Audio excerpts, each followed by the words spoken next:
million beaten drums. I'll just keep waiting till it comes.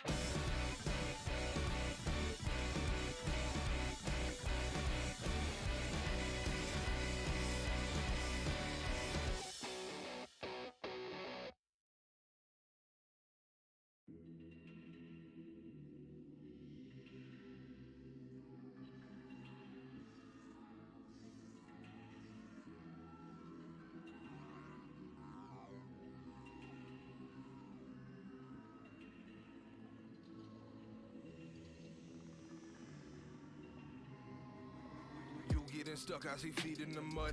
You have been caught in the flood. While the water isn't parted, we run, reap what you sow, the harvest is us. You have been enjoying life, sipping the syrup and a line in the white. Taking whatever you touch, the sword of the wicked is covered in blood. Welcome to the city of the nonsense. Pleasure is the peace we can find in. Dive in, ride a shotgun alongside the divided. Taking a piece of the pie, taste what was provided. We won't be silenced, the path is wide and we found our God in. Blood, sweat, spit, and these bricks for Babylon. Made from the dust, these souls we trampled on. You have been caught in the flood. I have been caught in the blood. What you need right now? You have been caught in the flood. Wrapped in the sea right now. You have been caught in the flood.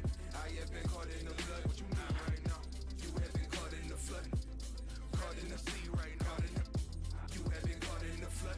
I have been caught in the blood. What you need right now? You have been caught in the flood. Wrapped in the sea right now. You have been caught in the flood. Caught in the flood. What you need right now? You have been caught in the flood. You have been caught in the flood. You have been caught in the flood.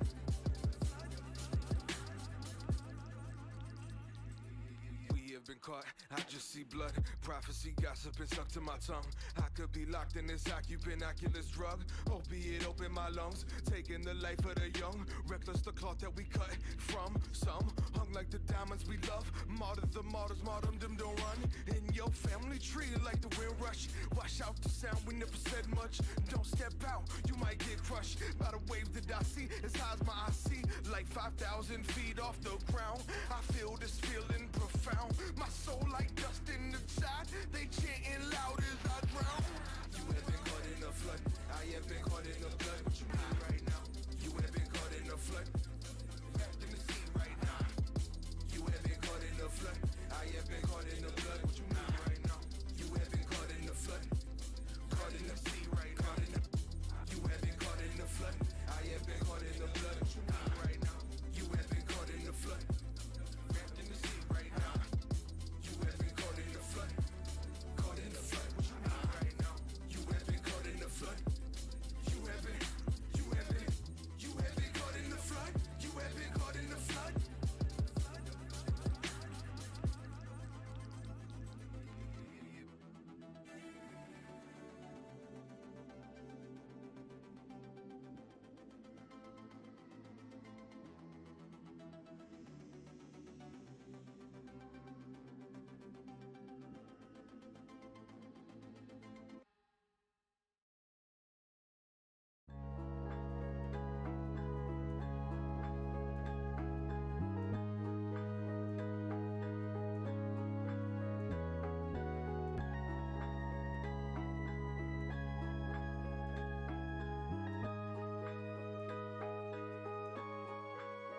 Making money in a profit, yeah.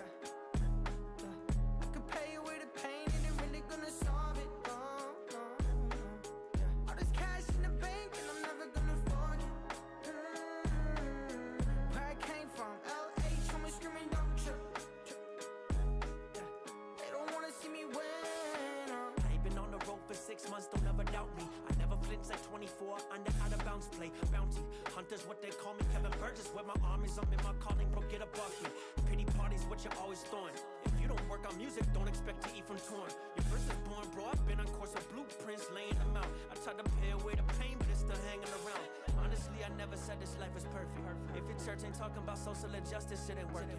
Why the sermons that we listen to be on the surface? Maybe tough topics bring collection, place negative earnings. I'm so certain of my pen game and all my verses. Lucy lurking for my worship, but I'm so immersed with the son of God. I'll admit though that I ain't perfect. Mugs be ignorant, bro. It's hard to be the bigger person. Making money in a problem. Yeah. I could pay away the pain and it really gonna solve it. Yeah. All this cash in the bank and I'm never gonna forget. Where I came from, LA, show me screaming, don't trip. They don't wanna see me win. They don't wanna see me win. None of y'all is kidding. I beat the game twice. I'm on the final boss again. Let me break it down. No one cares about your craft, cause you ain't even getting looked at unless you talking cash. Everybody wanna rap, nobody wanna write. Nobody wanna be putting in the long hours. Y'all cowards get no flowers. Y'all some doubters acting super but got no powers. I'm like Bowser hawking fire straight up out of my tower. I got the potion, while y'all is comatose. I'll be here forever like the vastness of the ocean. I'm attacking with the motive, rappers think I'm boasting. Y'all don't understand this braggadocious cause you acting off emotion.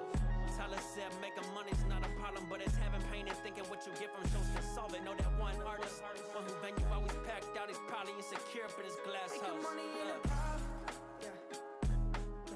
I could pay away the pain and it really gonna solve it. Yeah. All this cash in the bank and I'm never gonna forget. Where I came from, LA, show me screaming, don't trip. Yeah. They don't wanna see me win.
gotta get into the groove.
You gotta get into the groove. You know there ain't another girl like her in the city. No, you know she looks so good, but she ain't so pretty.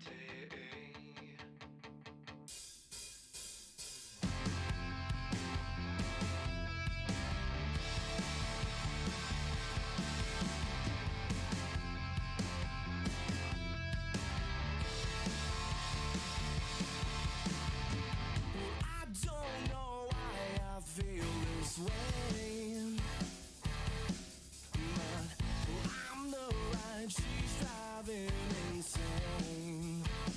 And don't you know you oughta pump the brakes? I can't tell you why don't you let it go. I'm the line and if finally I'ma let you know you're somewhere in between my lanes. Hey, you know there ain't another girl like her in the city. Yeah, yeah, you know she looks so good, but she ain't so pretty. I can't believe I rode so long with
don't tell me that this isn't real.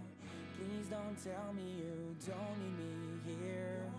Please don't tell me that. Please don't tell me that. Please don't tell me you don't need me here. Please don't tell me that this isn't real. Please don't tell me you don't need me here. Please don't tell me that. Please don't tell me that. Please don't tell me you don't need me here. Please don't tell me that this isn't real. Please don't tell me you don't need me here. Please don't tell me that. Please don't tell me that. Broken hearts won't heal the same. There's no excuse. There's no escape. I'm struggling to stay pure and tamed inside this prison. Bleeding hearts, but out of time. There is no use. There is no right. Fighting to break out of my chains inside this prison.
I hustle and motivate.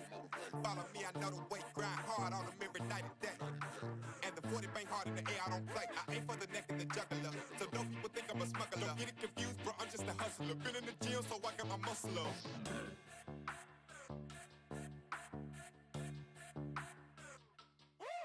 I'm like Yosemite Sam in the Wild West. I just laugh at them when they wear vests, cause it's headshots on sight. I don't do beef, I just lay it to rest. I'm so hungry, my blood sound malicious. On my journey, I'm chasing my riches. I got so many reasons that I gotta make it, so I wake up and I go get it. I move like I'm the mob in my all black. You ain't down with my squad, you can fall back. If you never seen greatness, then you bout to witness, and you gon' know what you should call that. Every song that I've been on is a hit like a ball back. I took some losses, but I got them all back. Been at the bottom and I'm never going back. I'm fully focused and I'm on track. I'm tired of waiting, I'm running out of patience. I'm about to make my move right now. I'm about to make my move right now. I'm tired of waiting, I'm running out of patience. I'm about to make my move right now. I'm about to make my move right now. I'm tired of waiting, I'm running out of patience. I'm about to make my move right now.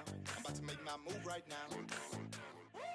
Yeah, I came up straight from the bottom. Put on the gas, yeah, that's the throttle. I get the smash cause I get the model. These people mad cause I get the mile. I'm changing lanes in my auto. Get to the bag is my motto.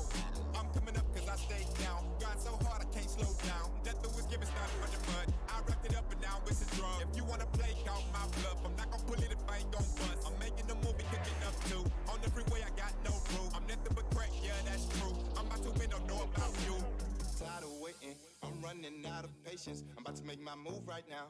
I'm about to make my move right now.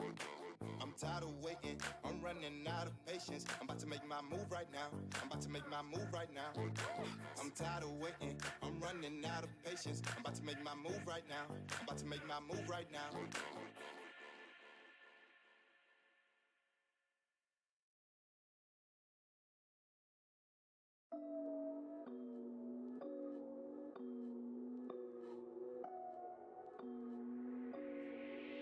Tell them I'm staying right here. Tell them I'm switching my gear. Yeah. Tell them I'm just getting started. Tell them this year's my year. Ay. Tell them I'm staying right here. Tell them I'm switching my gear. Yeah. Tell them I'm just getting started. Tell them this year's my year. Ay. I've been this rough since the womb. I'll take take the man to the tomb. Yeah, now they all ask what I'm doing. Well, you see it, it's soon. Say that they know what to do. Say I should listen to you. Yeah, y'all don't know what I've been doing. Trust me, you don't got a clue. Take the top to my front door. Only fiends coming through the bag. Got my problems, I don't want more. Lead the past up in the past. The way I'm moving, need a hard pass. All class with a book bag. In the night with that all black. Hang it up, then don't call back. Yeah, I got time and it's all on my mind, so I tell them I'ma let it out. Yeah, and I got guap, but you know I can't stop, so I tell them I'ma dead it now. Yeah, I got green and I gotta switch cheese, but I'm looking for the cheddar now. That shit was all bad, now I'm coming to get last, and this year's looking better now. Tell them I'm staying right here. Tell them I'm switching my gear. Yeah, tell them I'm just getting started. Tell them this year's my year. Ay, tell them I'm staying right here. Tell them I'm switching my gear. Yeah, tell them I'm just getting started. Tell them this year's my year. Ay, tell them that. Tell them that. Tell them that. Tell them that. Tell them that. Tell them that. Tell them that. Yeah. Tell them that. Tell them that. Tell them that. Tell them that. Tell them that. Tell them that. Tell them that. Ay, how long was I gone for? Pop more than some popcorn. Gotta drive, can't stop for. All the talk, there's no time for it. Blowing up like Lampore. Crowd wanting that encore. Tom Ford is what I wore, and I made it there what I bought it for. Now the speaker's so fluent. I'm at the block like I'm Ewan. Yeah, they wanna keep me so stagnant. I make a hit, keep it moving. Up in the morning, I'm brewing. They gon' know where I knew it. They tryna keep me from making it. I swear they looking so Judas. Feel like Messi with the goals. Will I make it? I don't know.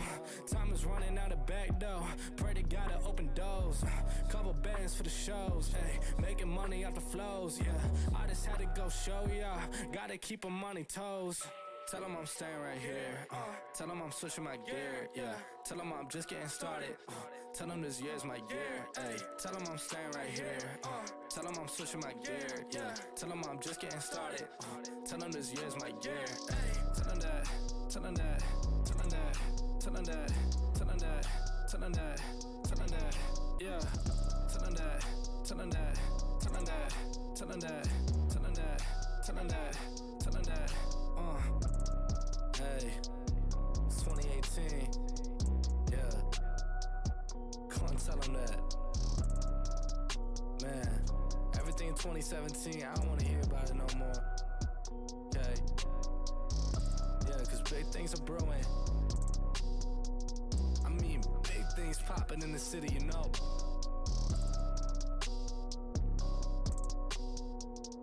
Yeah. That's all you need to know. Don't tell them that.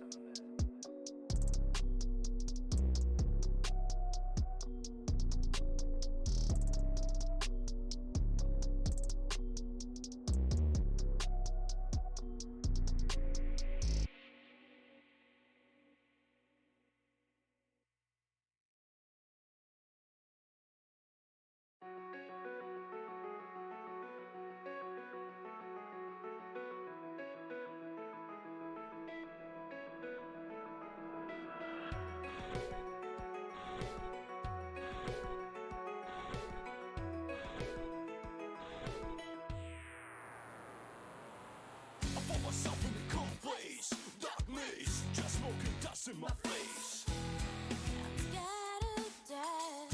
Can you catch my breath? I feel a lie of denial, so wild. I gotta go with my own style. The shadows talking in the smoke. Oh, you know we once survived that lead us alive. Oh, you know they broke me down. Can't speak it out. Can't speak it out. They broke me down. It's slowly poisoning me. The death machine. Time hits, we're back with a knife, screw life. All I have to do is survive. The ashes cover everything. I'm not afraid of what happens, no I don't care. Gotta run away from this nightmare. Lies and hate. Machine is made. Oh, you know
so despicable.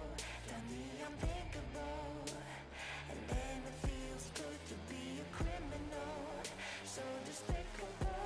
Tell me I'm thinkable, and then it feels good.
Welcome everybody to, I was going to say day one there of the stage 2 qualifiers for Call of Duty Challengers Elite. This is of course a community broadcast for the European section of those stage 2 qualifiers. And it is of course just a 1-day qualifier. My name's Infinity. I'll be joined by Proper for this one. Andy, it's been so long since I've seen that hairline. I've been having dreams about it. Maybe you can call them nightmares, but I'm finally seeing it in person again. It makes me so happy. Are you having dreams about my widow's peak and my man bun? Honestly speaking, Brody, these are truly what nightmares are made of. Baby, I'm glad you've been thinking about me across the pond. My heart beats for these type of things too, and especially for European Call of Duty, because I don't think I've casted over European Call of Duty. I've definitely been watching from the sidelines. It's been a lot, like Ton and Bryce, as well as you and Visions covering a lot of the action. And this is again a very competitive region that I'm very excited to be able to see the outcome going in towards stage 2. Yeah, I think you did cast a couple of matches with me very early on in the Challengers Cup coverage back in like December, I want to say. So it's been a while since you and I have got Since to cast last together year. proper. That's I crazy. know it is. Wow. It has been. Time It's been a flies. very long time, and time has absolutely flown. And of course, while all that's happened, while time has definitely passed us by, Call of Duty Challengers has changed quite significantly. At least here in Europe, we've had a ton of roster changes. I think up until like last week, everything was pretty normal, right? Everything was normal. We had Obtain, we had Singularity, nothing was wrong in the world. And then everything did go wrong pretty significantly. We've had a ton of roster changes to speak about. And not only that as well, but we do see a meta shift coming into this Challengers Elite Stage 2 qualifier, of course. The XM4 is gone, bye-bye. And we have the Krig 6 taking its place as the regular weapon. Of course, the QB was also in discussion all of an hour, and then it got booted out of the fucking game.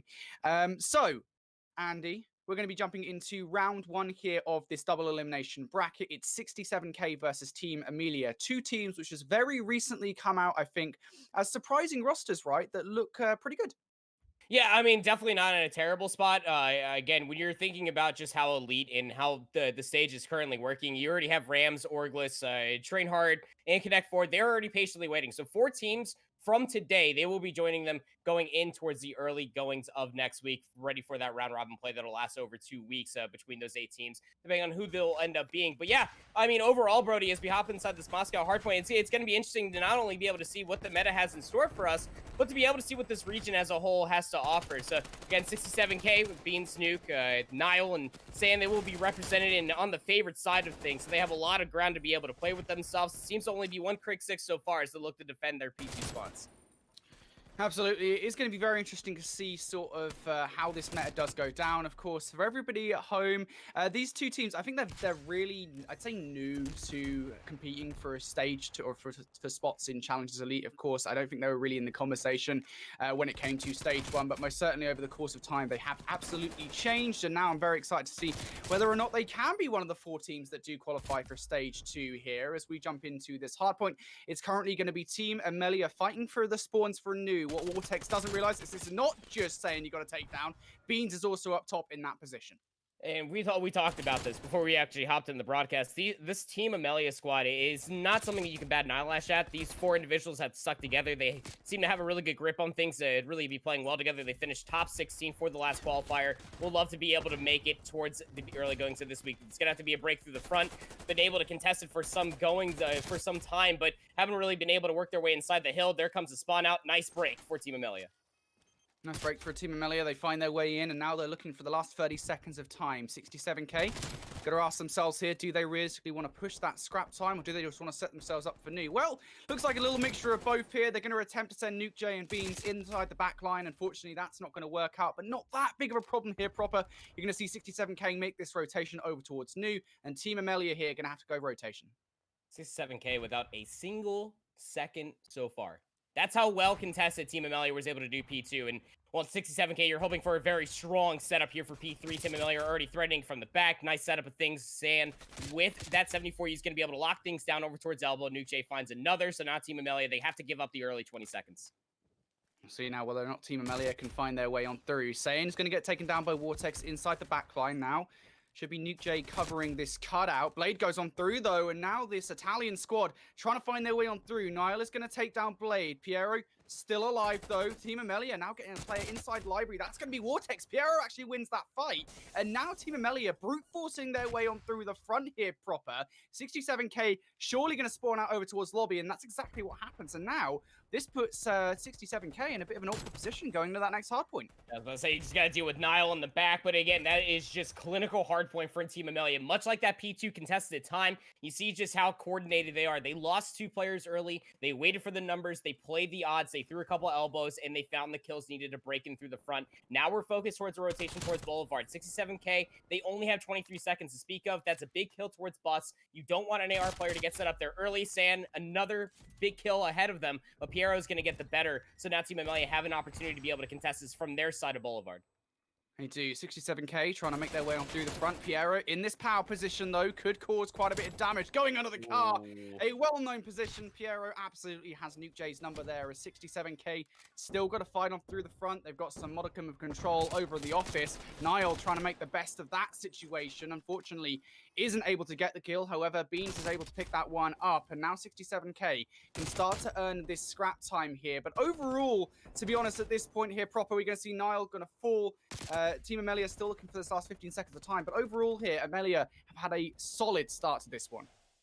A solid start, yeah. It's about a solid 80-point lead start for Team Amelia. And again, 67k, you're looking down the barrel of it. You have to think would be almost clinical and the most clean hard point that they probably be looking to play. I mean, 4 and 10 start for San, not exactly what you want from an entry level at SMG play. Beans is trying their best, but needs some help as far as holding and breaking. Team Amelia trying to contest P1. This is such a nuisance for 67k because you want to hold on to the P2 spawns, but this is all time that you have to fight for it.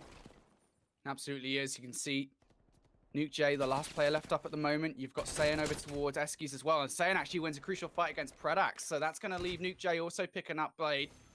67k still have presence inside this hill. Piero just got to stay alive. Unfortunately for him, though, Saiyan takes him out from behind. And now this will give 67k an opening for this rotation as well. Vortex has 2 huge fights to win.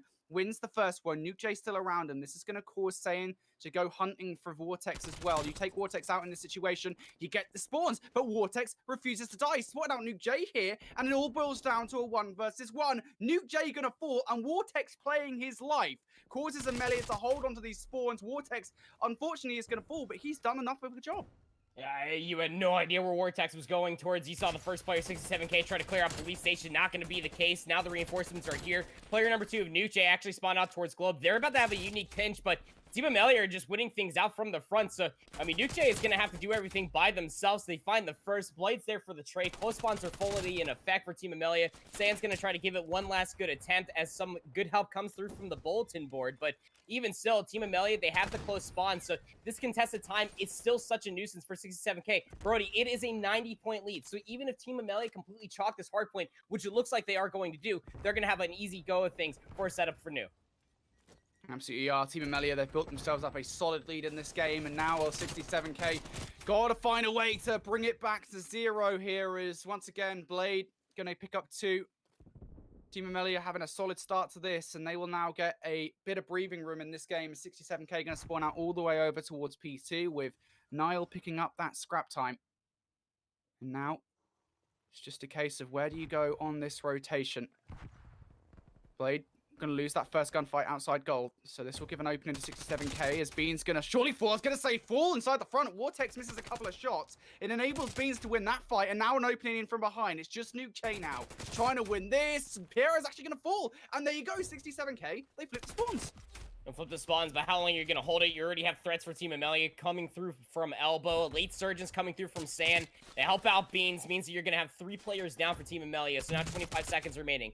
Finally over the 100-point threshold for 67k. Now just 60 points in between them and Team Amelia. You already got Beans over towards this rusted bus, looking towards the back line just in case if flank starts to come through. The threat towards P3. The second they look towards Globe, 3 players go down for Team Amelia. Now rotation has to come through for 67k. What's the response come over by Bank?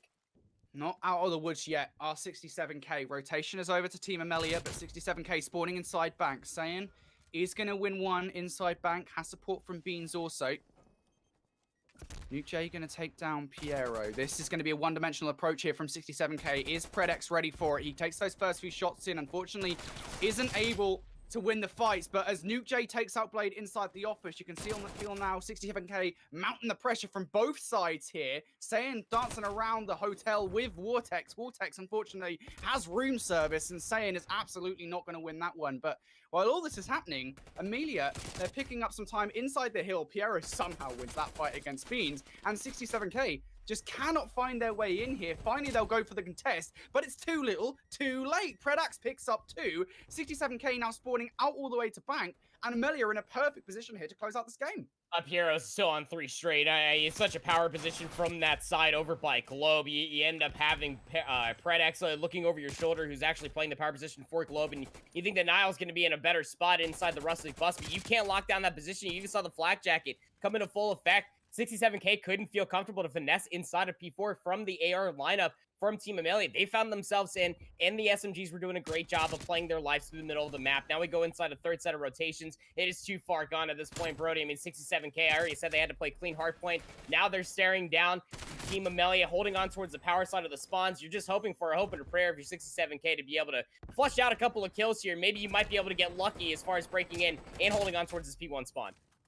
Well, Amelia, they don't really need much time here. Vortex taking shots through the wall. Hello. Unfortunately, none of them going to connect, though. And 67K still holding on to this time. But with 20 seconds left here, we look at a rotation, and it's Amelia already there over there. 67K have to have one good break here. Beans and Nuke J will be the first players, but it's going to be Blade sitting in this corner. Picks up 1, turns away before he can actually pick up the second, but there it is. Niall comes on through. He is going to pick up that kill. 67K trying to push on through Laundry. It's now a 2 versus 4 here.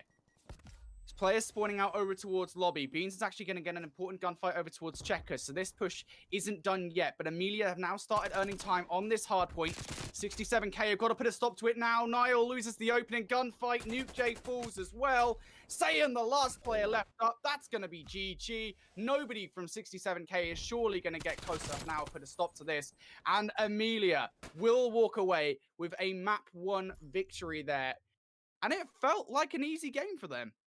It felt easy, but I mean, when you have Vortex that is just playing their life through the middle of the map and it's just finessing so at so many different points in time through the early stages of that hardpoint on Moscow, yeah, it's definitely going to seem a little bit easier. And that points the back in the direction for the question that we were talking about. As far as the meta is concerned, Brody, now with the XM4 out, Krieg 6 in, you're really relying on your submachine guns to really finesse in Moscow hardpoint through Metro, through the gold building, through Bank. Even when you're looking for the rotations from 3 to 4, 1 to 2, when you're trying to fight for spawns, you're mostly looking for your SMGs, and you really got to rely on them. And that's exactly what Team Amelia had in Vortex over 67K. Although Santa really started coming to life there at the end to help out Beans, it was always the constant AR setup that Team Amelia always ended up having, and that was always by way of the break potential that the SMGs had, just bulldozing their way through 67K time and time again, rotation after rotation, and that just again made the ARs of Team Amelia just absolutely fry. Yeah, Team Amelia, they looked very good there, and I guess this is our first taste of a roster that's improved over the course of time. Right, Proper, we take a look at this team. I think for the majority of the season so far, their placements have been sort of around top 32, top 16. Very rarely have they actually made their way into the top 8, but recently, they have, so much so that in cup number, or the open one that was, I think, last weekend, I believe it was, time is completely, it's a human construct at this point, right? Last weekend, we saw them get top 8 in the first open of the season. And that's not an inconsistency. You know, they got top 8 also in cup number 8. Right. Amelia are looking like a very good squad at the moment. Andy, I do want to ask you, though, you know, given the position of many teams in this tournament this weekend, in this qualifier, given that there's been a huge number of roster changes affecting the teams all the way at the top, do Amelia have a chance at qualifying for stage 2? I think they do. Again, we touched on this very lightly, that I'm a big advocate for teams sticking together. We talked about this before the broadcast. I actually ended up starting. This is what this Team Amelia roster has going for them against many different rosters. When you're thinking about all the teams that are competing today, you just want to be top 4. If that ends up happening for the lower side of the bracket, regardless, you want to come out looking as strong as possible to meet Rams, Orgless, Train Hard, and Connect for all inside of the end of stage 2 in the early goings of this upcoming week. I think this Team Amelia roster has everything what you're looking for as far as a respawn team, and they have this nice little statistic going for them as well. I mean, you say what you will, that the 67K roster did end up being House Tarth earlier before they ended up bringing in Zero, but Team Amelia just wiped the floor with them on that Moscow hardpoint. Absolutely did. Team Amelia have looked good recently. We'll see what they're able to do here as they're currently 1-0 up in this series. We'll get that on your screens very soon. 67K on the offense. Gonna draw first blood here. They've also got the bomb down on the bomb site, and now it's up to Niall, Saiyan, and Beans to win a 3 versus 4 and get a retake working with 30 seconds left here. Got to reserve 7.5 of that for the defuse. And actually, control of the bomb site has actually been given up. This is spelled disaster previously. Beans going to jump on this defuse now. Niall gets that first blood. If Beans continues on the defuse without cover, and this is exactly what happens. This is why you don't push out of the bomb site. It's a stupid thing to do. And 67K going to end up winning round number 1. Team Amelia there. That's a... it's such a silly mistake to make. We've seen teams do this before, and it goes wrong. Yeah, and this is something that's really interesting. I've spoken to a lot of other colleagues and a lot of other analysts in the search and destroy scene. As far as Moscow is concerned, a lot of players are moving over towards the B site first rather than just trying to go for the overall brawl for A. And when you are looking for that post-plant situation, the moment that you step out and you don't have the information for players pushing out green, there could already be an AR inside police station waiting for that exit. That's exactly what the defense wanted. 67K, they executed that ever so wonderfully. And going in towards this upcoming round where, 67K are on towards the offense or where Team Amelia are going to be looking for this defensive setup, they're thinking, again, that the initial push might come through for A, but 67K, they're just playing the search and destroy, just so patient, so wise so far in the early stages, especially off the closing of the last round.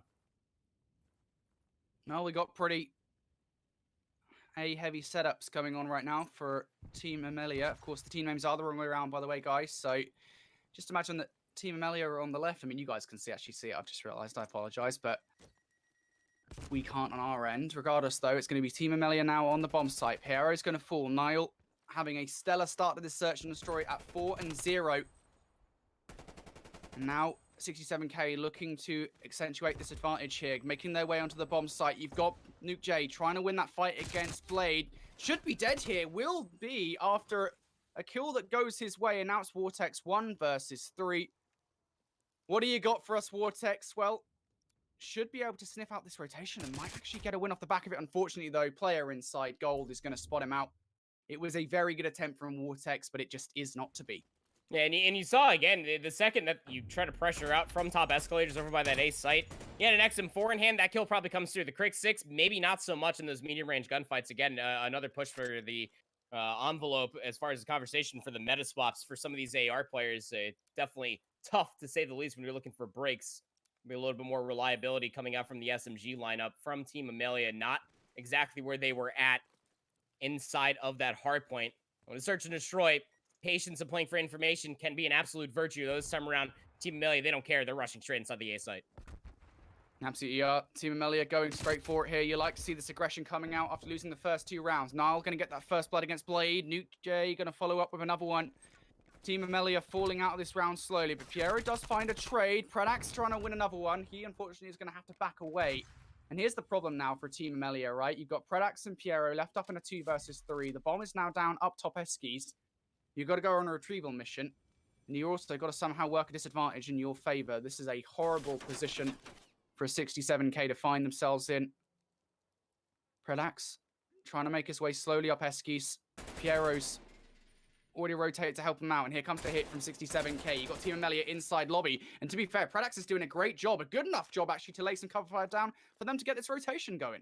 Yeah, no smokes, no flashes, just pure gunfire out of a Crick 6. 22 seconds now remaining. Piero, who was able to recover the bomb off of Predax's well done work of just spray firing, will be able to plant that bomb. So 45 seconds remaining. Predax actually completely gets eluded by Forsan, who's on a very long flank over towards Bank. It's going to be a little bit of a pinch setup, but Predax is flanking the flank. Piero can stay alive here. This could be huge. Predax, I should say, flanking the flank, but might be too little too late. Niall going to fall. Piero recognizes there might be a play behind. Piero actually gets him, and now it's just saying on the flank. What a play from Piero there to hold on effectively in a 1 versus 3 momentarily while you're waiting for a teammate to come over. But Piero makes it work, gets the first, flicks out for the second as well. Unfortunately for them, they couldn't make the pinch work. And that right there, I feel, is what we're seeing, a little bit of I'll call it a lower than 8th seed or just outside the top 8 team play coming in here from Saiyan and Nuke J there. They probably should have pinched that together, but Nuke J just wanted to go for the fight and it didn't work out. No, and again, you had an AR and a submachine gun left alive. A lot of blind trust just came through in that play, and well, it comes through for Piero, who's now on 4 straight. I can almost imagine the potential to play for Shrieks here, but the hit is coming through effectively through the Boulevard side. Predex will be dropped for first blood. That means that all the members, you can see Team Amelia, further arrows are already rotating over towards that B site. Wisely enough, 67K, they found that first pick, Brody, over by Globe. That's going to call for an immediate rotation over towards A. 67K hit. Making this rotation over towards A. You do have presence from Piero and Vortex. Piero's actually going to put those first 2 shots into Beans, but unfortunately isn't able to finish. The double Semtex hit. It's going to make him weak as hell. Vortex now going to come on through. It's a 2 versus 2 here, Andy. Nuke J and Niall. What can they do? Niall going to win another one. The Flash should at least recognize that Vortex is there. And now it's Vortex. 1 versus 2. 25 seconds left on the clock. What can you do? Got to get this defuse in as well.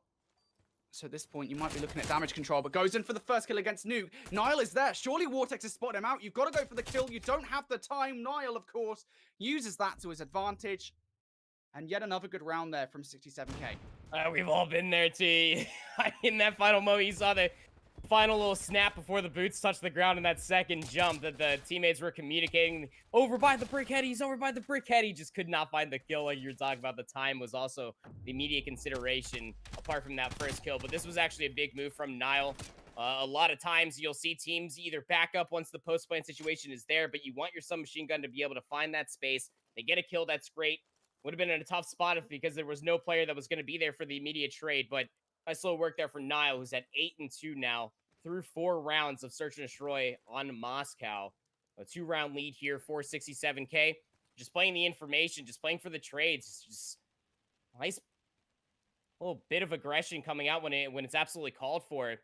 And Team Amelia, they have to be able to respond to this. They're trying to play for information themselves. Quick rotation up the stairs, but the 67K, they got a pretty good setup over here. Could play the numbers game here. They got a 3 versus 2 on the site. Stun checks coming out here. Saiyan in a great position to put a stop to this play. I don't think he's been spotted out just yet, but as Vortex takes down Nuke J, it leaves Saiyan in an awkward position. He's going to get one.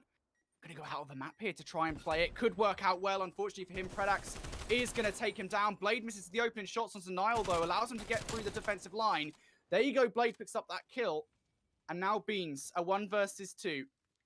Not the worst position in the world to be in. Of course, that bomb hasn't been planted yet, but now, of course, Blade knows exactly where he is. Beans throws out the Semtex to try and get a hit onto Blade, but positioning is absolutely in 67K's favor here, or Team Amelia's favor here, sorry. Beans could play this so well. Just got to get that opening pick. On the side. Oh, Niall's left. Oh, no. Niall's left the game, so I imagine that we'll probably be seeing a restart here after this round, but we'll see. For now, though, Beans, 20 seconds left. Not much you could do there, Andy.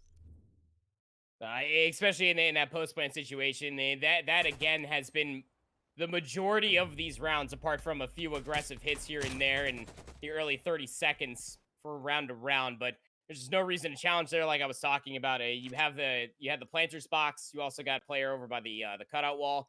You knew exactly where Beans was coming from, and there's the end of the lobby. Yeah, so we'll go ahead and make a nice little mark of it. Don't wipe your eyes too hard here, everybody at home. It is 3-2 in 67K's favor. Looking pretty darn good, especially in those early rounds. You'll see a lot of teams, Brody, in Search and Destroy.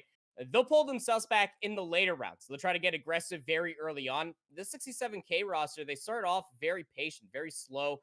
If Search and Destroy is a strong game mode for them to be able to fall back on, get inside the headspace of the Team Amelia roster, who again wiped the floor with them by a solid 105 points on that hard point.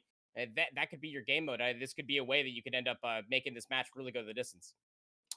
Yeah, absolutely. This is going to be interesting search and destroy. That much is for sure. I think it's a one that's necessary for a team or a 67k. I keep getting the names the wrong way around, and I'm not even in the game anymore, and I'm getting the names the wrong way around. But this is a necessary one, I think, for 67k to find their way back into. They did get beat, I think, pretty hard on the hard points. So we'll see how the rest of this game goes as we'll get back into it very briefly. One thing I actually forgot that we were actually going to see this weekend from Europe, of course, and it's been sort of missing in the first half of the season, if you will, is score streaks. We don't get to see them in Europe very often. They're actually effectively GA'd here in EU, but they are actually in the meta this weekend for the very first time, Andy. Yeah, and that's exactly why I brought it up. And it could be that mentality in between trying to play for the streaks, trying to help out other players, be able to get those streaks. I mean, hell, all the way up to the CDL, a lot of teams struggle with trying to play for streaks for way too long. You can throw away a couple of rounds, could be a lead, whether you're looking at respawn or even search and destroys is when it's most pivotal. But it's going to be interesting to see how a lot of these top AMs within this region are able to get things going for themselves. But we're back in here, Brody. Again, 3-2 for the lead of 67K. And again, for the offense, start things off. As soon as the lobby is reset, it's going to be an immediate A hit, but it's going to be met wonderfully by Team Amelia. Straight off the bat here, 67k left up, 1 versus 2 for Predax.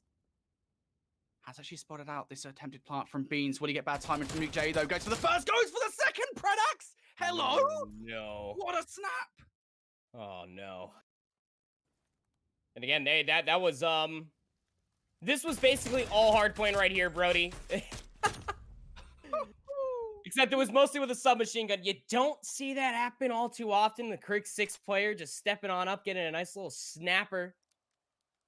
Now it's going to be an even game here, 3-3. Team Amelia, again, Caller's just a little bit confused, but it's the benefit of having both the production feed and this up on the third monitor, Brody. I know it's a weird flex for you, but still, able to see everything. That's my colorblind self is like to be able to do. But Vortex carrying the bomb, looking for an A immediate hit. They lose first blood, already toying with the idea of pushing down towards Metro, but now that it is a 3v2, they know they got to commit here.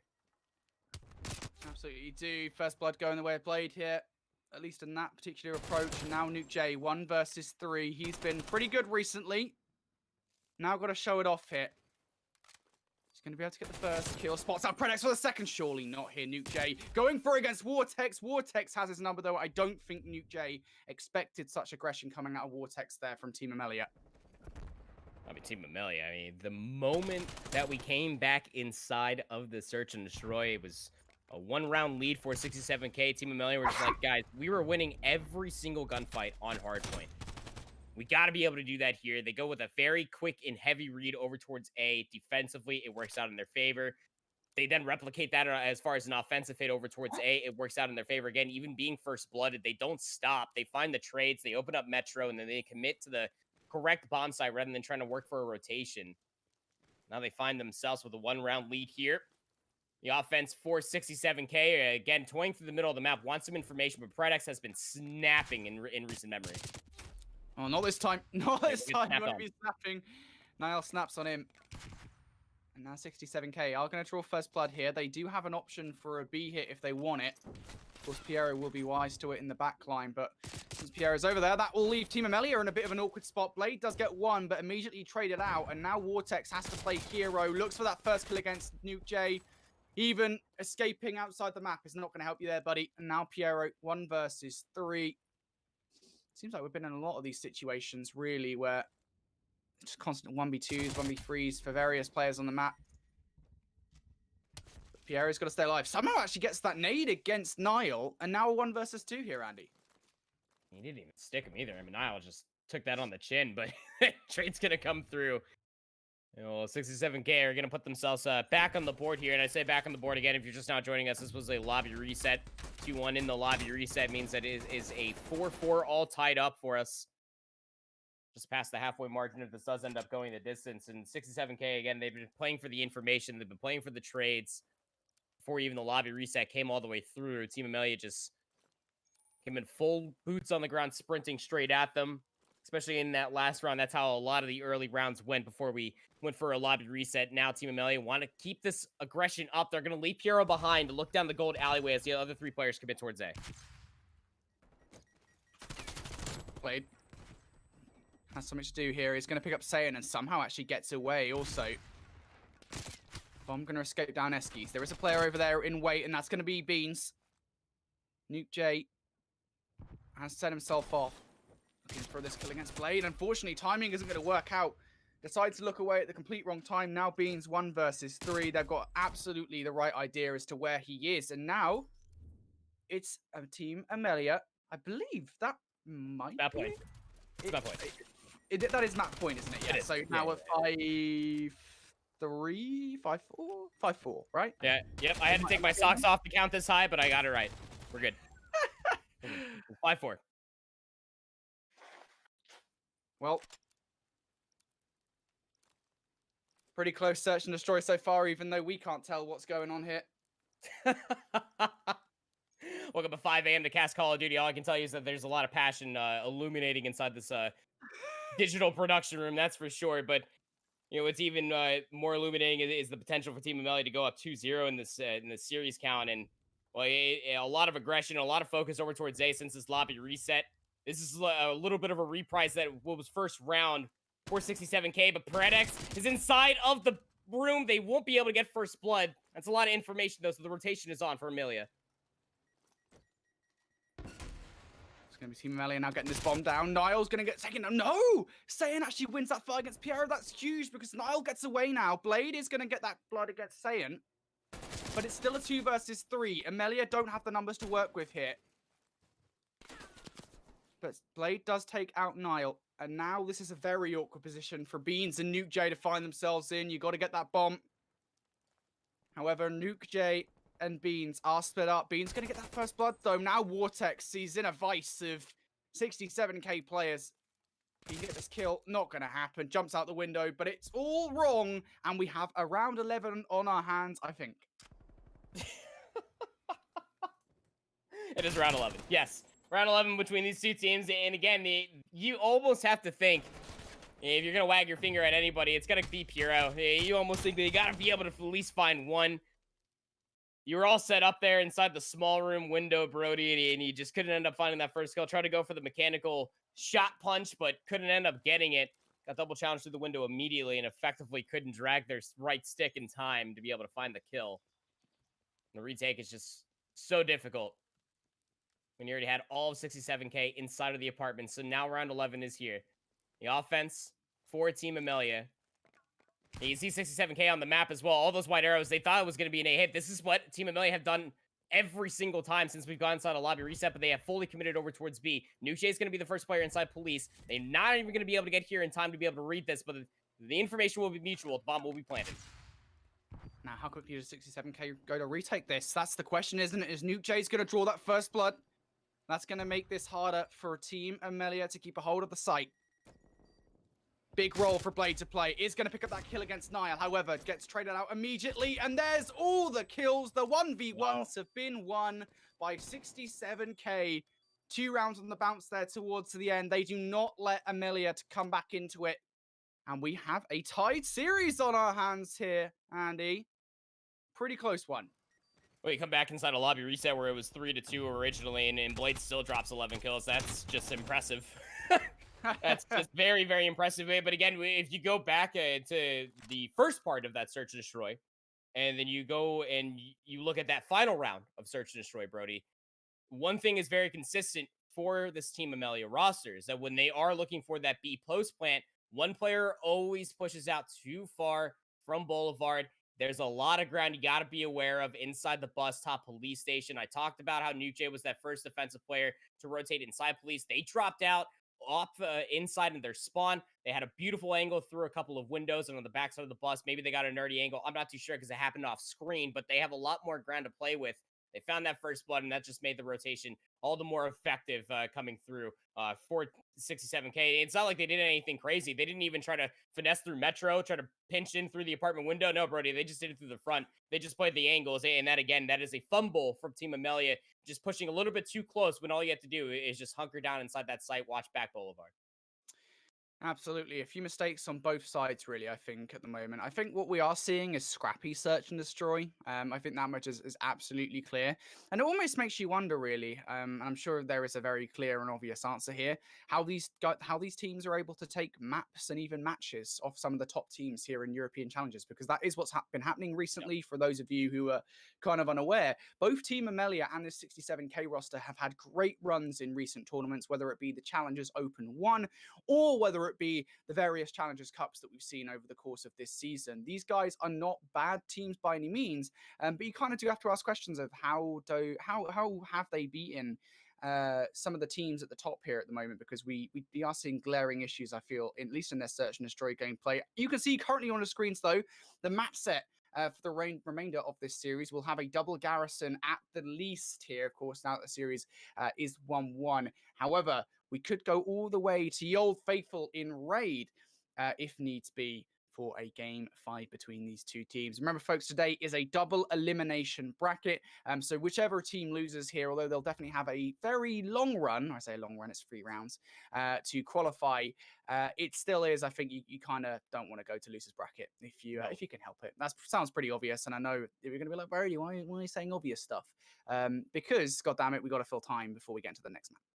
I mean, one last match that I have to play to qualify myself. Yeah, an early day. That's almost like working a traditional 9 to 5 and getting off at 3:30. Yeah, that sounds fantastic. I'll take that any day of the week. Thank you very much. But to go back to that conversation that you were even just bringing up for a point of interest, for these two rosters specifically being able to beat top teams. I mean, in recent Cups memory, I think this is what is most important for these rosters that are sticking together, that you're looking at for the Team Amelia roster, have been able to prove themselves from these top 64, top 32, top 16 finishes that we saw last qualifier, now find themselves here. And again, I touched up on it in the first round of the Moscow Search and Destroy. The 67K roster, they did beat Old House Tarth. Of course, that was with Weeman, I believe, before Zero ended up taking their place. We'll be able to see what their run will look like through the qualifier here today. You almost think that they'll probably almost guarantee themselves to be able to put themselves inside top 4. But even still, it really does speak volumes because the Team Amelia roster, they look very clean on that hard point. Their Search and Destroy definitely had some darker moments rather than brighter for sure, but still,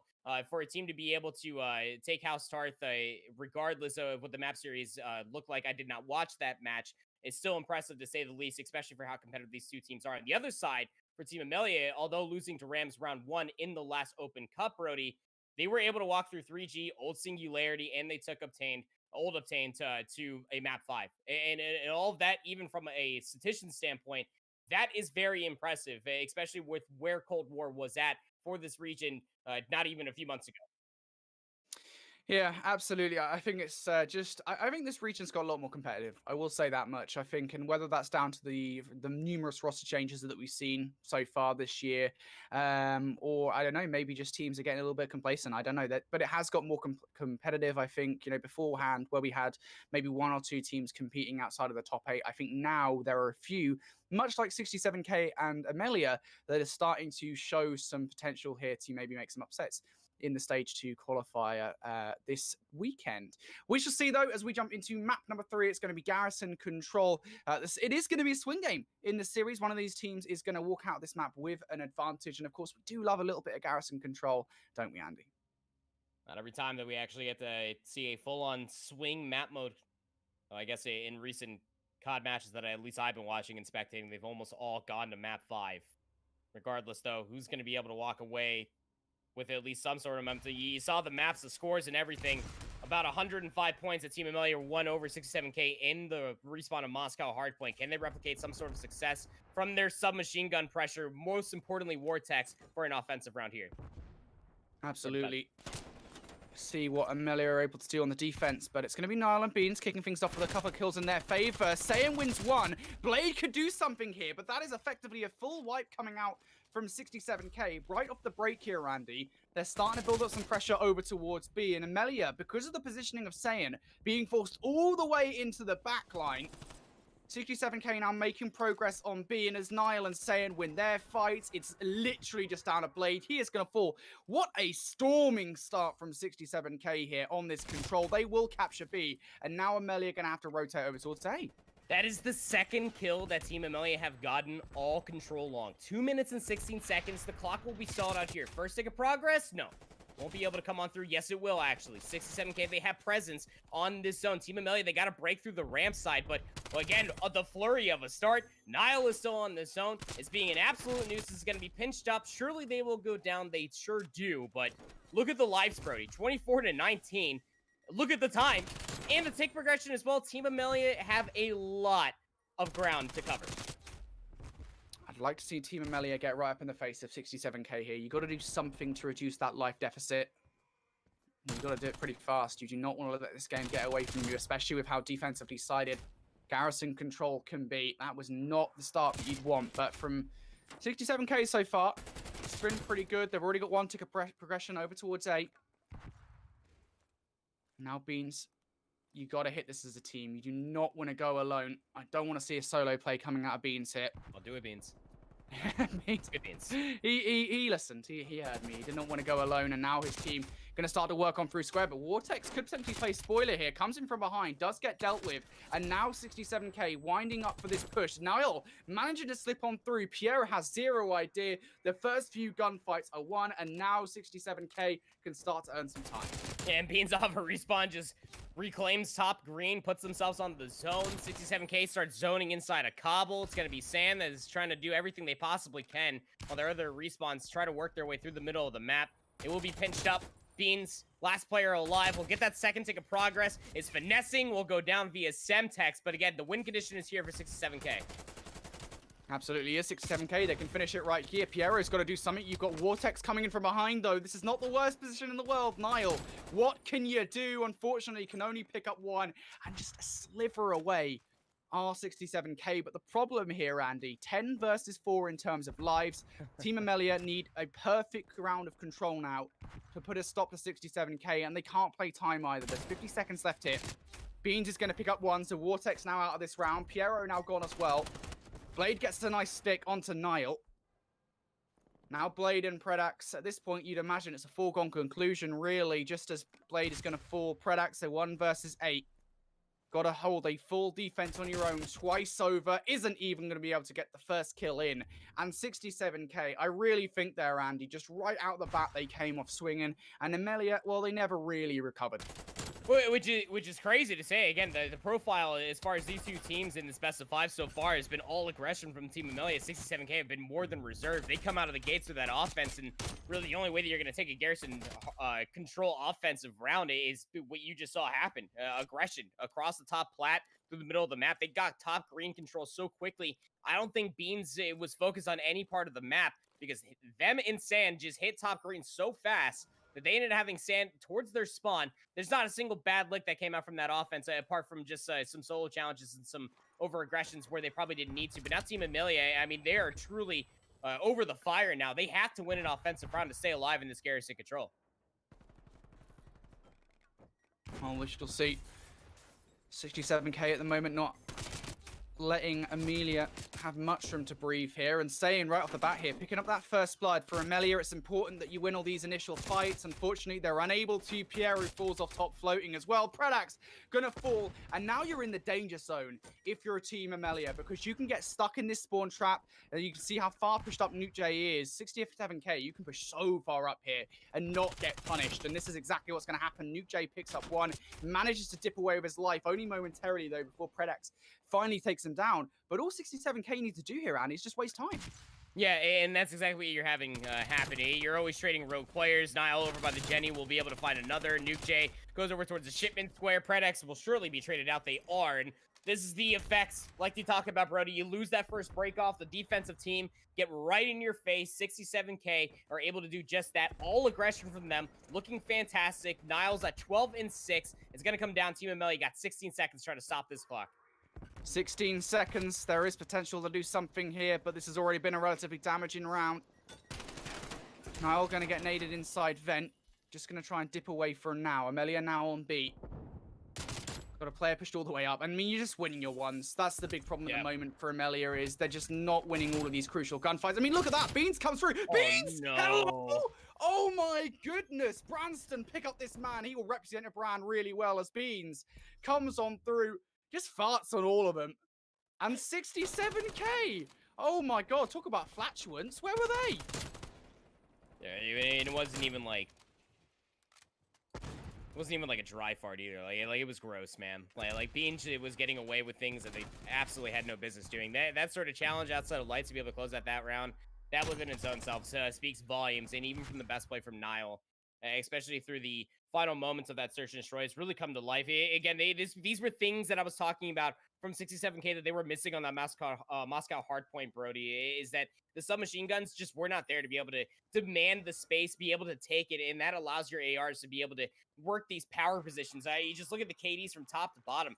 Double positive from Nile, Sands at 12 and 8, just threatening the same position as well as Beans. And Team Amelia, although you have the potential to maybe win this defensive round, maybe you might be able to send it to round 5. They lost those previous 2 rounds so convincingly that if it comes down to kills for round 5, they are so far gone that they're already, again, looking at trying to win a handful of offenses. But the first break is good. They find the kills needed to push 67K back.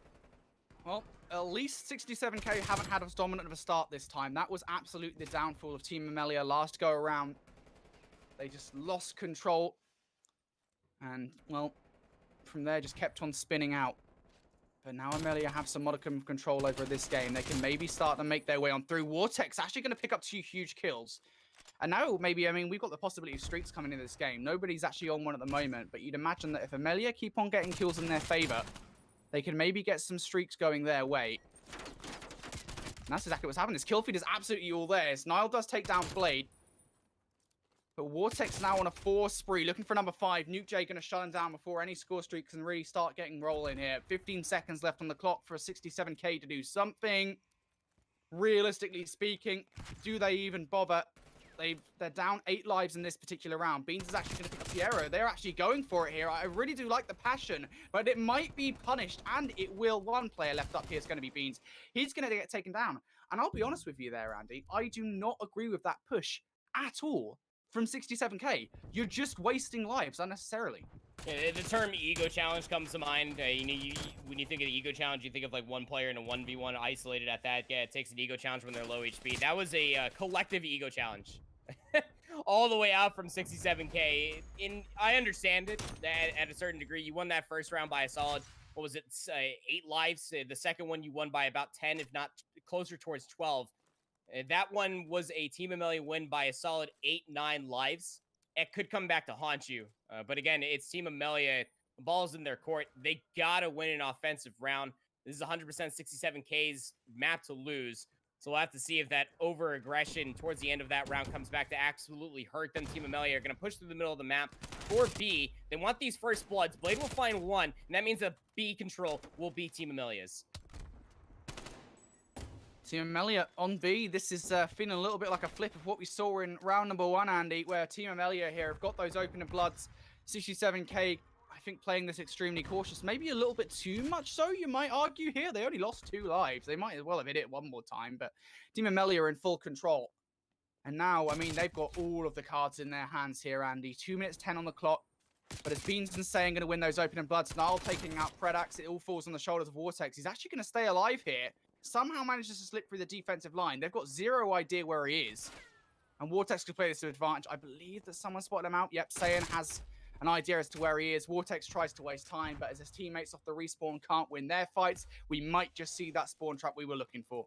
Yeah, and while that was all fantastic from Vortex, you would have loved them to be able to keep their life. 67K pushed through the middle of the map. It was just one player. You trust Sand to be able to deal with them. If not in that life, maybe a handful more to come, but Beans has been always threading through the middle of the map. Sand is inside of the workings of a spawn trap as well. You got a previous of 2 minutes. 40 seconds have already gone by for Team Amelia. Lives aren't too bad. Not exactly where you wanted to be off from getting that B zone control. But Team Amelia, they got to win a gunfight to come out of their spawn first. It's not looking too convincing so far off the set of the 67K are playing with these tanks. 67K. Looking to close it out here. 60 seconds on the clock. Team Amelia down by 4 lives. Just one good push will get them into the A zone. You got to go through bricks. Blade looking for that first fight. Unfortunately, is traded out though. Takes too long to take down Beans. Vortex just sits in the corner waiting for his team. I mean, you pushed up. Not really the best position. Predak's going to fall as well. Now Piero. He's up there with Blade. Going to win their own ones here, actually. Nuke J puts a stop to it, though. Beans picks up 2, and that well might clear the lid on this game. 30 seconds now on the clock here, Andy. What can you do? You're just hoping to be able to make this push happen for yourself. 20 seconds remaining. You got players for 67K all threatening your spawn. It's a 2-for-1 trade. Team Amelia are reeling. They're spawning so deep behind the Jennies. Piero's the last player left alive. Can try to make some magic happen. No, it's all done and dusted. 67K, again, an over-aggression. They're just trying to be nitpicky. It's not going to be a light of day. I mean, Team Amelia, they might have a choice or a chance to be able to stop this clock. If Nile has anything to say about it, they're able to find the 2 kills needed. So 67K, they close out the map. Pretty convincing, keep in mind you, especially being able to win that initial offensive round. 3-1 on the Garrison control. They take the swing map mode and go up 2-1 in this series. And again, it's all thanks not solely to Beans, but when you have an AR player that is just beaming, and the Atlanta phase come to mind of what you were able to see from that major and even in the closing stages of the Super Week. When you have an AR player just playing these positions inside Garrison, it makes the SMGs almost invisible, almost ghost-like. That they're always playing through those nooks and crannies, those dark corners, playing those angles. And that's what's just such a distress for the Team Amelia roster. Defense and offensive, like, they always struggled being able to find those kills through the middle of the map until that final offense. Hey, maybe that Crig 6 is just that good, right? I mean, we're getting that first look at it here in the Get meta. out of here. It's been there, but albeit the XM4 is absolutely more dominant than the Crig 6. So we're now starting to see Beans. He's beaming with the Crig, and he's looking pretty good. I'll be honest there. I think what you kind of have to remember with the control is that first round, I think, really settled how that control was going to go, because control Garrison is so defensively sided that effectively, if you take an offensive round at all, you have that the ball is there's so many balls in your court. Effectively, you have full control over the game. As long as you don't mess up a defensive round yourself, you should be fine to win it. And that's exactly what happened. Straight after that first round, it was essentially just trading defenses, and well, it traded, of course, 67K's way. They looked very good, but we're wasting no time here, guys. Getting into map number 4 could well be the last map in this series now that 67K are 2-1 up. We're returning to Garrison for a little bit the old hard point. King of the hill, baby. And we're going to be seeing who's taking the crown. It could well be 67K making their way on to round number 2 of this double elimination bracket. We're about to find out. If I tell you, if I'm Team Amelia, I am shaking in my boots staying on this Garrison hardpoint. Just to think about what Beans might be able to do if you get those power positions when you're thinking about the rotations, even from 1 to 2, top catwalk, top green. Good Lord, what a great spot to be in. We've been able to see teams all the way up to the pro level really start figuring out a P4 hold. Again, a hardpoint that has been relatively scrappy. A lot of teams are starting to learn, and what we were able to see, especially from the comfort of 67K playing towards the spawn trap for Team Amelia, might come into effect there, especially from Nile and Sam. What can they do inside of this hardpoint? Opening breakoff is not looking too good for Team Amelia. We're really hoping for some of that, but there goes Beans off of that initial breakoff. 67K are able to get some hardpoint time and top green to already look for that rotation. 30 seconds remaining.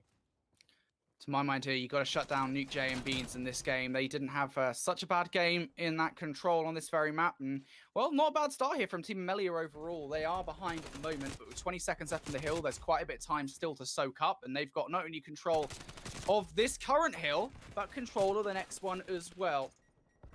Well, unfortunately, that Semtex isn't going anywhere fast. 67K, you got to make a push on through bricks here. You got a player also inside green, and it's a bit of a voracious push coming out from Beans. He is going to fall, however, and it should be Team Amelia here comfortably taking the first few seconds of time, Andy. Sure, you got to worry about Nuke J. He's threatening the flank from Cobble. Nuke J just shooting whoop nukes out of their 74U. Predax will be able to take them down. They're playing this tac satellite dish. They're going to have to keep their life for a little while longer. Reinforcements are right around the corner for you. We'll be able to find one before they go down. Vortex there for the trade. So nice P2 hold for the time being, but even 67K, they have the closer spawns towards that ramp. They will be able to threaten it, and are able to break it through the front. Nuke J just opens up that entire play, right? Effectively, he almost pulls off a 1 versus 3. Yeah. Kind of sends Team Amelia to the rails momentarily. And now with 20 seconds left here, Andy, we're going to be looking at a rotation sooner rather than later. Team Amelia would be silly to try and push this, although we've seen similar mistakes in map number 1, so wouldn't be surprised. Saiyan is going to fall, though, on the rotation. And Team Amelia should be comfortable getting this first few seconds of time. Andy, I got to ask you here. I mean, you're 67K. How do you break this early rotation from Team Amelia? You're just hoping that you're able to find these kills through the middle of the map. Vortex does go down, so now you're just hoping that the ARs are able to get in the position of where you can see in the backside of that Jenny. Then that allows your submachine guns to be able to break through the tool side of things, and that's exactly what is trying to come all the way through. But 67K, they're struggling through an initial break-off. Team Amelia, they have these power positions. You would think that they have the close spawns, but you push a little bit too close. You step off that hard point for a certain amount of time. Nuke J gets a spawn in. They get 3 kills, has a double weapon setup for themselves. Is trying to finesse their life, but they can't hold it for too long. Nuke J just cannot hold it, apparently. He is going to fall. Niall still in the back line, has to deal with Predax. And while all this is going on, Team Amelia are starting to soak up some of this time. Niall going to stay alive here somehow. Predax is finally going to take him down, but not before Niall does some damage. And with 10 seconds left here, you'd expect that Amelia are going to start to focus on this rotation while they do pick up that scrap time. It's already 67K over there. Saying is going to fall. Initial kills, though, go in the way of 67K. They do have control. Nuke J has quite a lot to do. Takes a player outside of Dark. And if you can get control of this open front area, it will be huge for 67K to hold on. But with Team Amelia spawning close, they will have a player flying on through. That's going to be Blade. He's going to fall, though. Trades going in favor of Team Amelia. Somehow Predax stays alive here. Will start to get inside the hard point. But I think the bottom line, to be honest with you, is Predax is going to pick up one, is that 67K, they should have got control there.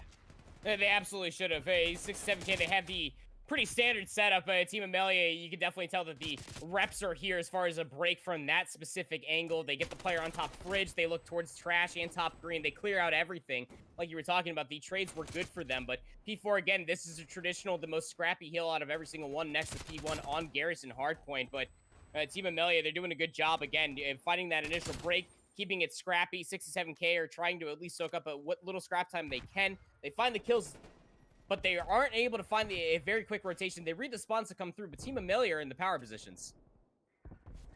Team Amelia in the power positions right now. Got a small lead in this game. It could well expand here as they get control of P5. Nuke J and Saiyan, sorry. Trying to make control of this bricks. Vortex inside lights, though, has something to say about it. For now, Team Amelia in control, but for how long? As Beans is actually going to fall here. Nuke J has quite a bit to do inside bricks. They're searching for him. He's actually going to get one before falling. Saiyan gets one inside the hard point as well. And that's going to cause 67K to spawn in the back line now. They've got control over the hard point. They break on him for the last 15 seconds of time. But nobody's there to soak it up. Blade and Piero will not let this time go the way of Amelia. No, there's just no way that you're going to be able to soak up much more time. Given where the middle of the map is currently stating, you have no idea where these players of Team Amelia are located at. And Blade will be dealt with. It was almost about to make a god flank happen for themselves. It was able to almost set up their team for success for the opening 20 seconds. It's not going to be. So back in towards another set of rotations we go. It's a solid 30-point lead. Not as brutal as we were looking at for that Moscow hard point. So 67K, they are here to play. Remember, Team Amelia, their backs are against the wall here, Brody. They are down a map. They got to win this year to send to a raid search and destroy. But it's 67K from those P5 spawns. They flurry through the middle of the map. They find the kill it's need be and the spread to soak up a lot of time with P1. Absolutely. Backed up against the wall are Team Amelia, and they're not doing a terrible job at the moment of holding on. But Nuke J able to pick up one. It's going to be Team Amelia in control for now. And you will start to see 67K float over towards that rotation towards the satellite dish. But they really did mess up this rotation last time around. Or Team Amelia, sorry, messed up this rotation last time around. This time around, it's 67K in control. But now all falls on the shoulders of a 1 versus 1. Niall versus Blade. Niall ends up winning it. That should open the door at the very least to some help coming on through. But Niall's still alone for the moment. Got Predax coming in from behind. Unfortunately, Niall has too many corners to check. Predax able to take down 3. What? Predax, hello? Oh my goodness me. And now Nuke J has to wait for his teammates as Team Amelia get a rotation they shouldn't have got.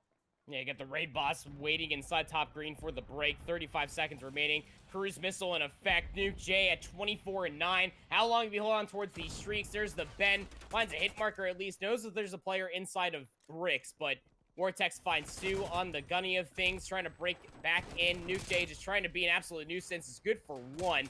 Has a double weapon set up. Yeah, just a cold breeze will be able to knock them over with such low HP, but You get a couple streaks out if you are Team Amelia. You get a lot of good time off of P2.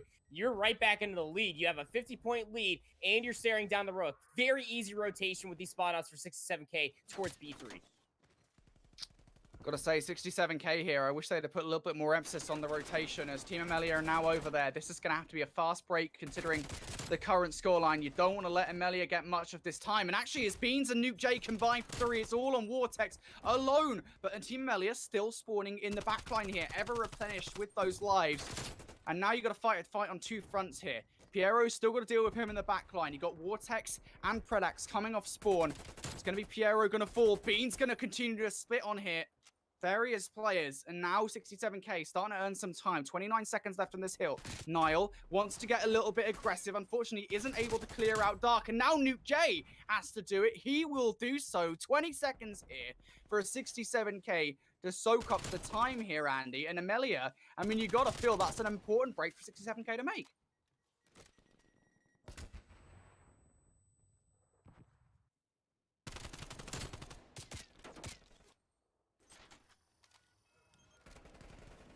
Not entirely sure if Andy has muted his mic or not. Apologies if he has. I did. But I did. you did? Sorry. Yeah. You- Spring are you allergies there? really hit me hard right there. But yeah, I was just talking about it again. I mean, Nuke J is at 30 and 13 here, Brody. You still have an artillery strike to play with. If you're thinking of rotation over by P5, Team Amelia, they spawn in. They are reeling here. They don't really know how to deal with the spread for 67K. All they know is that they got to be able to get some hardpoint time. They don't want 67K to be able to work their way back inside of this game. But the game clock will be soaking up a decent amount of this hardpoint time. 67K are just trying to read the situation. They find a good couple kills, and now the space is theirs. Oh, Beans, once again, now on a 4 spree. You don't want to let him get streaks. Of course, we're already well aware of the fact that Nuke J has streaks of his own. I believe he would still have an artillery to work with. Yes, he will. That is huge to go for. And Beans actually now has an artillery of his own. This is a problem for Team Amelia. At the back of their minds will be constantly, well, hey, if we let it go towards a P2, there's streaks that we've got to be concerned about. So 67K going to have that secret weapon in the back pocket going forward, but we'll see whether or not they do end up using him. It's Team Amelia on the rotation for now. 67K actually going to lose these opening gunfights. Team Amelia looking good here, Andy. Yeah, Predax is really coming to life here. And here comes your artillery strike. Here it was about to be my question. If you don't break in via the guns, so you call in the pings, you call in the artillery strike. But now you got to be able to take the space. 2 kills do come through for 67K. You want this time. Team Amelia already passed the 200-point threshold. Predax is starting to heat up. Beans is still beaming. 22 and 21, yes, but they're playing this role so well. And Beans is just so good at the moment. He goes on these tears, and I think at the right time also, as Team Amelia, you do not want to let them get this time. Beans, now on a 4 spree. Does he spot up Blade low? Yes, he does. Beans looking for Vortex as well. Surely not Predax as well. Beans serving him up and hitting him wide as well here. 67K off the back of Beans, doing extremely well. Nuke J also 32 and 17. Massive kills for the rotation here. Might well get control of green, but Saiyan has a bit of work to do. Gets one. Second kill here is huge. Predax actually going to win it. Now green control going the way of 67K. And Team Amelia here, in an extremely close game, have to find their way in. Vortex going to win 2 huge gunfights, and they're in. They're in. Yeah, and Predax, again, is still top green. They have a Krieg 6 up here, and this is such a damning position to be in if you are 67K. You got to worry about this position. Team Amelia, they cannot close it out here. They're going to just end up being a second shy because of the tick and where it came through. But they have a great spread of things. Dark control is theirs. Top green control. Through the middle of the map. 67K, they got to fly. But how the hell do you get past this? How on earth do you get past this? Team Amelia, I believe they do not get the tick to finish it here. I'm pretty sure that is the case. 67K, I'm not entirely sure if they have any streaks to work with left. I believe Nuke J may have an artillery strike, but that is effectively it. 67K, you got to play this one right now. I'd say you streak, and there you go. And there it is, the streak now coming in. Does Predax get killed by it? I don't believe so. Actually ends up winning a fight. Also, No Predax way! wins too. Why are you not streaking the platform? What on earth was that streak coming in from Nuke J? And now 67K have to apply this pressure all effectively immediately. You can't wait any longer. It's now going to be hit. Nuke J and Beans flying on through. Piero's still there. Vortex still there also. Vortex wins too. Amelia able to hold on in the hard point. And I got to say, Andy, that was a bloody terrible artillery strike. It wasn't the worst It wasn't the best. Did it get the job done? No, but it got a job done that you knew that all players were going to be stacked inside of Kabul. Now, here's the tricky part with not being able to see the player actually calling in the artillery strike.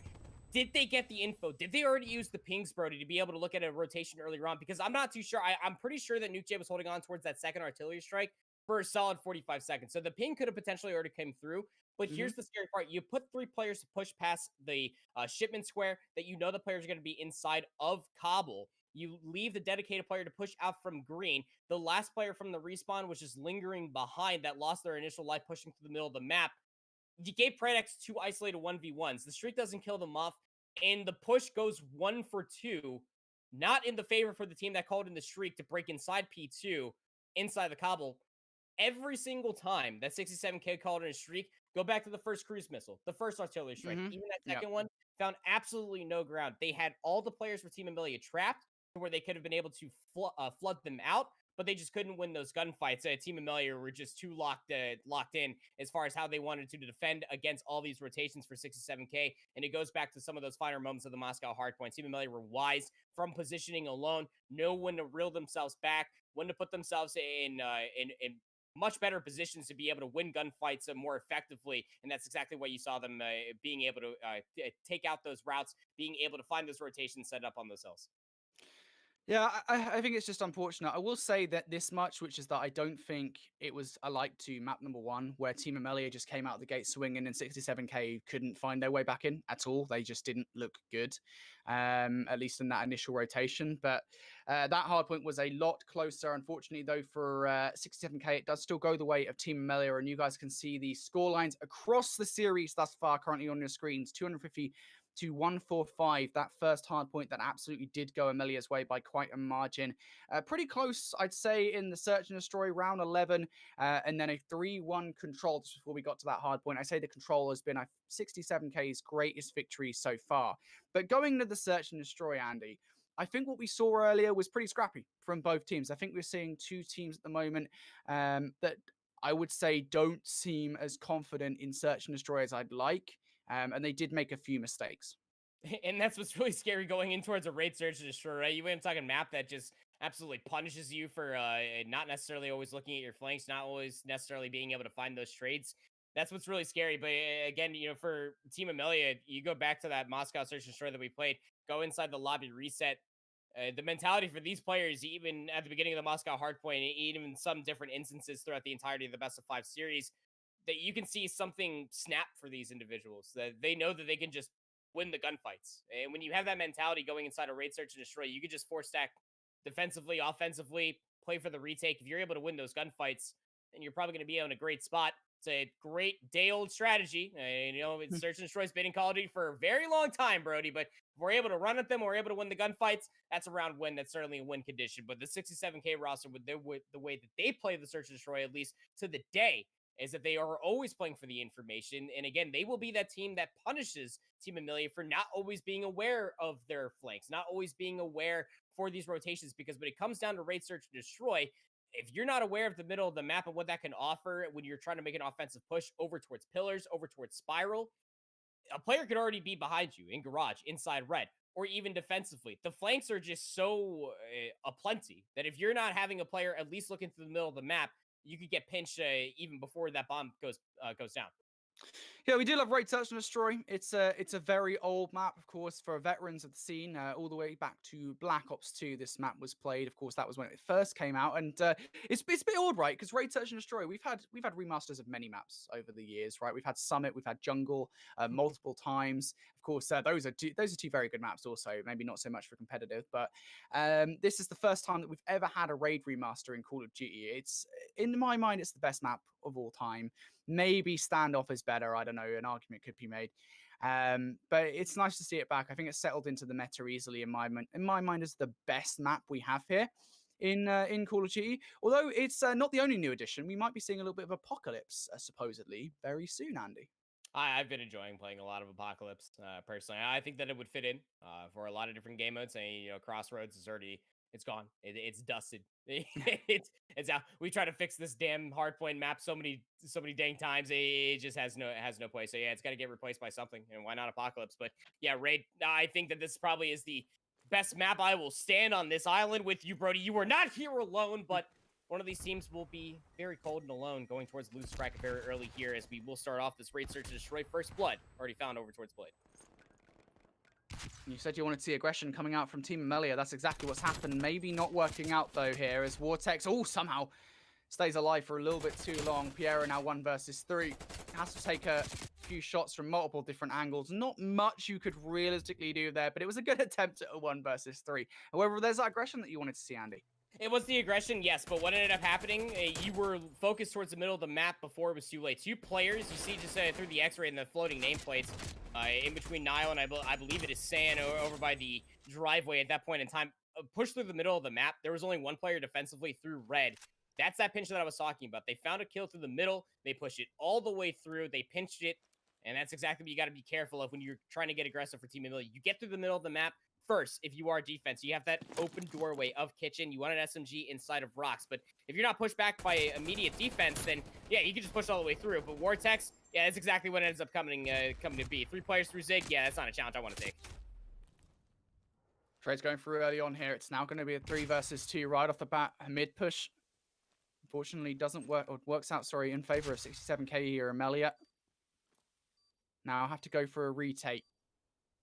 It's going to be a retake from 2 different fronts here. Predax could get the kill in the mid-map. Piero, though, wants to go for these fights. Bean's going to win that one. Now it's Predax left alone. 1 versus 3. He can't do anything. Predax doesn't even bother to check mid there, apparently. Why would you check mid? I don't understand why you would. Just a lonely submachine gun player trying to imitate a frog on a lily pad in the middle of square. But yep. I don't know why you don't check that, but at the end of the day, again, this is 67k abusing just the middle of the map to their favor. Again, Team Amelia, they get first blooded in that previous round because they thought that they could get through the middle of the map as quickly. You had an AR player inside a kitchen, but 2 turned the corner from Zig as well as an SMG, and that opened up things wonderfully for 67k. We're just playing these angles so well, Brody. Beans for first blood. Beans for first blood hit. It's going to be Team Amelia. 1 man down. Not the best of starts to this search and destroy. You got to find a way to equalize somehow. And they actually have full control of this bomb site. 67k have pushed all the way back to Laundry. And Blade takes down Vortex. That's so unfortunate. In an attempt to trade things out, he will get Nile, but at the cost of a teammate, a soul for a soul. And now Blade 1 versus 3. Beans turns around. Of course, they're going to know he's coming on the flank. 67k. 3-0 now. This is the blistering start that we wanted to see from them. Dude, I'm telling it's something about the 67k roster, and it was eye-opening in the search and destroy. Yes, that Moscow search and destroy went to round 11, but look at this raid search and destroy, Brody. They are just they checked Team Amelia out at the library. They have read this book. They have done 5 book reports on it already. They are just reading everything that Team Amelia are trying to do and are just doing it so much better. Beans is actually not moving inside a garage. That's concerning. They might just be holding that angle, but they have not moved off spawn. But 67k, they're still effectively pushing towards this B side. They don't even need Beans. It's okay. They find 2 kills, but quickly trade it on up. Here comes Beans. Beans. Oh, dearie me. You ever see Even Stevens? Yes, of course. Yeah, with Beans. That's what I think about when I hear Beans. Oh dear. I was actually thinking that in the map number 1. Didn't want to say anything. I wasn't too sure. There's an age disparity on this broadcast team right now that I'm sure if you see. Not that much of an age disparity. You're a young man, Andy. We take this. Yeah, exactly. Don't be putting yourself down. But I am younger. I'm more youthful. Thanks. I'll see you when you can grow a beard. It's funny because I can't, which is sad. Anyway. 67k at the moment. They finally lost a round in the search and destroy. Amelia are able to pick one up on the board here. Trev System is going to save them from a wayward nade. Trev System's OP at the moment for a Team Amelia. Vortex trying to push on through, but 67k playing this one reserved. Gonna win the opening engagement, and now Team Amelia have to find a way into this round. Piero's gonna pick up Beans though, so there may be their way in. They also have Predax over towards A. Maybe contemplating an A push here? Predax is just going to hit this with the open staircase. Do you check the middle of the map? No, it's actually going to push all the way through. Wonder if they're going to push through Garden or if they hop through the money wall. They're actually going to push all the way through Basketball Court, knowing that there could be a player inside a jungle. That would be true. And we have the pleasure of having the minimap in the X-ray, but Team Amelia, bomb being carried by Blade, will fully rotate over towards A. They're going to drop this rock. I don't think that Sand will be able to get the angle. They're going to have to slide cancel out. Do they get Blade on the exit? Yes, they do. Narrowly. It's a huge kill to get, but Nuke J going to take down Predax. And, well, Piero is in a power position here. It's not the worst place to be. You can absolutely play time, but you've got to win that fight against Nuke J. Doesn't happen. Nuke J comes out on top. And now 67k, they restore order here. Team Amelia, I will say, I do really like the play call to rotate over towards the opposite bomb site. It's just unfortunate, really, that they couldn't get the Bloods to make it work. And again, this is just COD timing 101. We talked about Predax in the early part of that round was outside a bedroom, pushed through open staircase, and then put themselves in Basketball Court. Nuke J, they get the timing. They find Predax behind. Absolute beams coming out to be able to win that very tough gunfight. Over inside top bedroom. 3-round lead for 67k. A must-win round here if you are Team Amelia. Something's got to come through. We have not seen Vortex truly pop off, Brody, and what seems like all the way since map number 1. They definitely had some bright spots, but there we go. Speaking into existence, nice team shots to take down Beans for first blood. Even followed up with another one. Sane are going to fall here. So 67k not looking too hot in this round. As Nile can make something work on the flank. Piero needs to be checking that. Seems a little bit of a flip going on at the moment here, though, as Nuke J and Nile have taken ownership over the laundry room. Got to get that washing in, my friend. Nile's actually going to get Blade here as well. So now Vortex and Predax. Got to make this work. Predax will take down Nile. Now Nuke J, a 1 versus 2. This guy has been seen in a lot of the limelight recently. Now they know exactly where he is. Do you play time here? You get that first kill against Predax. Surely you're going to get this. Jumps away. And Vortex has absolutely zero idea. He jumps back into laundry. This is such bad Call of Duty timing for Predax. Nuke J gonna check it and gonna walk away here. No way does the Call of Duty timing work out. But does he have time to get the defuse? Yes, he will. Nuke J, you know how to make a sweat here on the proverbial casting desk, don't you? Oh man, that was scary. I actually felt like I was in that helmet right there. Felt like I was wearing my VR headset. I was ready to live that moment. Yeah, that was tough timing. Probably just 2 more seconds of living your life. Maybe another pop out from the window. You're looking at a round win and series point. 467k.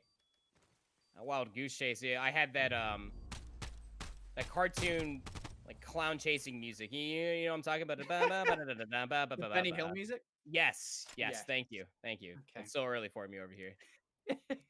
I would say it's early for me over here. Technically, that is true. For me, this is early.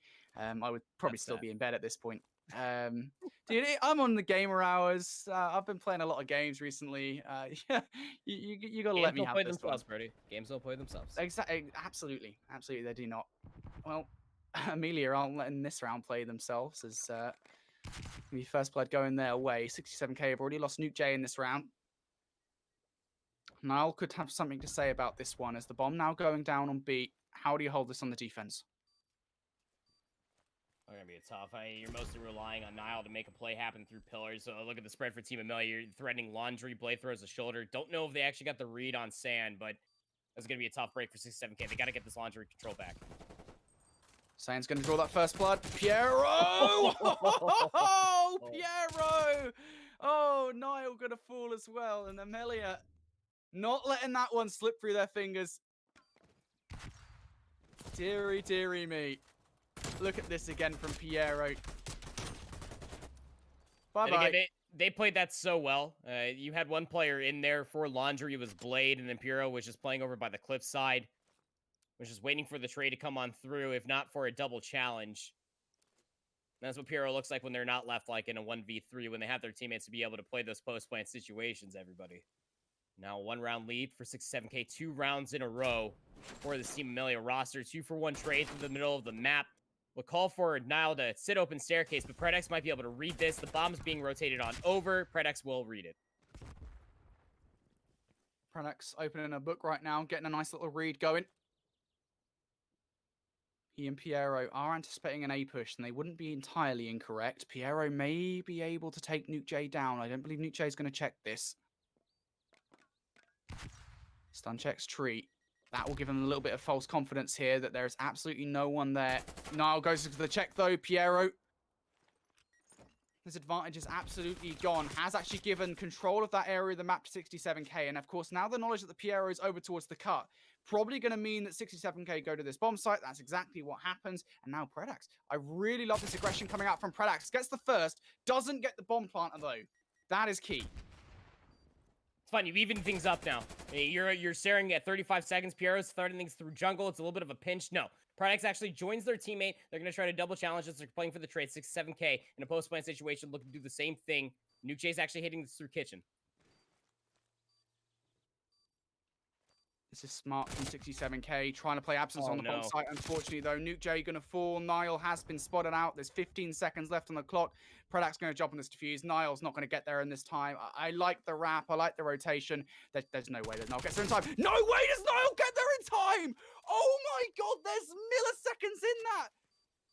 Piero jumps on the defuse. I didn't think the Niall was going to get there in time. My guy was Usain Bolt. He's run around that corner quicker than you can even see it coming.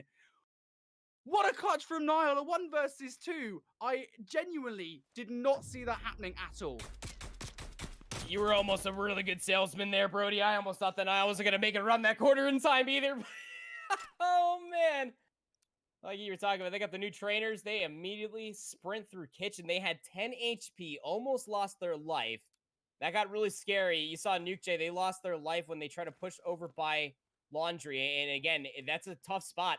When you don't play for those trades, that's exactly what Team Amelia wanted. But, I mean, Niall, I don't know how you just make that hit happen, but you put yourself up on series point. Now, Team Amelia, they go back to an offense that worked in their favor. Last offense to go for this B site, but previously 67k, they didn't get through the middle of the map as easily as they just did. Team Amelia now going to have 3 perfect search and destroy rounds. That would have been the one to even this one up. Going to get this bomb down. Nuke J with the support of Beans. Nuke J! Let's get that opening blood. Trade's going in favor of 67k here. Now it's just Blade. 1 versus 3 to keep them from going to the loser's bracket. Can you pull it off? Blade gets 1. Gonna reload before the second. I don't know why you reload there, to be honest, buddy, because it is gonna get you the L. Beans makes sure he's dead with some extra bullets into the body. 67k. Don't even get the defuse. I believe the game has ended just before it can come on through. That is going to be GG 67k. Walk on through to winners round 2. Look, I'm telling you, this 67k roster, you know, even before Zero took place of Weeman against House Tarth, I did not watch that match, but even their run through the previous cup, it was still a very good one, to say the least. Has definitely creeped up. If you have not been keeping track of European Call of Duty from previous Elite on a team to potentially look out for, look no further than this roster. They are really good as far as playing for trades. Their search and destroy is something that you could absolutely write down as inside of a strategy book. The way that they are able to rely on each other, the blind trust for these for this team on control as well. When you're able to play the objective game modes between search and control, that has the workings for a very tough team. It just comes down to consistency for this team at this point to be able to play as comfortable and I guess as egotistical as we saw through that control and be able to replicate that on the respawn from a submachine gun standpoint, Brody. That could be a championship caliber team. Well, here's our map set for the series. 6-3 Raid Search and Destroy caps off what has been a rather eventful series for both of these two teams, really. If anything, I think the control looks really strong at the moment for this 67k roster. The Search and Destroy, while shaky, they definitely have their moments. If they can improve their hard point, they might just look like a scary team going forward in this tournament. My question for you, though, Andy, I did ask it earlier on, you know, can they be one of the 4 teams to qualify for stage 2? Of course, we already have 4 teams over there in stage 2 here in Europe. Can they be one of those 4 spots and upset somebody who maybe would expect to get there? Look, man, we were talking about this before we actually went live with the broadcast, that when you are looking at the 4 teams that have already qualified, Rams, Orglis, Train Hard, Connect as well, and what ended up happening in the previous weeks as far as the roster implosion, and that was Singularity moving away, House started picking up Zero, and a bunch of other things happening inside of this Elite qualifier. I would honestly say that you could comfortably rely on even both of these teams to qualify. That even if they both get knocked down the losers bracket, they could technically both still qualify. But I think the 67K roster will end up being one of those rosters that we will end up seeing later on or earlier in the week that is about to be upon ourselves. Absolutely. Well, 67K, they make their way on through to winners round 2. And of course, that's where we're going to be going next in this tournament. We're not done yet on this qualifier stream. We have a long way to go through the remainder of today. We're going to take a quick break. When we come back, we're going to have winners round 2. Unsure what the match will be, but it'll be here right after this break.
Tell me that this isn't real.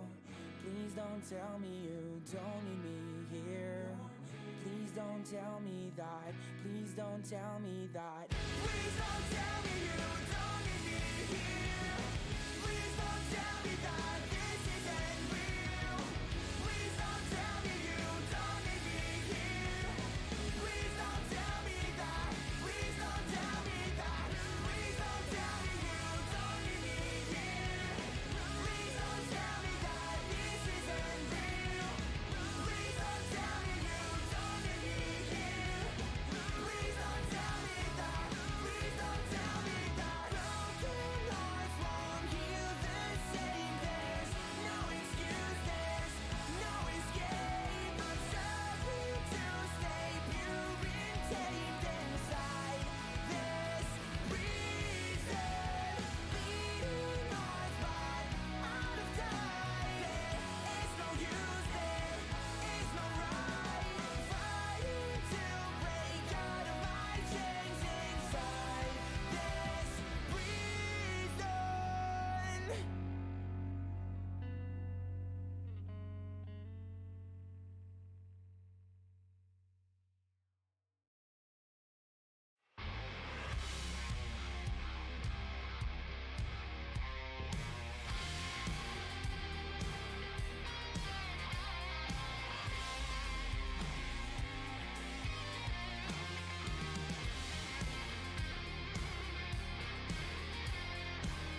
hustle and motivate. Follow me, I know the way. Grind hard on them every night and day. And the 40 bang hard in the air, I don't play. I aim for the neck and the juggler. So don't people think I'm a smuggler. Don't get it confused, bro, I'm just a hustler. Been in the gym, so I got my muscle up.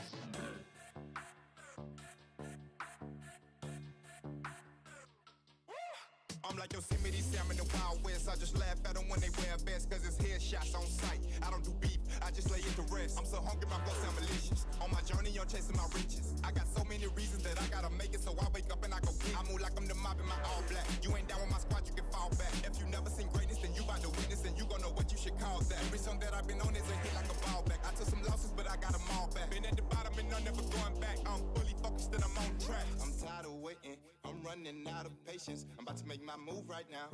I'm about to make my move right now. I'm tired of waiting, I'm running out of patience. I'm about to make my move right now. I'm about to make my move right now. I'm tired of waiting, I'm running out of patience. I'm about to make my move right now. I'm about to make my move right now.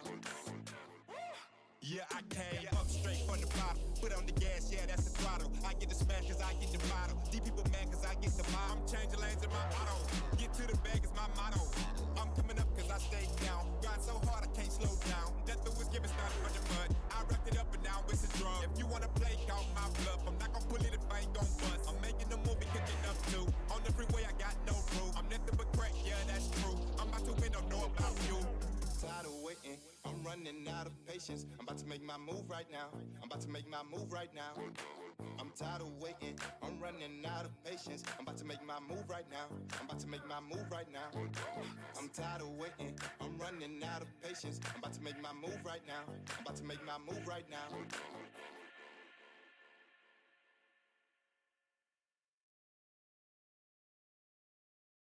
You gotta get into the groove.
You gotta get into the groove.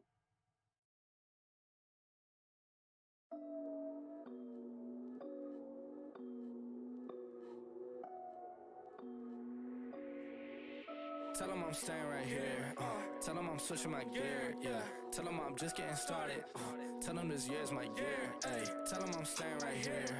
Tell them I'm switching my gear. Yeah. Tell them I'm just getting started. Tell them this year's my year. Ay.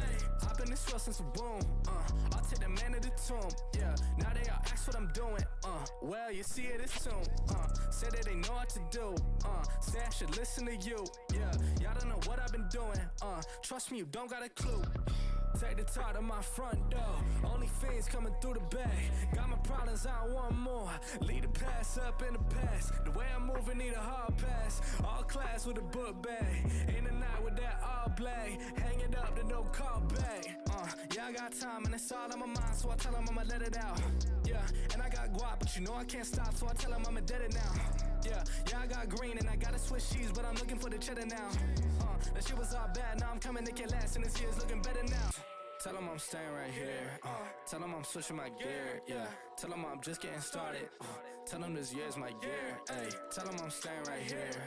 Tell them I'm switching my gear. Yeah, tell them I'm just getting started. Tell them this year's my year. Ay, tell them that. Tell them that. Tell them that. Tell them that. Tell them that. Tell them that. Tell them that. Yeah. Tell them that. Tell them that. Tell them that. Tell them that. Tell them that. Tell them that. Tell them that.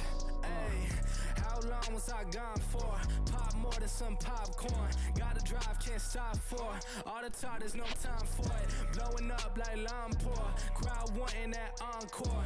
Tom Ford is what I wore, and I made a day what I bought it for. Now the speaker's so fluent. I'm at the back like I'm Ewan. Yeah, they wanna keep me so stagnant. I make a hit, keep it moving. Up in the morning, I'm brewing. They going nowhere, I knew it. They tryna keep me from making it. I swear they looking so Judas. Feel like Messi with the goals. Will I make it? I don't know. Time is running out the back door. Pray to God to open doors. Couple bands for the shows. Hey, making money off the flows. Yeah, I just had to go show y'all. Gotta keep 'em on their toes. Tell them I'm staying right here. Tell them I'm switching my gear. Yeah, tell them I'm just getting started. Tell them this year's my year. Ay, tell them I'm staying right here. Tell them I'm switching my gear. Yeah, tell them I'm just getting started. Tell them this year my year. Ay, tell them that. Tell them that. Tell them that. Tell them that. Tell them that. Tell them that. Tell them that. Tell them that. Tell them that. Tell them that. Tell them that. Tell them that. Tell them that. Tell them that. Hey, it's 2018. Yeah, come on, tell them that. Man, everything in 2017, I don't want to hear about it no more. Okay? Yeah, cause big things are brewing. I mean, big things popping in the city, you know.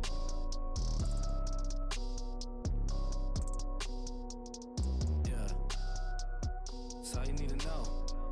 Don't tell them that.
Welcome, everybody, to the Call of Duty Challenges Elite Season 2 Stage 2 qualifiers. Sorry, we've thrown you guys right into the second match of the day.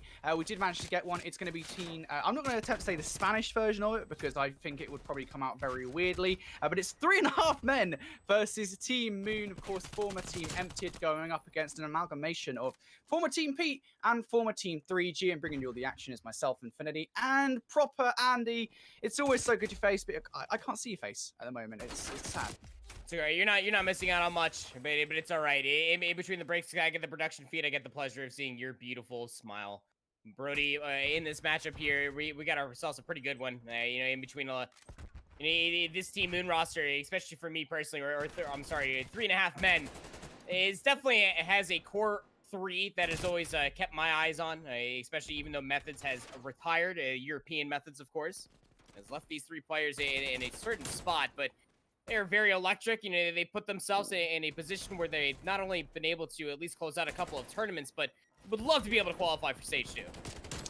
Absolutely. 2 very different teams here, you feel, right? I mean, yeah, I was trying to say the Spanish name of it, but I'm not going to try it. 3.5 men. They have a team that come back together, of course, after Eric Beam went for Train Hard. Unfortunately, though, didn't work out in the end. And, well, now they're back together and can perform back to your old favorite ways, right, Andy? Because you used to love this team. Yeah, and again, this was a team that was mostly playing with Methods. It had really bursted on the scene for me when we were casting the early goings or early cups for EU. Eric Boom and Super are your leading charges. Yakko is also a player that comes to mind. The SMG presence for this team, especially with the XM4 being fully GA'd, has a certain ability to be able to push you against the brink, but not a bad start. All things considered, for Team Moon, they find themselves at least breaking inside of P3 for the initial time. Genesis will be the last player standing as they will be able to soak up a little bit more. I'm going to see Team Moon here. Named after this very man himself, Genesis, on your screens. Not entirely sure why they call him Moon, but I guess I'll find out one day as he's now inside this hard point. Has the support of Aroma towards the back line. He's called himself Terrence for some reason, which I absolutely hate. So nice one, Aroma, but it's going to be Genesis picking up 2. Super, the last one left up on this hard point, 25 seconds. Still quite a bit of time to fight for, and that's why you're seeing Aroma still looking for it. Don't want to go too hard on that, though, as you look over towards that rotation. There's 20 seconds left, and we're already seeing players over there. PE playing this one smart behind Yakko, picks up 1, looking for the second. Eric Boom ends up winning that gunfight, but as we go towards the front of the hard point, Genesis is still there, and Eric Boom has quite a bit of work to do. Will actually win a crucial gunfight inside the hill. So they'll have the initial setup here. You already got Brezzy inside of Kitchen, who's going to expect for a rotation to come on through. That will end up being the case.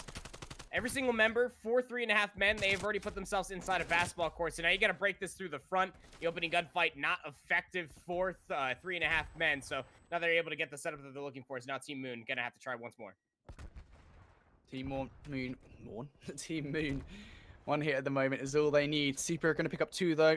Sukri picks up another 1. It's all down to Genesis close. You do see Team Moon spawning out over towards bedroom, so they're actually being gifted quite nice spawns to try and hit this hard point for the last 20 seconds or so of time. Eric Boom going to pick up 1, though. Brezzy now inside. Unfortunately, the Frenchman is going to fall. PE still has something to say, but Sukri, his voice is much louder. Yakko, unfortunately, takes his teammate out without a nade. And that was a good hardpoint hold overall here from 3.5 men. They're able to get the majority of time, and now they're essentially level with this Team Moon roster. Yeah, we'll take a solid 50 there. If you're looking, it's from 3.5 men's perspective. The other side, Team Moon effectively got about 45, 50 seconds off P3. So you wanted that answer back if you are a fan of 3.5 men. Now we go towards the center of the map. We've seen so many teams lose and find breaks to be able to clutch out maps here on P5 through the first and second set. Team Moon will get the initial setup. Brezzy, this is a wonderful place to be in if you are an SMG. You have so many different rocks and headies to play in, and all the members for 3.5 men are trying to pinch this the setup that Team Moon have. Gonna be Brezzy inside the hard point right now. Has a second to win against Yakko. Wins it now with 3rd. Super inside Kitchen. Not a problem for Brezzy. Now on a 6 spree. 1 more kill and it'll be artillery strike for him. Of course, the streaks being a new addition here to Europe. The fact that they were GA'd for the last few weeks or so meant that we haven't really seen them. Brezzy, an important 1 to win against Eric Boom, is going to win it. And there's the artillery strike. Now, just 1 more kill will earn him the cruise missile, and that will be extremely helpful. He's being extremely careful at the moment, trying to come in from behind, and actually going to use the artillery straight away to remove a player. Doesn't get the cruise missile. And is that the right play for that streak there, Andy? I'm not entirely sure. I used the pings for information. You're hoping that the break comes through. Genesis is going to be the last player left alive over here. So not the most effective use of streaks for Brezzy. Was really hoping to use that, the artillery strike to be able to get the cruise missile. You saw PD was with them, trying to help them be able to get fully streaked out. It's not going to be the case, so that's a resource down. And now, 3.5 men, they have a great chance to not only soak up a lot of time for P1, but to be able to hold the rotation over towards New. And you can see that's where all Team Moon, they fully invested their resources in going towards. They have numbers inside of Kitchen. Player number 7, Sukri, is going to be able to read this. They will find an opening picks, and they ain't going to deal with this. Brezzy, got to win these fights. Does get one against Yako. Has had a stellar game so far. Got also Aroma in the back line. This is important time here for them to get. But while all this has happened, I mean, we did see this Team Moon roster get a solid amount of time. A solid amount of lead here, I should say. And now, 3.5 men have been able to bring this one back in. So we'll see whether or not Team Moon can hold on. PT, unfortunately, going to fall in outside money. This should open up a push here for 3.5 men. You've now got Eric Boone trying to fly on through. He, unfortunately, is only going to be able to get one before falling. Sukri falls as well. Super. He was close by. Could potentially have done something, but now I think will potentially slow up. He does pick up one. We don't know Brezzy's here inside the window, though. Not even a problem. That's Eric Boom able to take him down. Still 25 seconds of time here. And you've got now Team Moon spawning out over towards the driveway. As is expected, you'd expect a rotation out from them here. Oh, people look at him. Yako's already over here, but they will lose their life. When you talk about the rotation came through from driveway. A great job coming out from Team Moon to not only have the setups, but to be able to keep that contested for a certain amount of time. They will hold a 40-point lead. And then you go all the way over inside a garage. They got about 50 seconds last time we were at this hill in the previous rotation, Brody. And this setup could be an absolute blistering one. You also have Genesis, who spawned out. This could be a little bit of a pinch. You also got PD to deal with as well. And, well, 3.5 men, they're going to try to deal with it, or try to break in still. Brezzy, unfortunately, isn't able to get more than one. Sukri under the threat, though, and now it's going to be Genesis versus Yako. Yako comes through, picks up 2, and this is big time. You can't really afford to give this up if you're 3.5 men. You got Team Moon starting to gain themselves a solid lead in this game. Massive rotation from the kitchen towards New. Super able to find his way on through, though. Super, unfortunately, going to fall. Now Sukri and Yako, what can you do? Yako is going to fall. Sukri coming in from behind. And you're just giving up this time at the moment towards Team Moon. That's exactly what happens. Last 10 seconds go their way. They will be about 25 points away from winning or so. PT misses a huge gunfight over towards the rotation, and it is going to be 3.5 men over there. Yeah, and again, you go back to the first set of hills, it was a solid 55, almost a full 60 that came through for 3.5 men, but this is leader's advantage for Team Moon. They were already pressuring inside of jungle, so if you're looking at this from 3.5 men's perspective, they don't have the immediate setup they're hoping for. 2 kills already come through for Team Moon. They're looking to break this through the front. Genesis, what can you do here? Got one player to take out, but the longer you take, you got more players from 3.5 men making their way over. Brezzy in for the support, though. Brezzy in for the support. Eric Boom, the last player close by. He's able to pick up 2, though. PT holds on, and now once again, it's Team Moon in for this last 15 seconds or so. Sukri, got to get in on that hard point, buddy. You cannot sit on the stairs. I know it's nice and warm over there, but you can't sit on there for long. And now it's going to force 3.5 men to make one last push here. They cannot afford to give this time up. He ends up getting one, trades in favor, and that should be it. Team Moon look nothing short of stellar there. A comfortable hardpoint win. And for me, Andy, it was that rotation from the kitchen to the garage that really solidified it.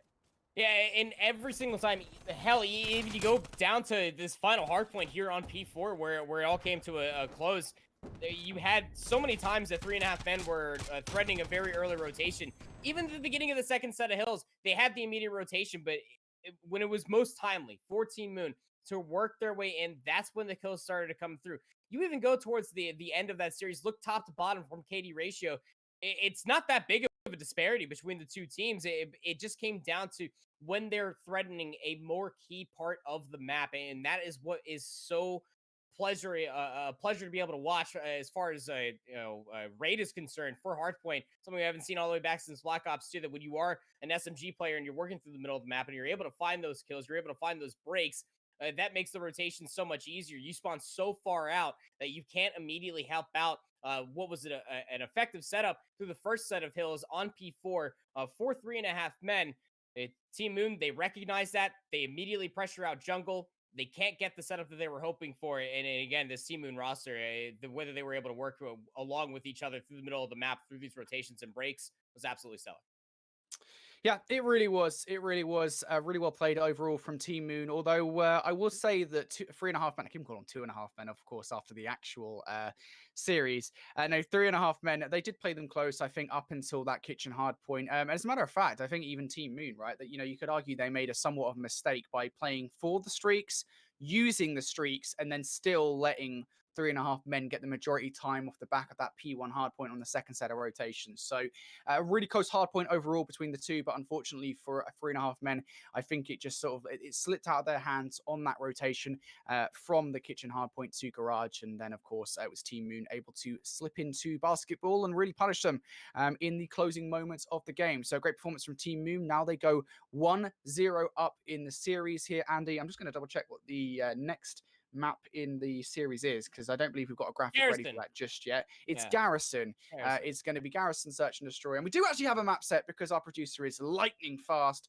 and that is going to be the next map in our series. Anything to say about this map set? Taking a look at it. Garrison will be your comfortable guaranteed 3 maps, unless 3.5 men are able to win one of the Garrison, either the Search and Destroy or Control. But Moscow Hardpoint and then Raid, Search and Destroy, very versatile map pool. But this all, for me personally, has a pretty bright spot for SMG presence. When you're thinking about the inner workings, the nooks and crannies for Search and Destroy on Garrison.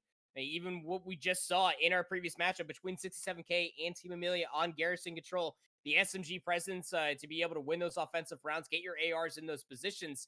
That's exactly what it ends up coming down to, especially because you don't have the XM4 anymore. You can't really do it by yourself if you're an AR player. That little help from the SMG players are definitely what you're looking for these teams to be a well-oiled machine, especially through Garrison, is what comes to mind for me too. But when we get to that Moscow, and I believe what is actually supposed to be a Miami Search and Destroy is our last map. That's at least what's going on inside our group TM. So that'll be interesting. We need those final 2 maps, but they're going to have to get through here if you are 3.5 men against a very versatile Team Moon roster who have been playing together for a decent amount of time. I mean, if I do remember correctly, that they've actually been playing together, but they previously, what their best finish was Cup number 8, I believe. I think that they were playing with Felon instead of one player. I can't remember specifically who he replaced off the top of my head, but even still, this team is another one of those teams that have been sticking together. They've been trying to hash things out. They've been really trying to grind things down to a fine polish so that they can potentially be one of those top 4 teams to make it all the way into the week. Well, we'll see how it goes. Apologies, I had my mic muted there. I even pressed the unmute button. It just didn't want to unmute for some silly reason. But Discord's not working with me today. Regardless, though, we'll see if Team Moon can end up taking it here. 2-0 lead in the series, of course, after a relatively comfortable map number 1 victory. We jump into a late Search and Destroy round 1 here. And it's going to be 3.5 men. Okay, Sukri spots out Aroma in the back line, takes him down, and now it's going to be Team Moon immediately with disadvantage. Yeah, and you're just immediately able to find Genesis as well. So now 3.5 men, they can really start working this B site, but it's Garrison, baby. And you start finding those few kills, they'll all end up flushing out of the woodworks eventually. Start threatening different angles as well, and it's this specific angle from Sukri.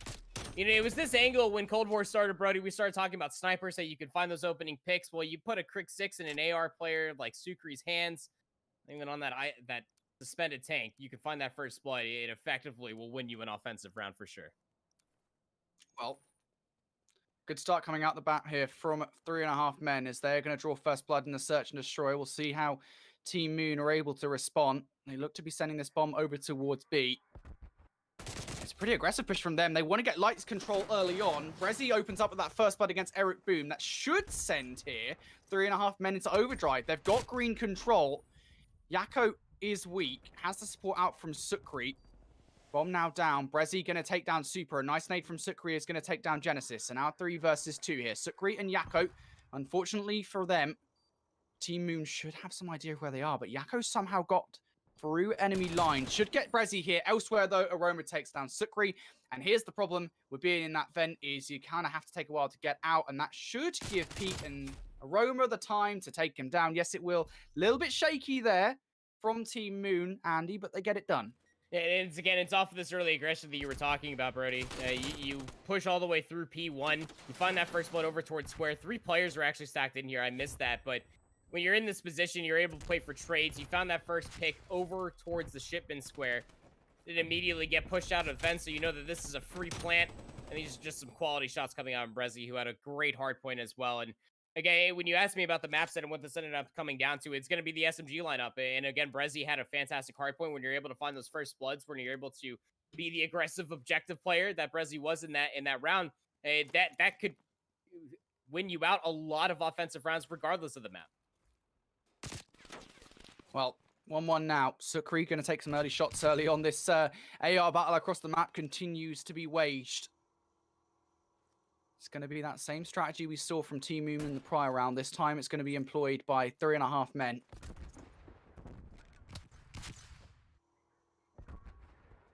What can they do here, Andy? You've got 2 players close by in PE and Brezzy, and 3.5 men just trying to hunt them down.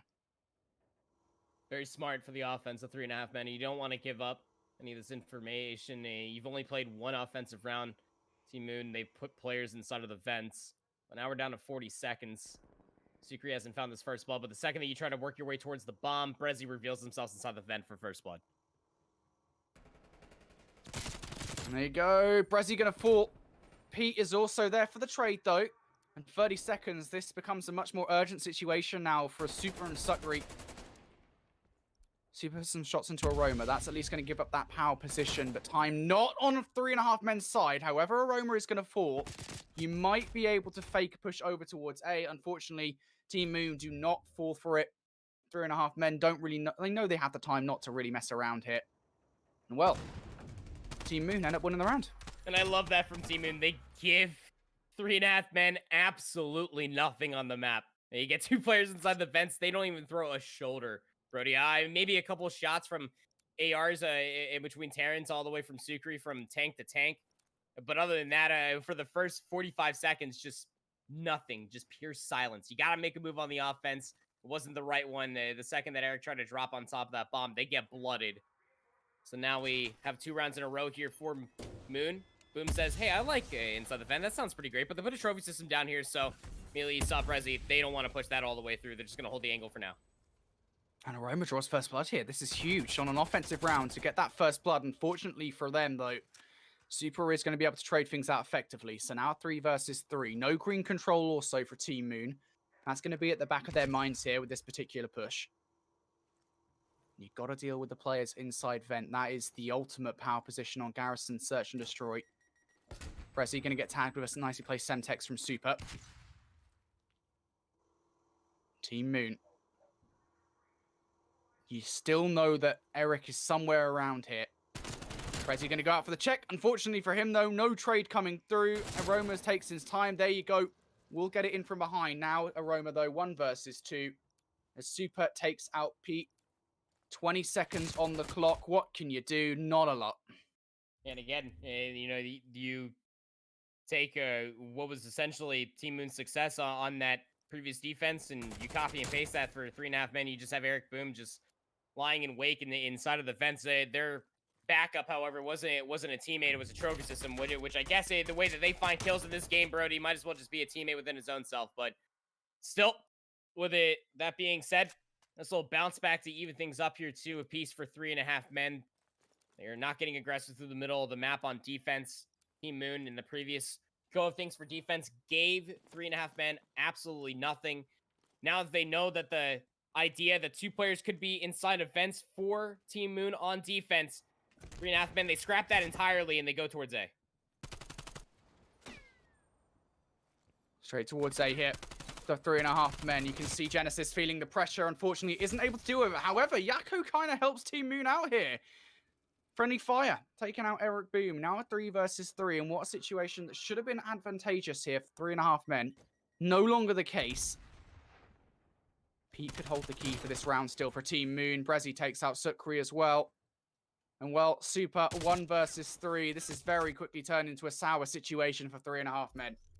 That was just so smart from PD. Again, it is just so wise. You find that first blood towards the main A defender. How many times in Search and Destroy you're going to expect that rotation to come through, and how many times is it an offensive success? PD just reads that, just hangs out over by the B site, has an angle underneath the tank. They're able to shut down Yako, who was hoping to be able to find that bomb plant. But like you talked about, I mean, you're getting first blooded by your teammate, who was a bullet sponge, put the final bullet, who was going to put your teammate down, making that a 3v3. Didn't make things any easier for 3.5 men. Team Moon can't necessarily say that the momentum's on any one team's side. We've seen both teams kind of flirt around with the same ideas. Brezi's going to throw a Semtex inside events, going to clear it out entirely. For the offense, that's eerie because now you don't know where they are. Team Moon now have drawn first blood in this round. They failed to win an offense just yet. And Eric Boom is going to even things out. And I really would like to see a little bit more aggression coming out of Team Moon here. A little bit more confidence in yourselves. We know what these players are capable of at the moment. They seem to be continually falling foul to players like Eric Boom on the defense here.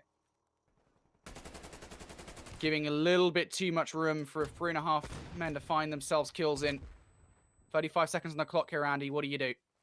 And you just got to try to get this bomb plan. Eric Boom is trying to claim some space back. The moment that the offense trying to make a play happen towards the bomb, the angles are being covered. You're just hoping that Genesis now can get this rock planted. PD's going to cover them, so the bomb will be dropped. Yako 1 versus 2 is going to get Genesis to run away. Oh, Yako tries to pick up PD there. It's a well-played finisher. And a good attempt at that. Yeah, it's PD in these closing moments, Brody. It just... the wherewithal, and to know that you got to cover wide while your teammate collects the bomb, gets the plant. You have somewhat of an information that the player's going to be back towards their spawn, given where the first blood was found. You're able to cover all of that, and Team Moon, again, they have a great coverage. Mr. Do-It-All so far for PD, especially in the previous two-round lead for Team Moon, coming off of a very convincing win, 250 to 162 on that raid hardpoint, looking to continue on the momentum here. 3.5 men. Now they finally lost a defensive round. Team Moon giving themselves a lot of space, and this is exactly what happens when you lose that defensive round. You find yourselves a 1 versus 4 for Super. He's picked up the first kill. Of course, the continual shots being put into essentially nowhere from Super mean that Team Moon here have all the power in this situation. Super, again, just keep on peeking out. You've got Aroma in the back line. As soon as he peeks this, there you go. Dead Aroma, able to get the shots through the door. And Team Moon now 5-2 up. Yeah, and Aroma's just been that guy. He's just been holding the angles while PD and a few other players have just been trying to make some plays happen. What you want from that well-oiled machine that I was alluding to earlier, Brody. Team Moon are showing some bright spots on the hard point. They're showing even brighter spots here in the Search and Destroy, covering angles, team shots. See the way the arrows are just looking and covering a multitude of angles if you're just a mini-map reader sitting at home right now. Team Moon having opportunity to close this out here on the offense. Bomb being carried by none other than Brezi. Player inside the fence will be Eric Boom. Brezi will drop down there, and that's what's so tough about Brezi being the vent cleared. That's the bomb drops inside B. Genesis taking some shots out. Big round here for 3.5 men. Can't afford to lose another defense.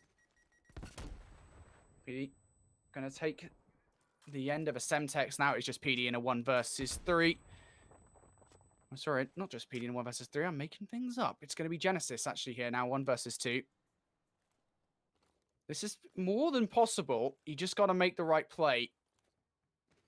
And just look at what Super and Yako are doing right now. Step into our land. He's going to do it. He's going to do it as well here, Genesis. Going to come in straight from behind. This is such a well-played... The timing. Yako didn't see that. Yako hasn't... But they should surely turn around and get this kill straight away, Oh, right? yeah. I mean, sure. No. No. Genesis gets away. Okay. Genesis, now you can stop playing, buddy. Now you can stop playing. Okay, Super. What was that? I was like, with a hip fire on the XM4, Super just drags a little bit to the left on the right stick, lives with 10 HP, and well, I'm not gonna lie here, Brody. If 3.5 men lost that round, I would have we would have had a call for a break. That would have been gross. But a big round for them, potentially a hope to shoot together a couple rounds. You do not want to be going down 2-0 ahead of a control, especially with how that respawn just previously looked. Trying to recollect themselves, our 3.5 men might be a full 4-men roster. Maybe we get some stints for one individual. I won't call anybody out for their hype, but if you're a fan of European Call of Duty, you probably know exactly what I'm talking about. But it's going to have to be an offensive round. Yakko is going to be that bomb carrier. A lot of vent control has been the main focus after round 3. No player there immediately to look at it offensively, but look at the defensive setup. Brody, Team Moon, they got 2 players stacked inside the fence, expecting the hit to come on through. 3.5 men, they want no part of that. They're playing through the middle of the map. They want first blood inside top green. Got to make a move somewhere. Oh, no. Genesis. Okay. Genesis just tracked Sukri through there. Takes his head clean off. And now, Team Moon. You have the advantage. Do not be the ones to make a mistake here. You've got defense. 45 seconds on the clock. And he's going through. Eric Boom trying to make his way on through vents. If he can clear this out, it would be huge. Unfortunately, isn't even able to win the first fight. PE takes him down. And now Super and Yakko are 2 versus 4. It's possible. Yakko and Super get the kills, but now it's going to be Yakko. A 1 versus 2. Only 20 seconds on the clock here. You should have Genesis checking this one out, and that should be round. He's going to be able to stick the plan. Are you going to be able to get away with your life here? Here comes your teammate. Not looking likely. It's doable. I don't know how Yakko got away in the first instance. There you go. There you go. Genesis takes him down. I'm to be honest, I'm very surprised that Yakko even got away in the first instance. Yeah. It's one of those instances where it's just like you're playing with your food. Just like we just love the chase. We love the hunt. Just go and let him run. Yeah, let him get a 2-second head start. We'll chase him down. This is a scary spot to be in too. You saw when the play was all unfolding. A lot of the focus over towards the middle of the map. Not a lot of media focus. Towards the vents. And when you're in a position like that, if you are 3.5 men continuously trying to find those first bloods through the middle of the map, you almost thought that it would have been a clean round had you been able to find that first blood and have been able to work that A plant offensively without finding that team kill. We potentially might still be in that search and destroy, but for this Team Moon roster, again, the way that they are playing, not only the hard plane and the search and destroy as well, when they are working through the middle of the map, they're so versatile and what they're able to do. Petey themselves, it's such a guessing game as to where this dude is about to be at on the map, offensively and defensively. Even Brezzy, to have an objective player, much like what we saw in the hard plane, playing that hard point time, finessing their life. Same thing with being the bomb carrier, looking for that first blood inside the vents. I mean, you got some stones there, bud. But I mean, if it works, it works. You're up 2-0. It works. Absolutely. Up 2-0, our Team Moon at the moment. They look pretty good. I'm kind of surprised about this in a way, and I don't want to bring down Team Moon at all, but this is a brand new roster, effectively, right? I mean, of course, Team Moon before, they did have Felon and Moose on the team in favor of Genesis and Aroma. That's not a like-for-like trade. I think the thing is before is that this roster was effectively filled with AR players for the most part, right? PT is actually a flex player, but nonetheless, you have PE Moose and Felon on the same team. Or Felon was playing AR at one point. I'm not sure if he actually switched to a sub for this team. But nonetheless, I feel like now that you've got this team where Genesis can play sub, you've now got Aroma as the main AR. Things are looking pretty up for this team. Although it still, does surprise me a little bit that maybe 3.5 men don't look as good as you might imagine. Maybe that time off where Eric Green went away to train hard has kind of hurt this roster a little bit. When it comes down to Call of Duty, we talk about this for rosters that have been sticking together, that blind trust, that scrim time, that's what that mostly ends up telling. The time that you spend together as a team to be able to trust each other, to be able to make those plays, Brody, that's what you're mostly missing if you are a brand new team. But you can still do a lot of damage as far as an individual standpoint. You just will be missing those breaks, those team shots, that blind trust to know that you have your teammate watching your angles and such as well. And I think you're absolutely right to potentially put a pin in the idea that, Eric Boone coming into this team, when you are an SMG player of their caliber, especially trying to flex over towards the Crig 6 in this current meta, it's in a really tough spot. And that's what the Team Moon roster has going for themselves. Like you already talked about, they're able to figure themselves out as far as an overall role is concerned. But it's going to have to be something magical. I mean, Garrison Control can be an absolute damning map, can punish you as far as rotations. And if you don't have those team shots to help your team work out from the spawn traps in different situations across the board. It's gonna be interesting to see if this 3.5 man can start the workings of a reverse sweep. Absolutely, a reverse sweep could well be on the cards here, or could Team Moon come out with the strength to move on through to the qualification matchup? Of course, I need to check actually who they would face. I believe it would either be 67k or obtained, or ex-obtained, I should say. They're not obtained anymore. It would be very interesting to see which one of those two teams does come out on top. For now, though, let's jump into map number 3. It's going to be Control on Garrison. This could be the final time that we go to this series, of course. Could well be a 3-0. Eric Boom for 3. And then immediately implodes via Semtex, via Afro. But that's going to open up things to work out in the middle of the map. You can see that 3.5 men. They know that Brezzy is still back here. They will deal with them. This is why you're trying to battle for top green control. Super nasty lad is going to be able to put themselves on A. And this is while 3.5 men also shift their focus over towards B. 3.5 men. They've got players on A. They've got players on B. This is a stellar start to this game for them. Team Moon have chosen to fight A, and why wouldn't you? Super! Hello! My goodness me! Super cleaning up shop over towards A. At the very least, we'll walk away from this point with 1 tick's worth of progression. Team Moon, of course, going to resurge back onto the point. Eric Boom now having a bite at the cherry. He's going to get taken down. Team Moon clear the point. Hey, you have almost essentially just did that on a 1v multiple situations. Super. What a start for them. First tick of progress over towards A. 1 minute and 25 left to play. 3 life lead. Still doable for the defense, though. It comes down to these isolated 1v1s of which PD's going to be able to shut down. So now you're even things up here if you are Team Moon, able to slow down the pace. But I like this coming out. What a call from Team Moon. It's only 1 tick of progress. Get aggressive. Get in their face. Absolutely. Get aggressive if you're Team Moon. And this is something we don't that often see, to be honest. It's just this willingness to push straight in after getting that first wave of kills. That's exactly what happened here for Team Moon, as they're starting to really squeeze the vice onto 3.5 men.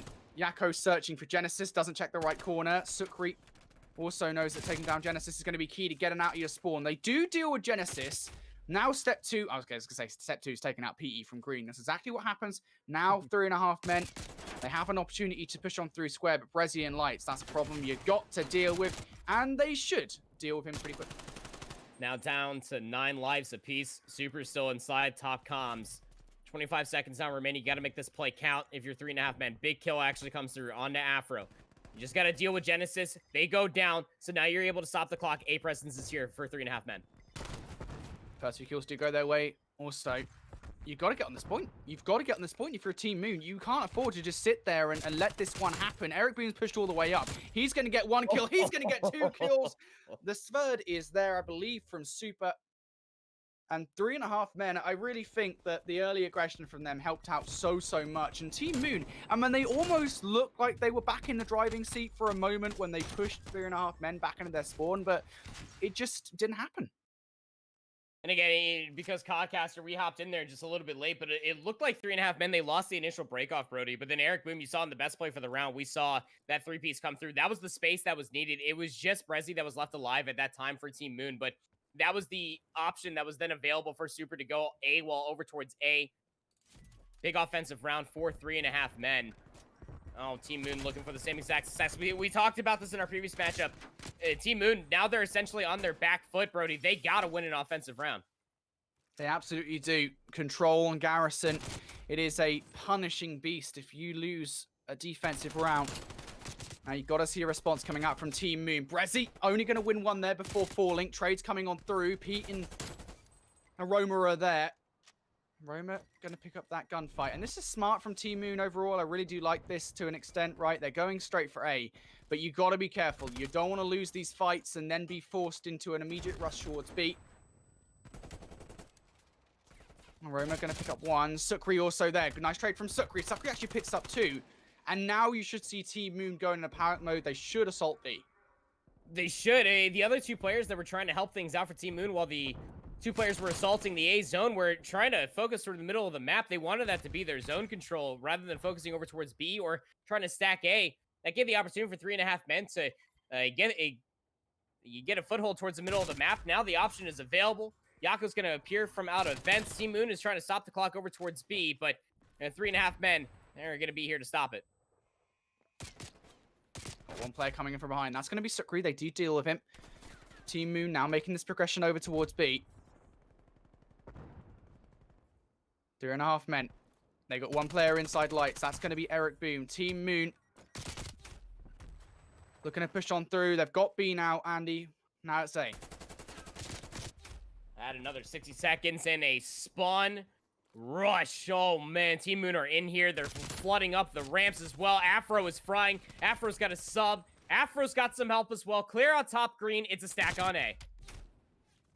Team Moon, they're on A now. Let's see what they can do about it. They're looking to capture the point, and if you're 3.5 men, you've got to get on this point essentially right now. Aroma's also there, getting that sub. Slips out into small. Gonna back away. Genesis is dead, and there you go, actually. 3.5 men, they do a great job, actually, removing Team Moon from the point here, Andy. But the problem here is surely the lives. It's about to be the lives, not unless 3.5 men, they make this play count. That's why they're rushing towards the spawn. They want these kills to really come all the way through. They're able to at least find a few, but this is where the trades might absolutely matter. Team Moon, they only need one more tick of progress. They're able to find the kills. That's also a win condition within their own self. They know that one player is still back here. Will be Yako, but it's not as much map coverage as you were hoping for. So job success for Yako, but again, lives are the immediate consideration. Team Moon are looking at two different sets of win conditions.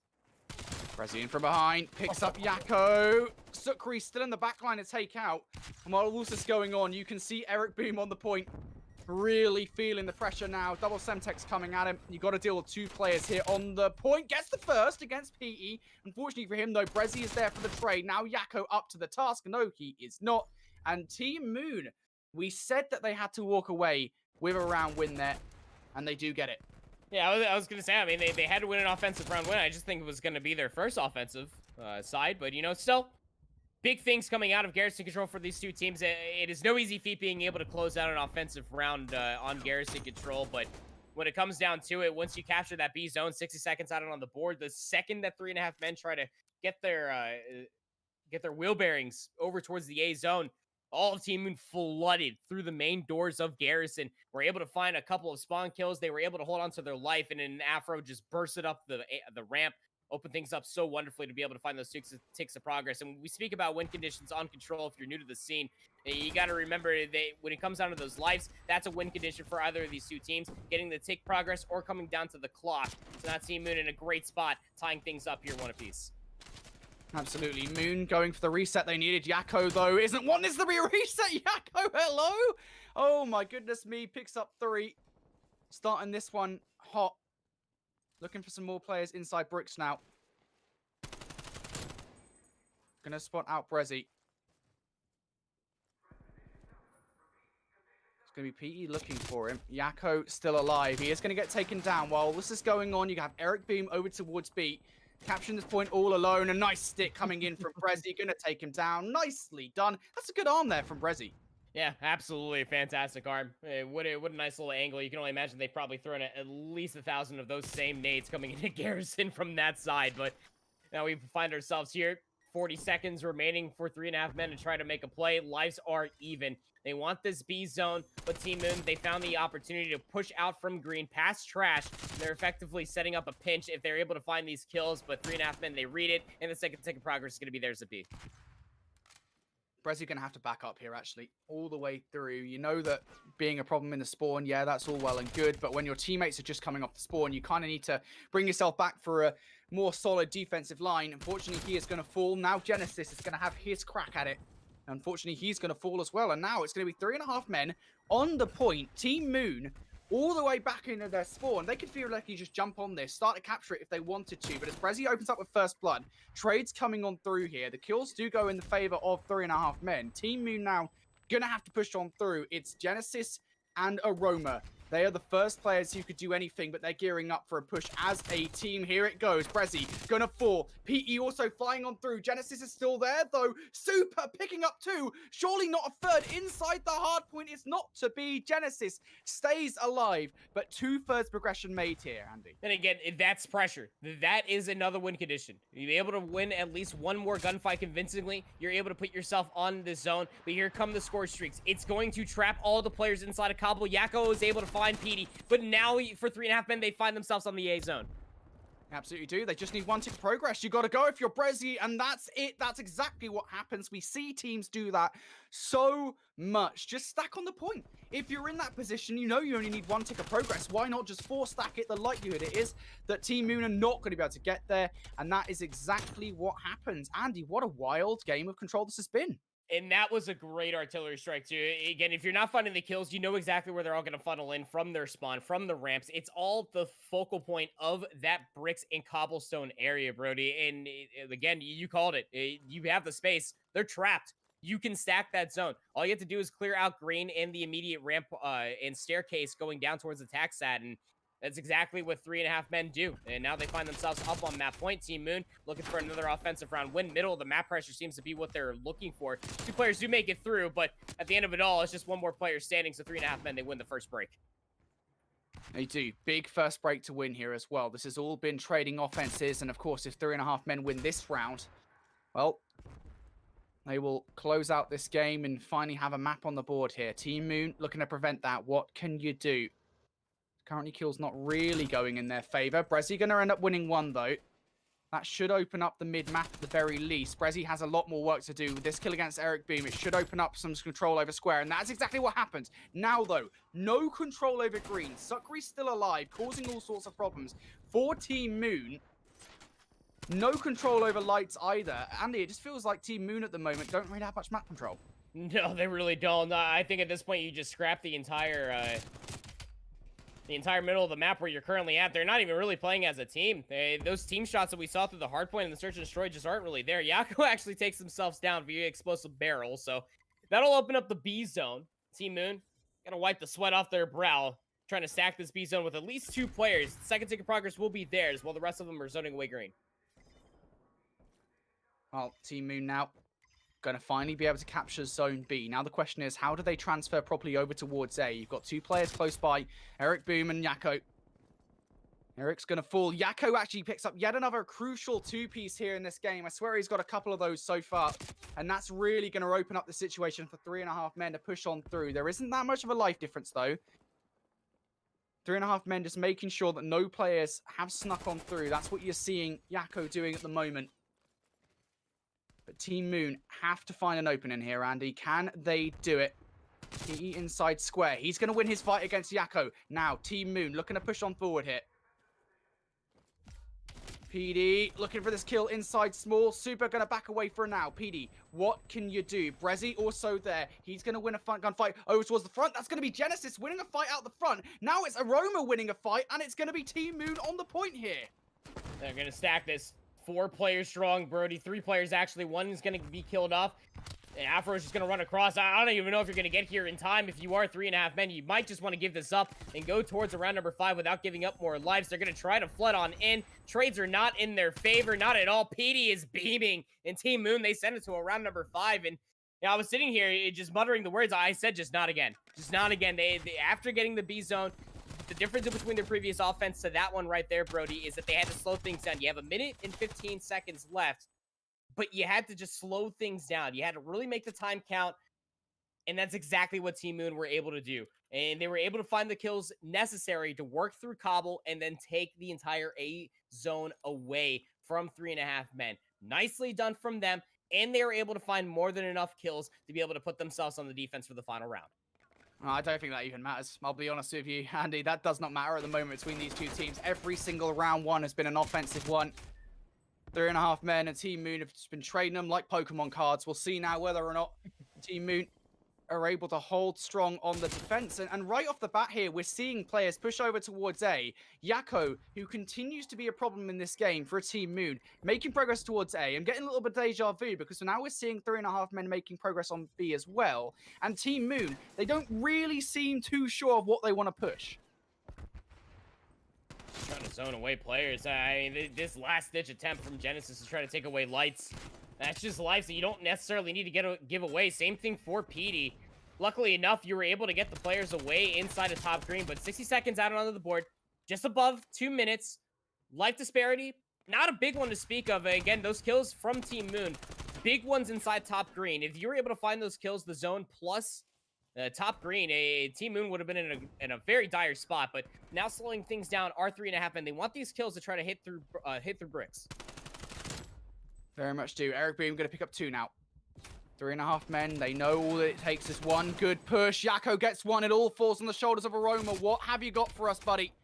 Not a lot, apparently, as now Yako, inside this point, has the support of Sukri. Brezzy has an important role to play here. Just got to waste this time. We've got Genesis coming in from behind also. He, unfortunately, is going to fall. And now it becomes a one-dimensional push. P flies on through. Brezzy ends up winning one, though. Eric Boom, he's going to win the trade. It's going to be Aroma picking up 2. A massive clearance to the point there from Team Moon. Well, Eric Boom, you just challenged that? Like, they had some help at Afro.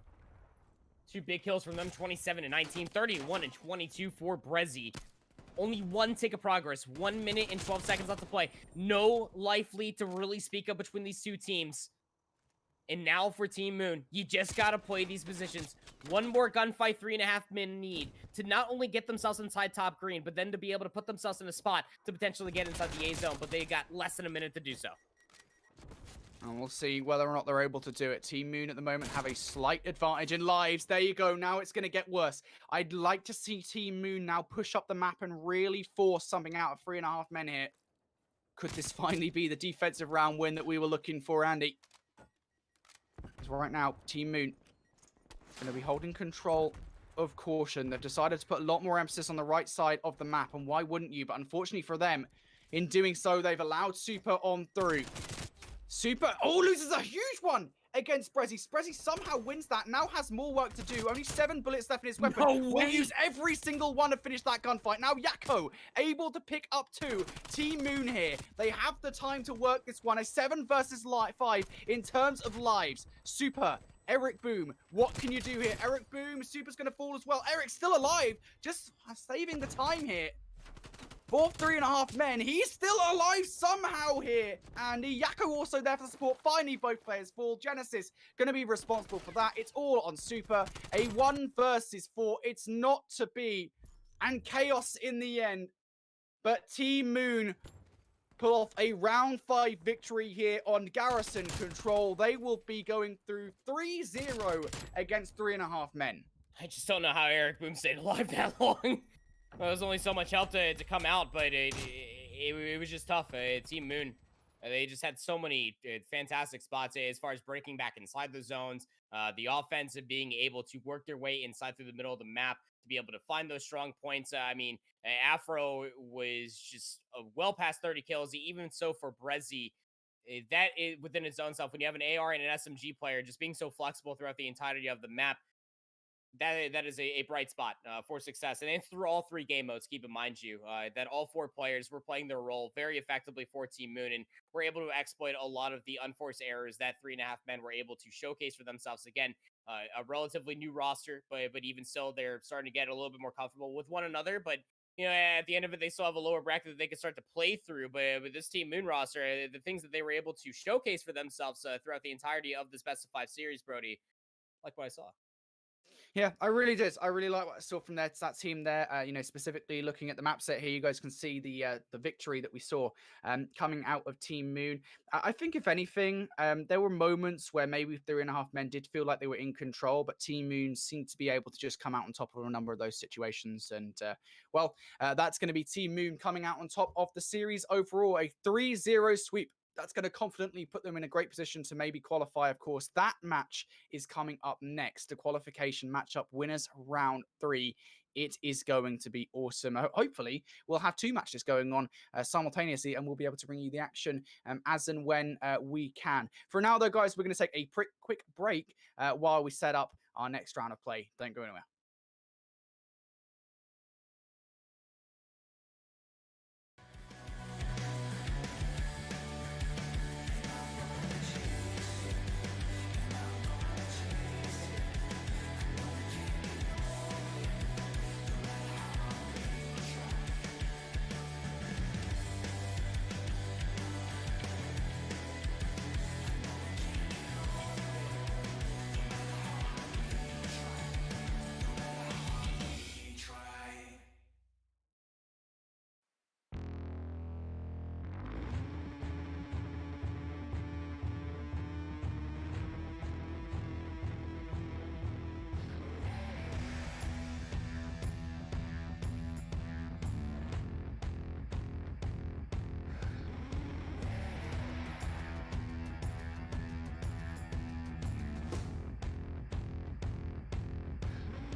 glass in my face. I'm scared of death.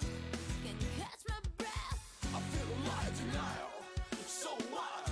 I gotta go with my own style. The shadows talking in the smoke. Oh, you know we once survived, but lead us away. Oh, you know they broke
What you need that I know. What you need that I know.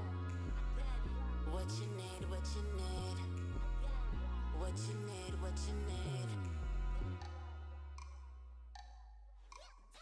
A Camino, one Gino, going hard in the field, I'm a lingo. Got the charm in the mill, he lucky. Ugly boy when a trap can't touch me. There's a Mina on Frida. You don't know how I got so free, huh? Sweet tea, but I got that me mug. Say hot, but I've been on freezer. Got flavor for the majors, but they gonna owe me paper. No, none of y'all can claim her. No, none of y'all can blame her. No, none of y'all can snatch her. No, none of y'all is factors. Yes, I come in like raptors. Yes, I come in like national level on my word. Y'all been getting on my nerve. Tell them boys it's my turn. Tell them girls come learn. I've been fishing all this time, but I know I caught down. What I wrote is on prime. You don't know I'm on mine. Playing me, bing your crime. Roller coaster on my way. Trapeze on my line. I just know what I crave. Balance beam on my life, but I know what's in way. But I know what's in way. But I know what's in way.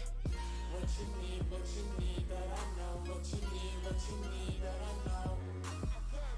What you need that I know. What you need that I know. What you need that I know. What you need that I know. What you need. What you need.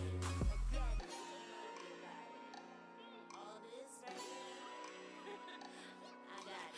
Taking off my suit and tie. Still boss bitch on a high grind. Cutting up that hate of mine. We got this state of mind. I can't miss the way I feel. Hit by hit is the way I drill. Grip by grip is the way I climb. How I reach be so sublime. Got his body with a God flow. Another hottie bringing fuego. But I do penetrate so. How I move meditate mode. Who you know ain't the same though. Why I move how I move, yo? Cause I know how they do, bro.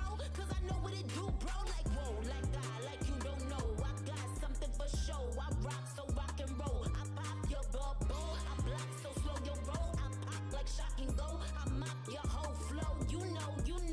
I'm going non-stop, higher in the roster. Always been an honorary top of the class. Giving out obituaries to every imposter. Make sure they tell you I'm a different type of monster. What you need that I know. What you need that I know. What you need that I know. What you need that I know. What you need that I know. What you need that I know. What you need. What you need that I know. What you need that I know. What you need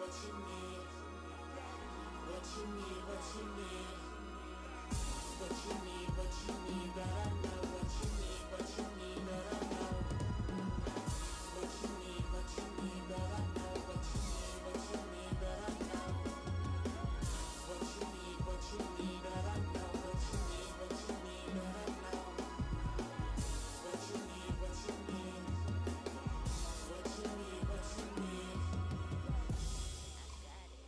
it.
I'm free from living lies, free from my own deception, headed the right direction. I walk through the fields of mud. I thought I'd find a shelter in you, a perfect sky. Doors open, doors close in my heart again. Wonder how long it'll take till I kill the pain. Your walls between us keep me far away. There's no way back. Your heart is full of black.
backstabbing, no so petty. No way, there ain't no saving me. Boy, I be too selfish within my method. My tunnel vision so irreverent. Why would anybody pay my fee? You got me red-headed, causing mad havoc. I'm that headache with a bad habit. Got no self-control. Boy, I be that mad hatter with them bad matters. Dag nabbit, causing mad panic. Would you say my soul? Is there redemption for your boy? Flesh only seems to destroy. See defeat with my ego deployed. Melodies with a cease be the void. Penalty of me fleeing his joy. Have to me when to cling to the Lord. Other half, me bringing the ball with the path with the pain that's in store. Finna bring when I bust to the floor. Man, I'm calling to the floor. Kid, I'm kinda keep a score on the count of being kinda to the floor. Oh no, that was this again. Yeah, that chip again. It's magnificent. This ambivalence might be the end to him. Spirit singing hymns. Pleasure seeking skins. Bring them violence. This game nobody wins. Giving it to everything. I'm that villain. I ransack your village. Get my millions up. See you living. My skin turned vermilion. The plot thickens up. Corrupted mission. Headed to perdition. Minutes almost up. Lord, please listen. I need your forgiveness. Sick of messing up. Oh, Lord. Envious, knuckle-headed, backstabbing, no so pretty. No way, there ain't no saving me. Boy, I be too selfish within my method. My tunnel vision so irreverent. Why would anybody pay my fees? Their redemption for a feeling. Oh Lord, what's the end for me? Is there redemption for a feeling? Yeah. Is it triumph or tragedy? Yeah.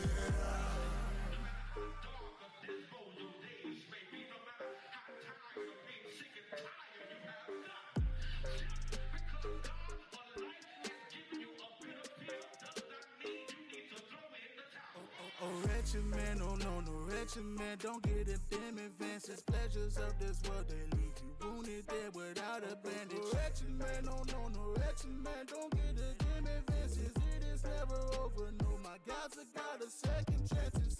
Spent my whole life as a villain, wanna make this whole world mine. Drunk off the grapes, I was chillin'.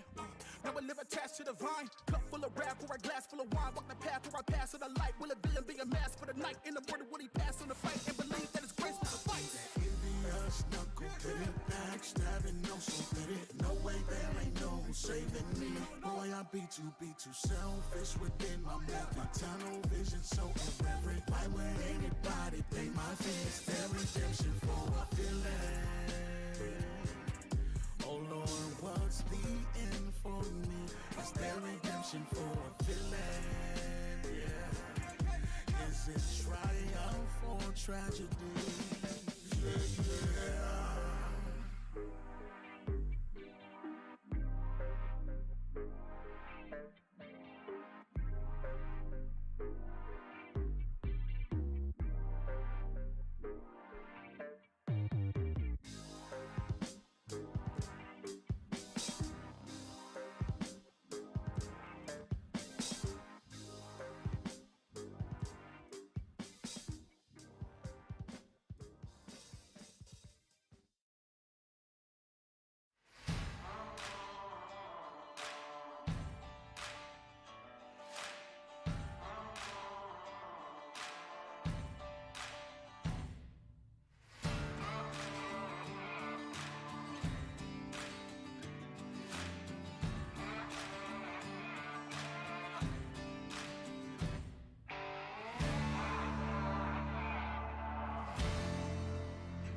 Welcome to forever, man.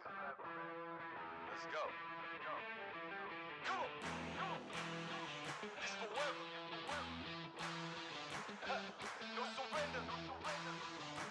Yeah. You know that this right here forever. Go. And there will be no surrender. Now allow me to reintroduce myself. They call me J.O.N. to the easy E-N. Know that we undefeated. Y'all are beneath them speeches trying to air a grievance. But his lines are overhead. Better check the air for clearance. Call the tower. This is ours. Clear the heat. The air apparent. Really, I've never been better. Legacy, this is forever. All the more times I've been severed. I'm raising the bar. You can go ahead and measure. Think about time for a toast. Time that we welcome to go. Yo, we're just leaving. I think about time that somebody go get on their coat. You know I got all that anthem. Come back in. What you call that add-on? Got anthems and bands with masters. Getting them right like my name was Miranda. I ain't bigger dead than alive. I ain't bigger dead than alive. One more time. This is forever. Remember the legend. He never gonna die. Yeah. I ain't bigger dead than alive. Bigger dead than alive. I ain't bigger dead than alive. Dead than alive. Yeah. I ain't bigger dead than alive. Bigger dead than alive. Just making sure that you know why. Because this is forever. And there will be no surrender. Yeah. Come on, here we go. You know that this right here forever. No surrender. It's forever. You know this right here forever. No surrender. It's forever. You know this right here forever. I am just leaving a legacy. I am the one that they paid to see. Got something to say to me, say. You know I've been waiting so patiently. This is my legacy. Y'all don't believe me, then wait and see. Basically, I have been running things. You can just go on and take a seat. Yeah. Loving they hated me, put that on everything. Not on my level. You can't be the enemy. This is the plan that we showing them anyway. Hit up the lawyers and give them the NDA. Woo. This is the brand new. This is the brand new. Nothing you can do. Nothing you can do. And there ain't no thing that you'll be taking from me. Man, that came from nothing made it something. Name is buzzing. Call me Ryan Gosling. Hey, gon' know that they gonna love me more when I'm gone and retired. The throne, the kind of things that I'm gonna be feeling like a god. Because this is forever. And there will be no surrender. Yeah. You know that this right here forever. No surrender. It's forever. You know this right here forever. No surrender. It's forever. You know this right here forever. I ain't bigger dead than alive. Bigger dead than alive. I ain't bigger dead than alive. Dead than alive. Yeah. I ain't bigger dead than alive. Bigger dead than alive. Making sure that you know why. Because this is really, I've never been better. Legacy, this is forever. Really, I've never been better. Legacy, this is forever. Really, I've never been better. The legacy live on forever. Yo, remember the legend and know that he never surrendered. Because this is forever. And there will be no surrender. Yeah. You know that this right here forever. No surrender. It's forever. You know this right here forever. No surrender. It's forever. You know this right here forever.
hustle and motivate.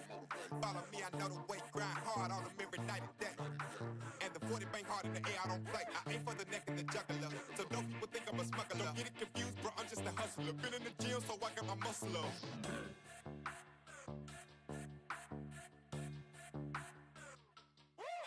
I'm like Yosemite Sam in the Wild West. I just laugh at them when they wear a vest, cause it's headshots on sight. I don't do beef, I just lay it to rest. I'm so hungry, my flow sound malicious. On my journey, I'm chasing my riches. I got so many reasons that I gotta make it, so I wake up and I go get it. I move like I'm the mob in my all black. You ain't down with my squad, you can fall back. If you never seen greatness, then you about to witness, and you gon' know what you should call that. Every song that I've been on is a hit like a ball back. I took some losses, but I got them all back. Been at the bottom and I'm never going back. I'm fully focused and I'm on track. I'm tired of waiting, I'm running out of patience. I'm about to make my move right now. I'm about to make my move right now. I'm tired of waiting, I'm running out of patience. I'm about to make my move right now. I'm about to make my move right now. I'm tired of waiting, I'm running out of patience. I'm about to make my move right now. I'm about to make my move right now. Yeah, I came up straight from the bottom. Put on the gas, yeah, that's the throttle. I get the smash cause I get the bottle. These people mad cause I get the mile. I'm changing lanes in my auto. Get to the bag is my motto. I'm coming up cause I stay down. Grind so hard I can't slow down. Nothing was given, started from the mud. I wrapped it up and now it's a drug. If you wanna play, call my bluff. I'm not gonna pull it if I ain't gon' bust. I'm making a movie, cooking up too. On the freeway, I got no roof. I'm nothing but crack, yeah, that's true. I'm about to win, don't know about you. Tired of waiting, I'm running out of patience. I'm about to make my move right now. I'm about to make my move right now. I'm tired of waiting, I'm running out of patience. I'm about to make my move right now. I'm about to make my move right now. I'm tired of waiting, I'm running out of patience. I'm about to make my move right now. I'm about to make my move right now.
You know there ain't another girl like her in the city.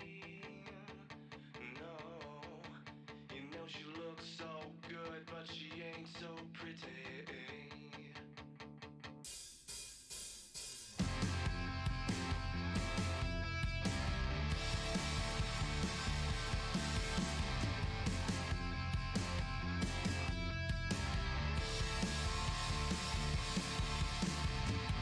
I don't know why I feel this way, but I'm the ride she's driving insane.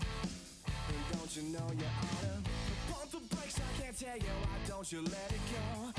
I'm the line and finally I'ma let you know you're somewhere in between my legs. Hey, you know there ain't another girl like her in the city. Yeah, yeah, you know she looks so good, but she ain't so pretty. I can't believe I wrote so long with this whole time you riding me wrong.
X to the P.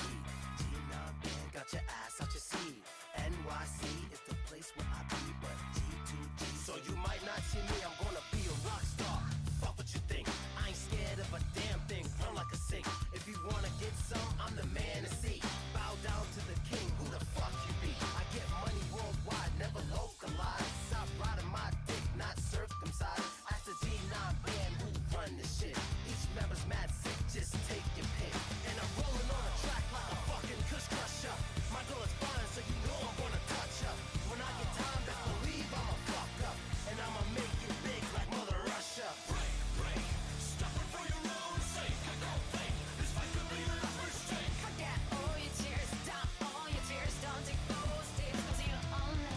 Break, break, stop it for your own sake. I don't think this fight could be your last mistake. Forget all your tears, stop all your tears. Don't take those days, cause you own it. Break, break, stop it for your own sake. You gotta break, break, stop it for your own sake. You gotta break, break, stop it for your own sake. You gotta break, break, stop it for your own sake. You gotta break, break, stop it for your own sake. You gotta.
Tell them I'm staying right here. Tell them I'm switching my gear. Yeah. Tell them I'm just getting started. Tell them this year's my year. Ay. Tell them I'm staying right here. Tell them I'm switching my gear. Yeah. Tell them I'm just getting started. Tell them this year's my year. Ay. I've been this rough since the womb. I'll take the man to the tomb. Yeah. Now they all ask what I'm doing. Well, you see it is soon. Say that they know what to do. Say I should listen to you. Yeah. Y'all don't know what I've been doing. Trust me, you don't got a clue. Take the top to my front door. Only fiends coming through the bay. Got my problems, I want more. Leave the past mess up in the past. The way I'm moving need a hard pass. All class with a book bag. In the night with that all black. Hang it up to no call back. Yeah, I got time and it's all on my mind, so I tell him I'ma let it out. Yeah, and I got guap, but you know I can't stop, so I tell him I'ma dead it now. Yeah, I got green and I gotta switch cheese, but I'm looking for the cheddar now. That shit was all bad, now I'm coming to get last, and this year's looking better now. Tell him I'm staying right here. Tell him I'm switching my gear. Yeah, tell him I'm just getting started. Tell him this year's my year. Ay, tell him I'm staying right here. Tell him I'm switching my gear. Yeah, tell him I'm just getting started. Tell him this year's my year. Ay, tell him that. Tell him that. Tell him that. Tell him that. Tell him that. Tell him that. Tell him that. Yeah. Tell him that. Tell him that. Tell him that. Tell him that. Tell him that. Tell him that. Tell him that. Ay, how long was I gone for? Pop more than some popcorn. Gotta drive, can't stop for. All the talk, there's no time for it. Blowing up like Lampor. Crowd wanting that encore. Tom Ford is what I wore, and I made a day what I bought it for. Now the speaker's so fluent. I'm at the bar like I'm Ewan. Yeah, they wanna keep me so stagnant. I make a hit, keep it moving. Up in the morning, I'm brewing. They going nowhere, I knew it. They tryna keep me from making it. I swear they looking so Judas. Feel like Messi with the goals. Will I make it? I don't know. Time is running out of back door. Pray to God to open doors. Couple bands for the shows. Hey, making money off the flows. Yeah, I just had to go show y'all. Gotta keep 'em on their toes. Tell him I'm staying right here. Tell him I'm switching my gear. Yeah, tell him I'm just getting started. Tell him this year's my year. Ay, tell him I'm staying right here. Tell him I'm switching my gear. Yeah, tell him I'm just getting started. Tell him this year's my year. Ay, tell him that. Tell him that. Tell him that. Tell him that. Tell him that. Tell him that. Tell him that. Yeah. Tell him that. Tell him that. Tell him that. Tell him that. Tell him that. Tell him that. Tell him that. Hey, it's 2018. Yeah. Come on, tell him that. Man, everything in 2017, I don't want to hear about it no more. Okay? Yeah, cause big things are brewing. I mean, big things popping in the city, you know.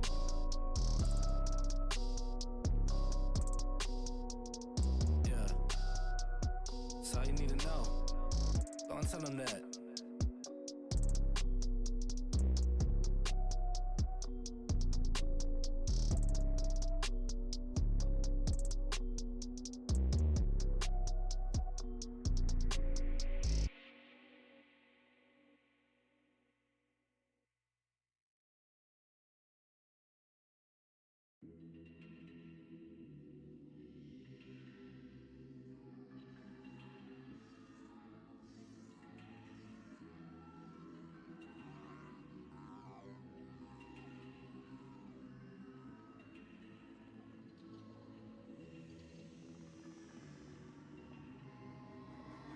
Getting stuck, I see feet in the mud.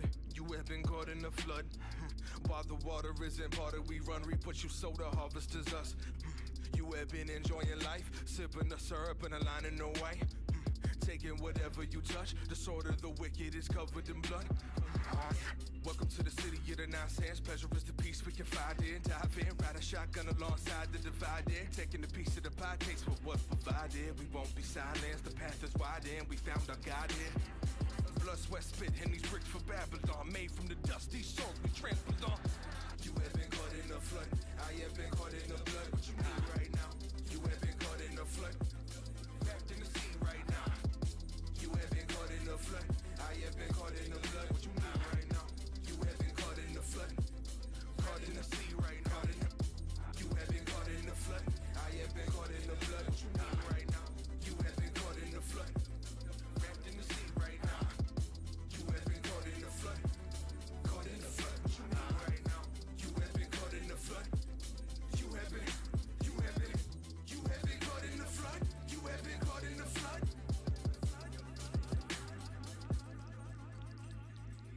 We have been caught, I just see blood. Prophecy, gossip, and stuck to my tongue. I could be locked in this occupant, oculus drug. Opiate, open my lungs. Taking the life of the young. Reckless, the cloth that we cut from. Some hung like the diamonds we love. Martyrs, the martyrs, martyrdom don't run. In your family tree, like the wind rush. Wash out the sound, we never said much. Don't step out, you might get crushed by the wave that I see. As high as my eye see, like 5,000 feet off the ground. I feel this feeling profound. My soul like dust in the tide. They chanting loud as I drown. You have been caught in the flood. I have been caught in the blood. What you mean right now? You have been caught in the flood. Wrapped in the sea right now. You have been caught in the flood. I have been caught in the blood. What you mean right now? You have been caught in the flood. Caught in the sea right now. You have been caught in the flood. I have been caught in the blood. What you mean right now? You have been caught in the flood. Wrapped in the sea right now. You have been caught in the flood. Caught in the flood. What you mean right now? You have been caught in the flood. You have been caught in the flood. You have been caught in the flood.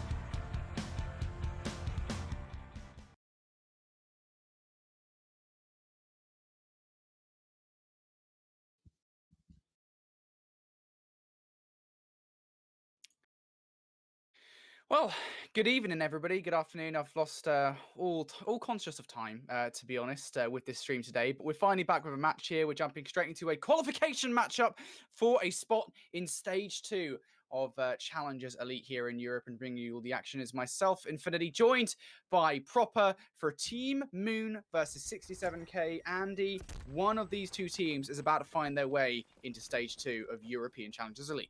Yeah, and this matchup right here is the difference in between playing this one matchup right here or potentially playing another one with qualification on the line like you were just talking about. Right hard point, and what you're mostly just looking at is for 67K, they mostly just want to zone away Team Moon. They have the closer spawns towards New, and they've done a great job of just trying to contest some time while also battling out the closer spawns. But just 20 seconds remaining for P1. Team Moon are able to recognize this while they are setting players to try to contest P1. They also have players threatening the P2 spawns. Absolutely do. Saying right now, inside this hard point, you've got Aroma over towards Basketball, trying to play spoiler.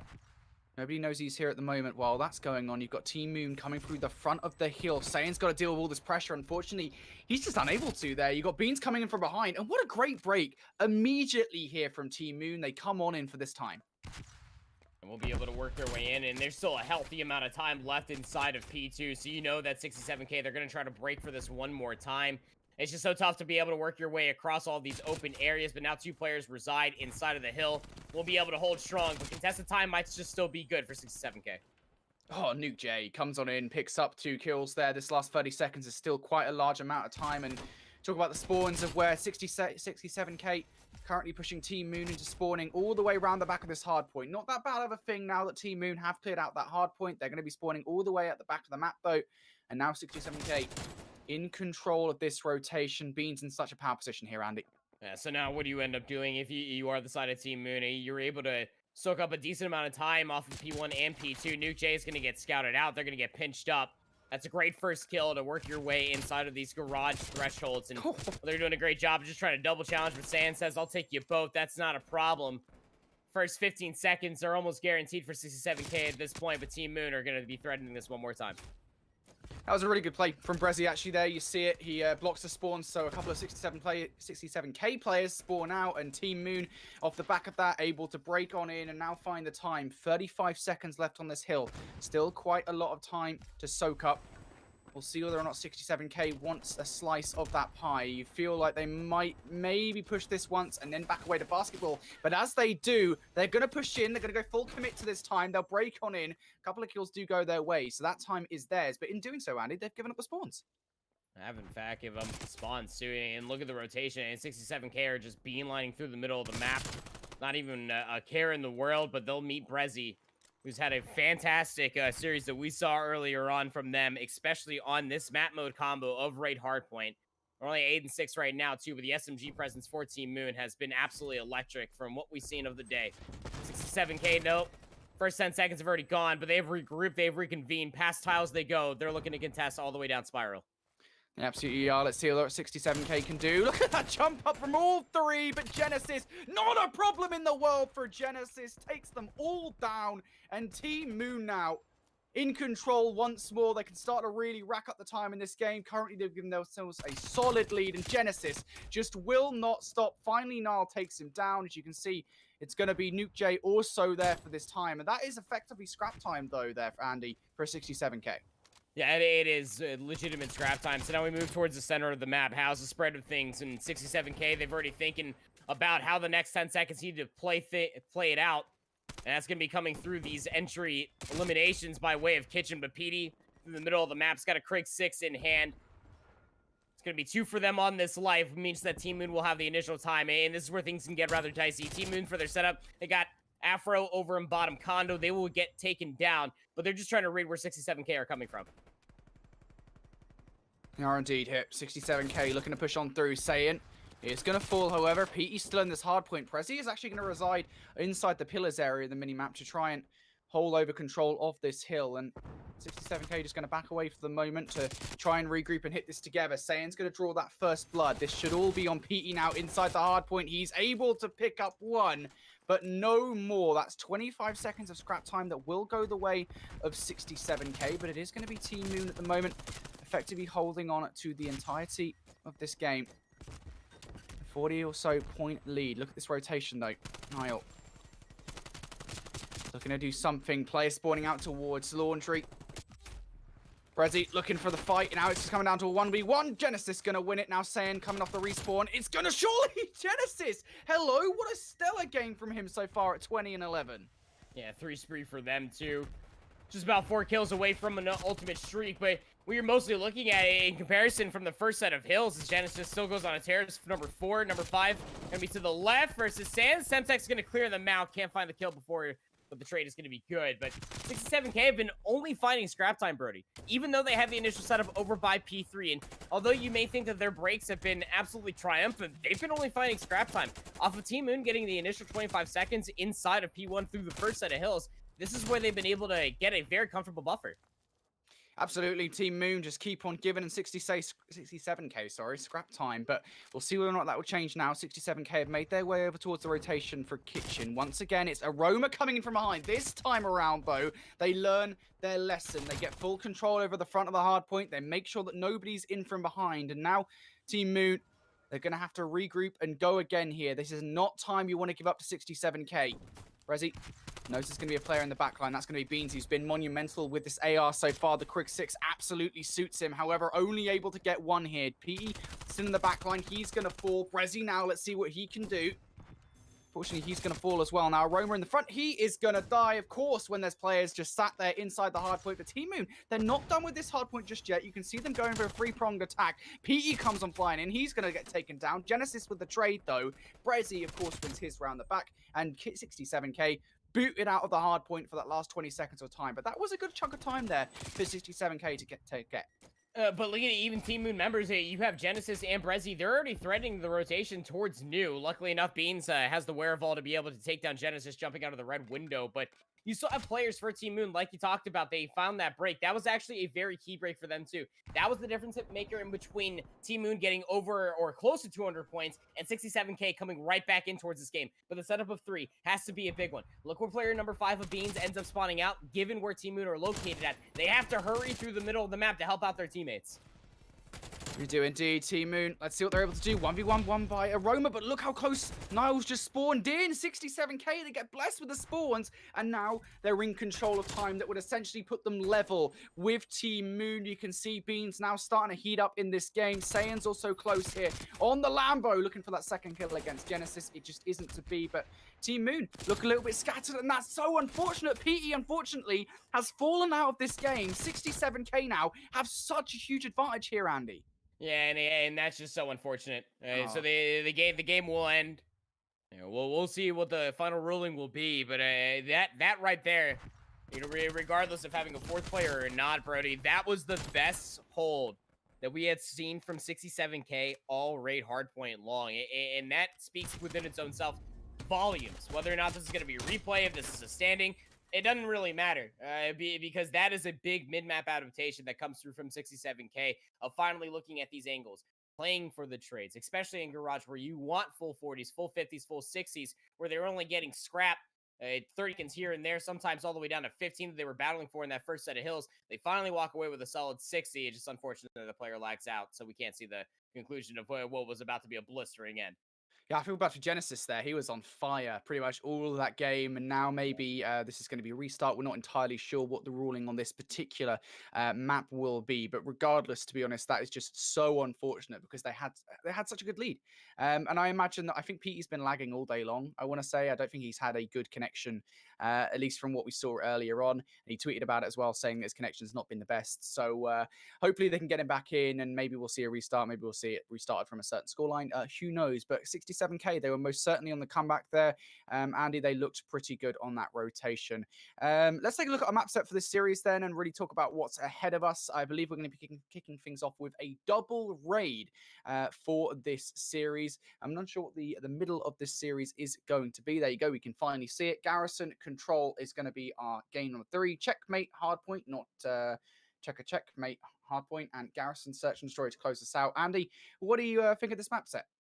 Well, I mean, overall, again, when we do end up, if we need that checkmate hardpoint, that within its own self could speak how we might just see the Garrison Search and Destroy for a grand conclusion. The transition from AR pressure from SMG pressure is what you're mostly looking at between these 3 maps. Yes, the First Bloods on Raid Search and Destroy can come away by a Crick 6, either inside of Laundry over by Red or inside of Bedroom all the way over towards Rock or the Garden.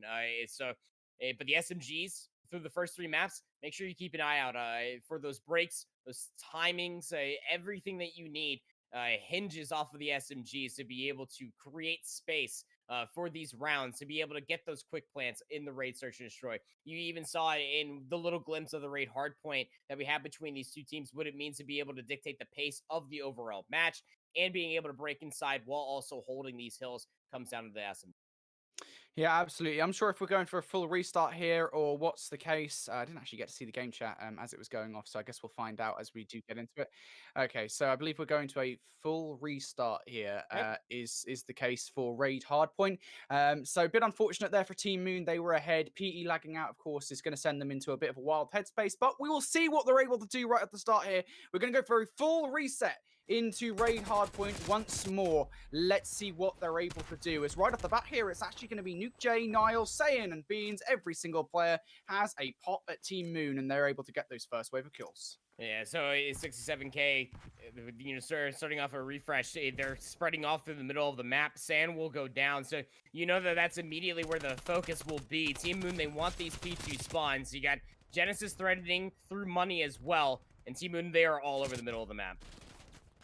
Absolutely are. Team Moon do not want to give up this early time to 67K. It's going to be important time. However, I don't really think they're going to have much of a say in it, to be honest. Aroma's the last player left up. We'll see what he's able to do. Apparently not that much, as Aroma is going to fall. Saiyan, unfortunately, does fall to PD, so scrap time should theoretically go the way of Team Moon here. But as we turn our attention over towards that rotation, 67K, they've got more control over water this time around. They've got full control over Laundry. They look pretty good. But I believe Genesis might have just got a rogue spawn in from behind. Well, he's definitely back here now in 67K. They're not going to be very happy about it, given that Genesis has just found 2 kills with this gifted spawn. But you still have 2 players inside the hill of your 67K. You found PD. That's inside open staircase. You're basically battling for 40 seconds. This is big for Team Moon. They try to work their way in. It's not favorable for them. So now you either chalk, you try to break back in, and it's Brezzy this time that gets a gifted spawn. So reinforcements will be here for Team Moon.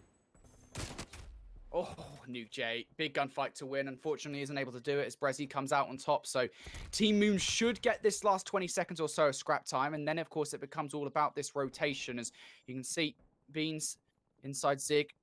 Aroma, though, playing this one so smart. Nuke J, I think, has spotted him out. Big play from Nuke J there to take down both players, actually, as well. PD coming in from behind. Nuke J lines him up, knocks him down. And this is going to be a good rotation coming out from 67K. Beans inside that Zig area. so prominent.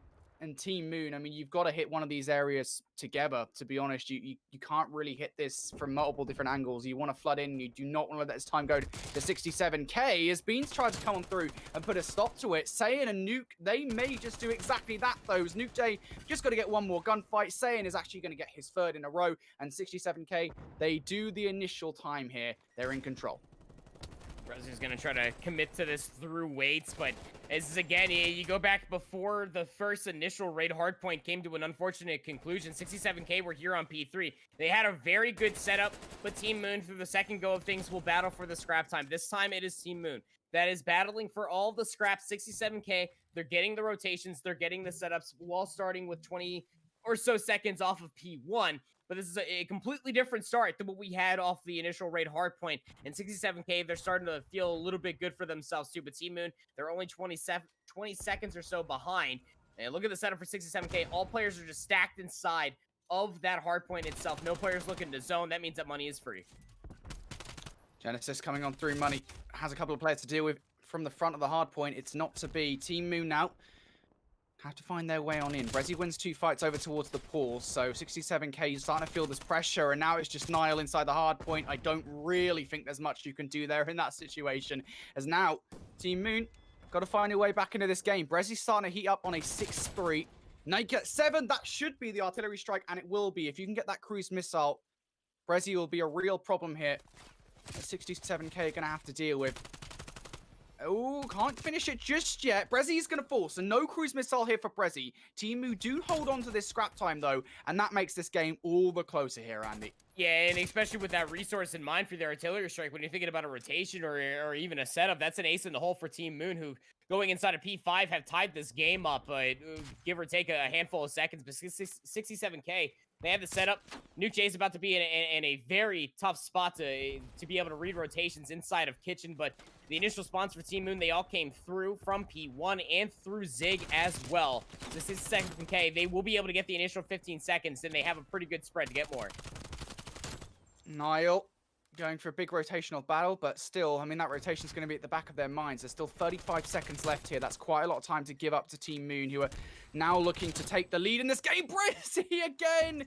If it's not Genesis, it's Brezzy starting to step up now. 13 and 10 on a 3 spree, coming off the back of a 6 spree as well. This is huge from Brezzy to start to play like this. If he can continue it, 67K may well find themselves in trouble. With 15 seconds left on this hill, Andy, we look over towards the rotation. Well, Team Moon, they're already there, and it's Aroma looking to win these opening gunfights. Nuke J and Beans on top of Laundry Steps. Saiyan's made his way out towards the grey van. He's unfortunately going to fall as PE picks up 2. Nuke J now has to back away. A rogue spawn coming in for 67K as well. They could potentially pinch onto this hard point, but a little bit too much time given here. Team Moon going to win all the fights, and there it is. Yeah, you also had Brezzy contesting through Kitchen. They're actually going to spawn right behind the player that killed them. That's going to be Niall. Definitely going to be frustrated about that one, but the spawns for 67K are coming through Garage, and that's a successful flip of the spawns by way of just holding your own on top of P1. Fantastic work. Now it's PD on a 4 spree. Just so many players at any given moment. 3 spree, 4 spree, 6 spree. Just doing a great job of just bouncing back at the end of the initial set of hills and inside the second. Team Moon are just going to be threatening to break over side of the 200-point threshold, a 1v1 for the 10 seconds of P1. But Team Moon, they are standing tall in the lead. They are, and it was just that last 2 hills, right? I mean, brilliant stuff. Brezzy has absolutely exploded. This is his, what is this, yet another spree from him? He went on 6, a 3, and now a 4 in the last few lives. I swear, he would have been like, what, 12 and 1 or something silly like that, 12 and 2. Brezzy is just having one heck of a time, and a big reason why Moon are able to resurge as now Brezzy continuing to soak up time with the remainder of his team. Still has that artillery to work with as well, but 7K trying to put a stop to them on this hard point. Beans, though, going to fall to Pete. Looking for another kill here is Pete. Just going to try and play his life for now. Knows his teammates are spawning out over towards ringside. If he can play his life, that will do enough. Nuke J now, the last player left inside this hard point. He is, of course, going to fall. And even at this point, Andy, 20 seconds is just a huge amount of time. It's a huge amount of time that, 67K don't want Team Moon to get. They're getting a decent amount of it. Brezzy's still finessing in here past the 200-point threshold, and look at the rotation towards New. 67K they have to go through the middle of the map. There's nobody there immediately. It's going to come down to Afro. They're going to be the first player that is going to be set up inside of the garage. With 67K, they cleared too much space before Team Moon even thought about it. So now it's a foot race for the help over inside P3. Aroma, huge gunfights to win. Once again, the opening engagements won for Team Moon. That is a huge rotation. How are you letting Team Moon get the majority time off the back of Kitchen and then not rotating properly towards Garage? A few fundamental mistakes being made by 67K here in the closing moments of this raid hardpoint. Nuke J takes down Brezzy. Beans now going to take down Aroma as well. So there is an opportunity for 67K to make their way on through, but got to go through out of here. Both players, Insane and Niall, trying to do it. Niall going for that jump up. Going to have to challenge Peter sooner rather than later, and you don't want to be challenging PD at this point. Team Moon could still well finish it here. Nuke J going to fall, and they likely will. Niall's the last player left up who could do anything about this. Aroma is actually going to lose the rotational gunfight here, but it doesn't matter anyway. Team Moon, PT in the end, went absolutely off. And what a performance there from Brezzy and Pete in those closing moments. Yeah, like we ended up saying, I mean, if it's not Genesis, it's going to end up being Brezzy.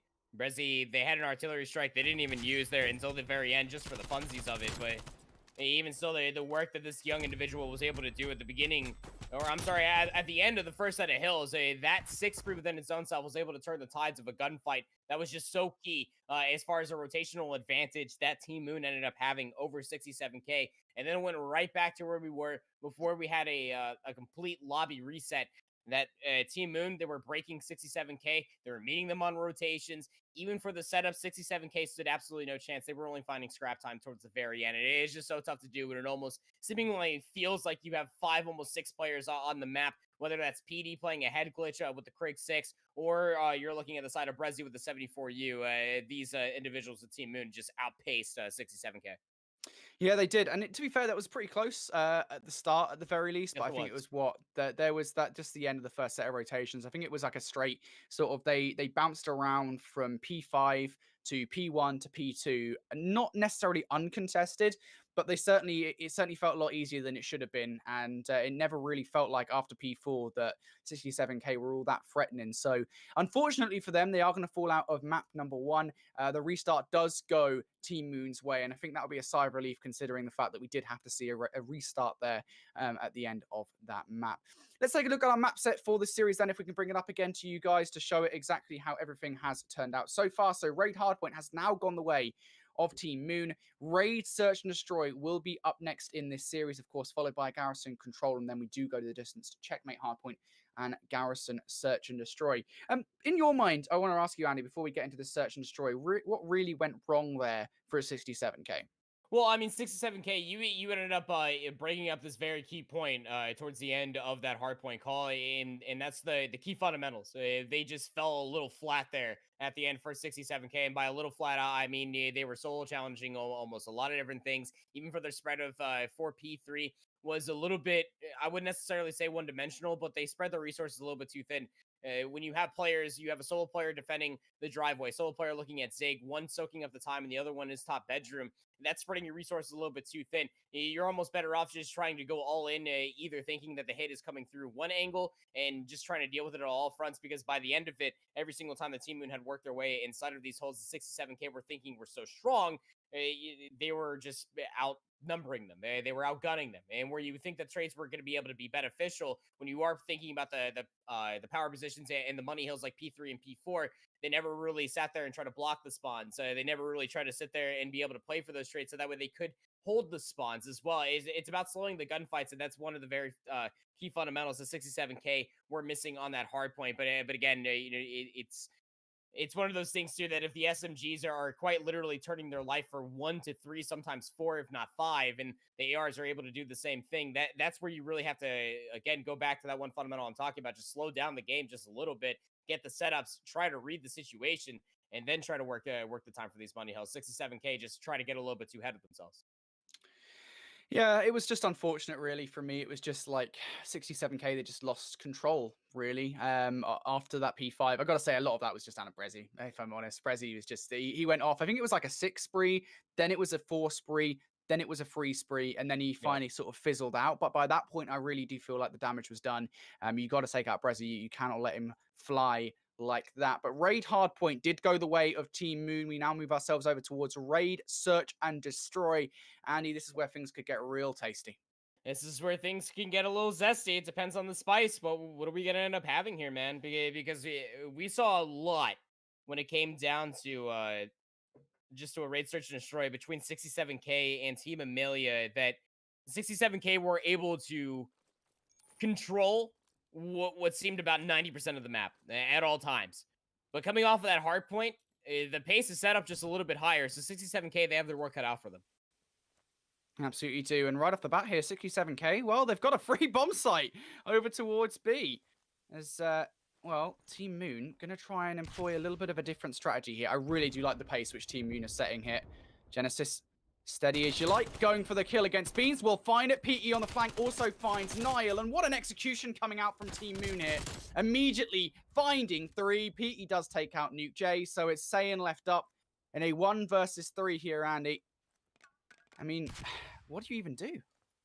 You just try to find at least a kill or two, knowing that the round is more than likely lost at that point. And if it comes down to round 11, you need those kills to be tacked all the way up, and that could just be what you're looking for. But when you're thinking about the early workings of this round, you called it. They had a free bomb site, but the call coming out from Team Moon was never to split their resources. They fully tried to read that the hit was coming through over by pool. That was not the case, so they just had to play for a retake. They set up a pinch. 67K didn't even have a read on the situation. They only found a single trade out of all 4. Team Moon, a wonderful little pinch that they had set up for themselves to go into this offensive round. And we'll see what Team Moon do on the offense themselves. Straight towards B. Nothing unique from them. Mid-map control fully for 67K here. Beans is going to get that first blood on Genesis, though, as Team Moon get a little bit over-aggressive towards Laundry. Now they need this control of this area even more so as Nuke J takes down Brezzy. PE and Aroma, what do you have for us? PE's going to pick up Niall. It's now Aroma, a 1 versus 3. He is dead to rights. And 67K, they get a round back. Yeah, it's just about holding the ground, reading the situation. Unforced errors is the name of the game in the early stages of a Raid, Search, and Destroy. Trying to feel out for the opponents. How are they playing their aggressive rounds? Are you trying to take advantage? And we even saw in a few other Search and Destroys so far on the day between you and me, Brody, that some teams like to start out fast, some teams like to start off slow. So far for both these teams, it's all just about the pace. Well, close couple of rounds so far. Beans, okay, Beans. Beams. Brezzy. Now Team Moon. I mean, this is again what we've seen from Team Moon. They've got 0 control over this B-bomb site.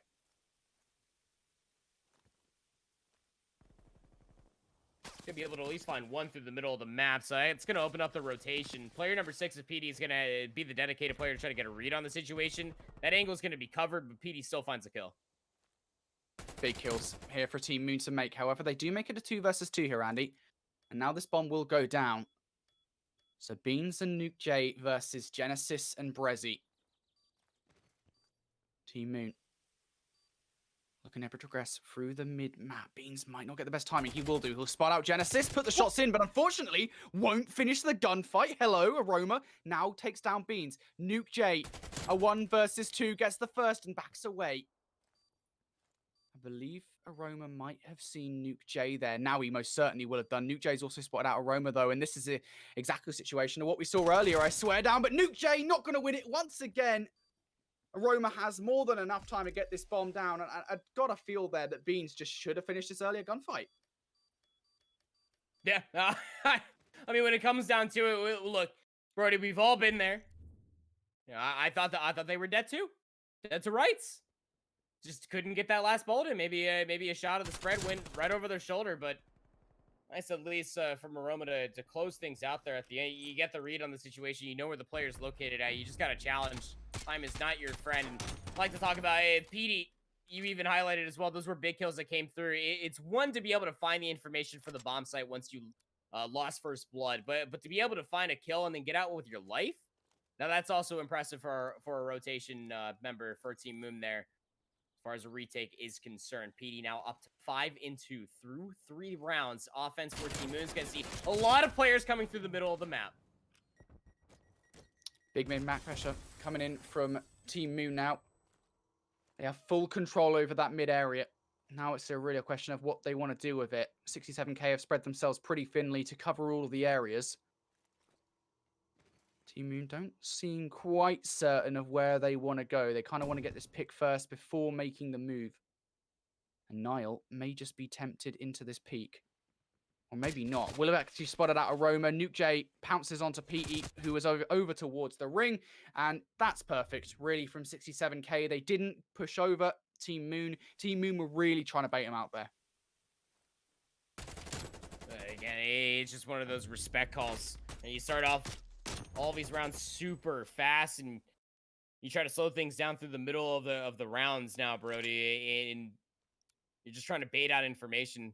Like you were talking about, those unforced errors can typically give you a numbers advantage early on, could mean the matter the most for a quick plant or stopping the bomb planter itself. Very even going in between these two teams, trading round for round. The offense taking a little bit of a page out of a Hail Mary. They're actually setting the bomb over towards A, and Nile, with that bomb in hand, finds first blood. Big opening here for a team. Or for 67k, sorry, as they try to get this bomb down over towards A. Unfortunately, though, challenging that with an AK-74U, not the best idea, especially now you haven't got those attachments. But still, there's one player close by. That's going to be Genesis. They have zero idea that he's here. They could well check money, but they definitely don't know there's a player as close as this. Genesis goes for the pre-fire. That will most certainly let 67k know he's there, but it doesn't matter as Brezzy deals with the players in the mid-map. And now just Beans.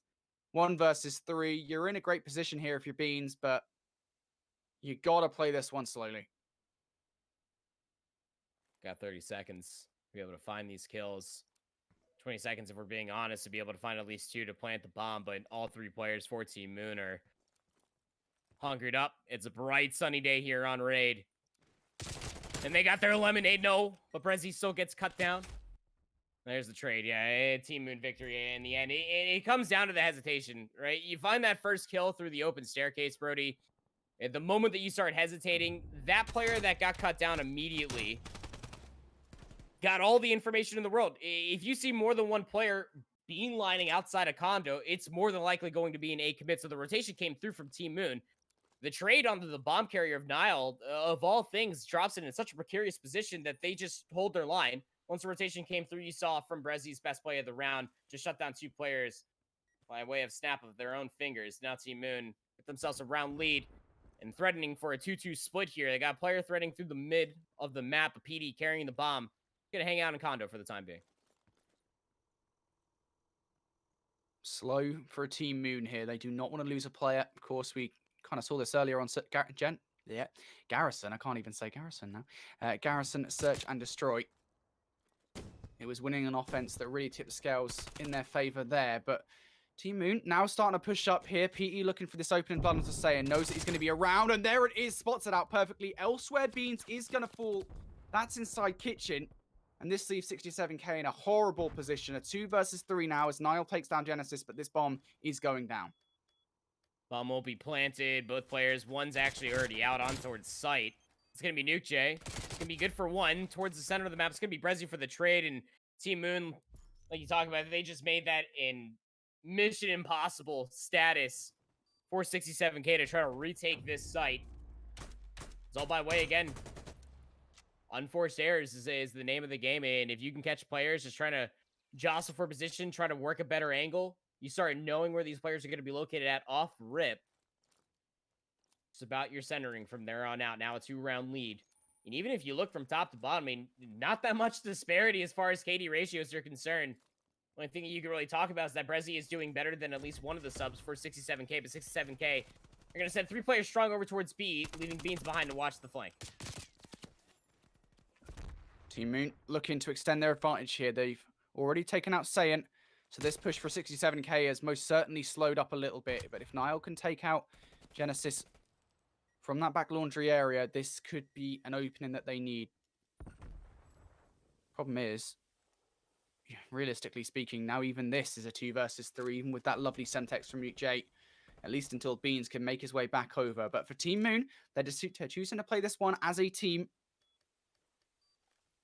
You can make your way onto the site. Here we go. Pete gets that first kill onto Niall now. A 3 versus 2. Beans and Nuke J. Beans is separated from Nuke J here. So Nuke really has to do this all by himself, at least temporarily. Beans on the flank. Going to get taken out by Pete. Now Nuke J is going to fall. I said that's what they needed to happen. Nuke J needed to do a little bit more there, but that's so much to ask of anybody, let alone Nuke J. PDI, which the trigger finger plus the shot punch will not be denied that cross. And again, it's just so smart for Team Moon. They try to get a read on the initial situation. They knew that the plant was going to be coming over here. Didn't see a whole lot of noise being thrown over by the pool. So they just wait for the player to leave the bomb plant. Easy kill. Easy numbers advantage for a retake. Now put themselves up on map point. Looking pretty darn strong and decisive with what they've been wanting to do as far as position is concerned. Both retake, offense, defense, it does not matter. Team Moon are going to go back to this 2-1-1 setup. And a player waiting for the push through from B, but Genesis is going to get a little bit of action. Trade for first blood. Team Moon now. See what they're able to do. They're getting this bomb down over towards A. So 3 versus 3 now. Petey gets that trophy system down. It will prevent the Semtex from Beans from sticking. I like this strat from Team Moon. Put a lot of emphasis on the bedroom area, or at least bottom bedroom. Have a player watching the flank, but that player on the flank is going to have to start moving sooner or later, and that's exactly what happens here as Aroma takes down Nuke J. Niall with a trade. Now Pete alone for a moment. There's Brezzy coming in on the long flank. Beans now a 1 versus 2 to save this search and destroy. Looking for the kill against PE. The shots go up. You just got to jump on the defuse. It doesn't really matter. Beans knows this one is done. And Team Moon, would you look at that? 6-2 in search and destroy.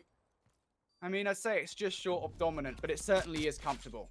Yeah, I mean, this is clinical work, and this is consistency of what we saw in their winners round 2 matchup versus 3.5 men as well. Is that their SMG lineup is very scary, and then when you also have their ARs that are being an absolute tear between both PD and Aroma, I mean, that how the hell do you try to get aggressive? Again, that was 67K's best bet.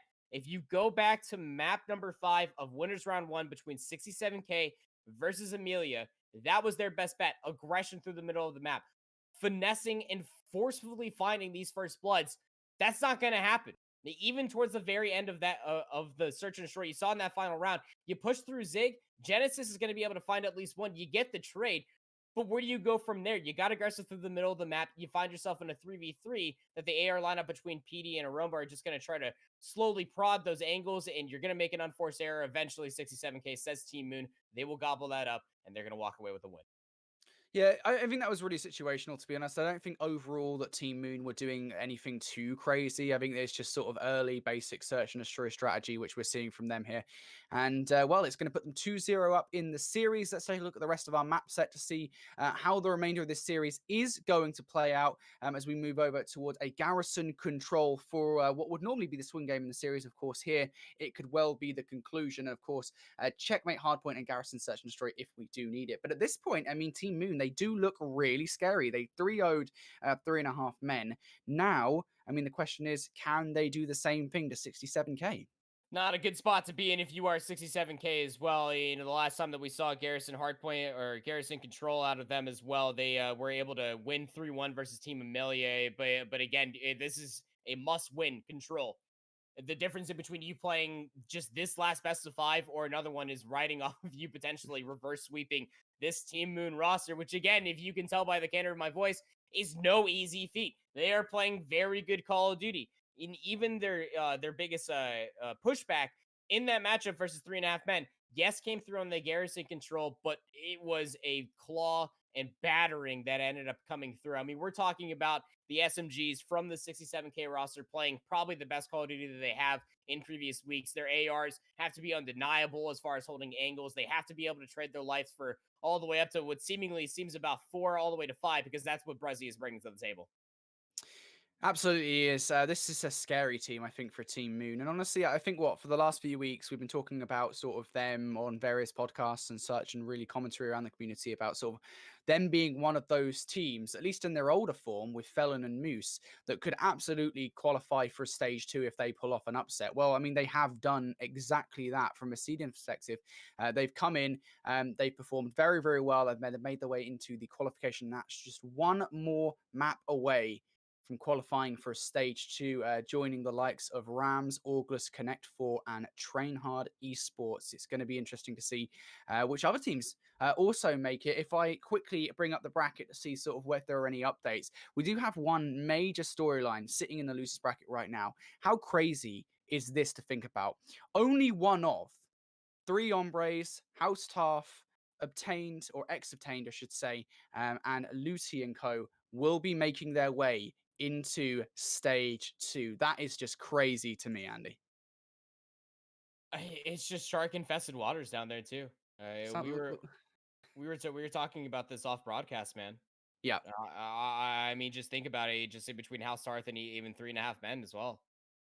There's just say there with that within its own self to qualify to be a top 4 team. You know that there are a lot of teams that would almost argue that they should have been there within the first stage. It's not going to be the case, but gonna have to go back to the gauntlet for one of these teams. That is the scary part about this double elimination bracket to even qualify. So a very finite amount of competitive teams within this E region, and we're seeing 2 of them on our screen right now. We absolutely are. Well, we're going to be going to Garrison Control with what could be the last map in this qualification matchup. Team Moon just 1 map victory away from qualifying for a stage 2 European. I was going to say European split then, but it is stage 2. Don't worry about me. Anyway, we're going to go into it. It's going to be Team Moon now. Straight on the B zone here. They're looking pretty good, and only one more push left in them. Niall can actually save it temporarily. It comes all the way down to PE, though, straight away, running straight into Lights. Somehow playing his life for long enough. Big 1v1, and it's actually going to be Beans winning it. But as I say that, Team Moon, they're going to focus their efforts elsewhere, straight over towards A. It is just Aroma and Brezzy now to do something about it. But what a good set of kills coming out from Nuke J here. Brezzy's the last player up who can really do anything. Does take 2 with him, but that should be a moment to breathe here for 67k. Good for 2 at least, top green. Genesis, a big 1 versus Nuke J, who's been starting off this map wonderfully on a 3 spree. They got to hightail the hell out of here because Nuke J is going to try to cut you down. They will be successful in doing so. First initial break off, I mean, Team Moon, like you see on your screen, 2 ticks of progress over towards B, not a bad spot. But now they are flirting with a disaster as a little over-aggression comes through for 67k. Team Moon will more than likely secure the entirety of this B zone. But now it just comes down to top green control. How is Team Moon going to try to swing from one zone to the other? Well, they do not have any control over A, really, at the moment. Genesis is the only player close, as Pete's going to fall on the flank. And now I think thinking better of it here, as Aroma does win a one-on-one against Nuke J. Genesis and Aroma could choose to play spoiler here. They have no idea that Genesis is there. Saiyan, turn around, please. There's somebody coming on the flank, and this should be the opening that we wanted to see for Team Moon. Both PE and Genesis now on the point, but Niall is a player you've got to deal with. Of course, Genesis and PE do sniff him out, having killed a teammate relatively recently. Kills for Aroma. Somebody stop Aroma, for heaven's sake. In this spawn, causing 67k, all kinds of pain. And he is finally going to fall here, but all this is effectively just distraction, so Team Moon can get progression on this point. PE's left alone here, a 1 versus 4 temporarily at least, until Aroma and Brezzy can come through. Aroma's going to fall just down to Brezzy now. 1 versus 4. Okay, only 1. That's all he's going to get.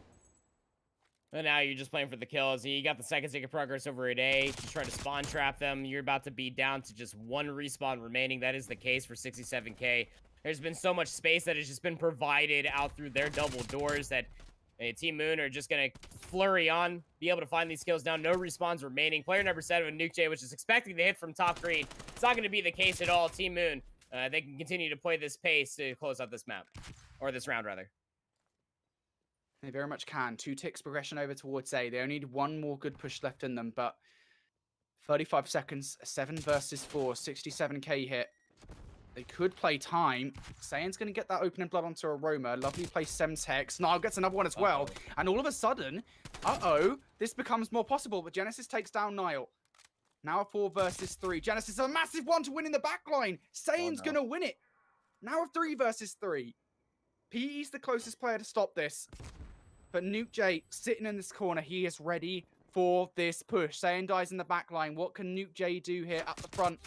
He's going to die from behind. Nobody checks it inside small. It all falls now to a 1v1 for Beans versus Brezzy. Brezzy ends up winning it. And almost Beans there getting a 3k at the end to clutch up. Ooh, I tell you, that got a lot closer than what it looked like off the initial swing from B to A. You had a 5-life lead. You had the potential for Aroma to play for streaks as well. They overextend. There was no stack on towards the zone. So, or they could have potentially been able to not only walk into this next round with streaks, Brody, they could have been walked in with a bigger life lead as well. I believe it was only a 2 life lead that they were walking in towards a bank. And as far as securing that 5th round defense, Team Moon could potentially be looking at. Remember, the last time that they played this, it was against 3.5 men. It went offense for offense all the way into that final defensive round where we saw Team Moon finally being able to secure that. But 67K coming off of a very hot 3-1 over Team Amelia on this map mode combo. They are very fast to be able to work inside this B zone, but Aroma's got the angle held. First few kills going the way of Team Moon, and this is not the start you want if you're 67k. I mean, you've already lost an offense to Team Moon. You cannot afford to be bullied back into your spawn. Got to find a way out. It's as simple as that. Brezzy going to get that trade onto Niall. That was a lovely play, Semtex, to make sure you win the fight. Now 67k. I mean, your objective here entirely is just to, well, find a way out of your spawn. And quickly as well, because you've only got 50 seconds on the clock. PE just continues to win these gunfights. How do you even get out of this? Now, you got to be able to at least find one of these avenues. You would think that the one through dark would be the easier one, but with that head glitch, it becomes so difficult. 30 seconds now remaining and trying to make a play happen towards one of these zones. 67k, backs against the wall. Saiyan is at a very not profile-esque 3 and 13. That's not going to make things easier. Yeah, it's not the best performance we've seen from Saiyan in the past. You know he's capable of more, and at the moment, he's just not showing it. 15 seconds left on the clock for 67k to make this one work, and at this point, you might just entertain the thought of saving lives. Brezzy doesn't want that, though. Niall's going to get that kill. Trade's coming on through. 67k with 3 seconds left. Maybe they get a little bit greedy and go for a couple of kills. Nuke J will able to get one. But Team Moon, that looked easy. Yeah, and through 2 different Garrison controls, I have sounded like a broken record to you already, Brody. Once you lose an offensive, or once you lose a defensive round, you have no choice but to win an offensive round. Now, you have the hopes to reverse sweep.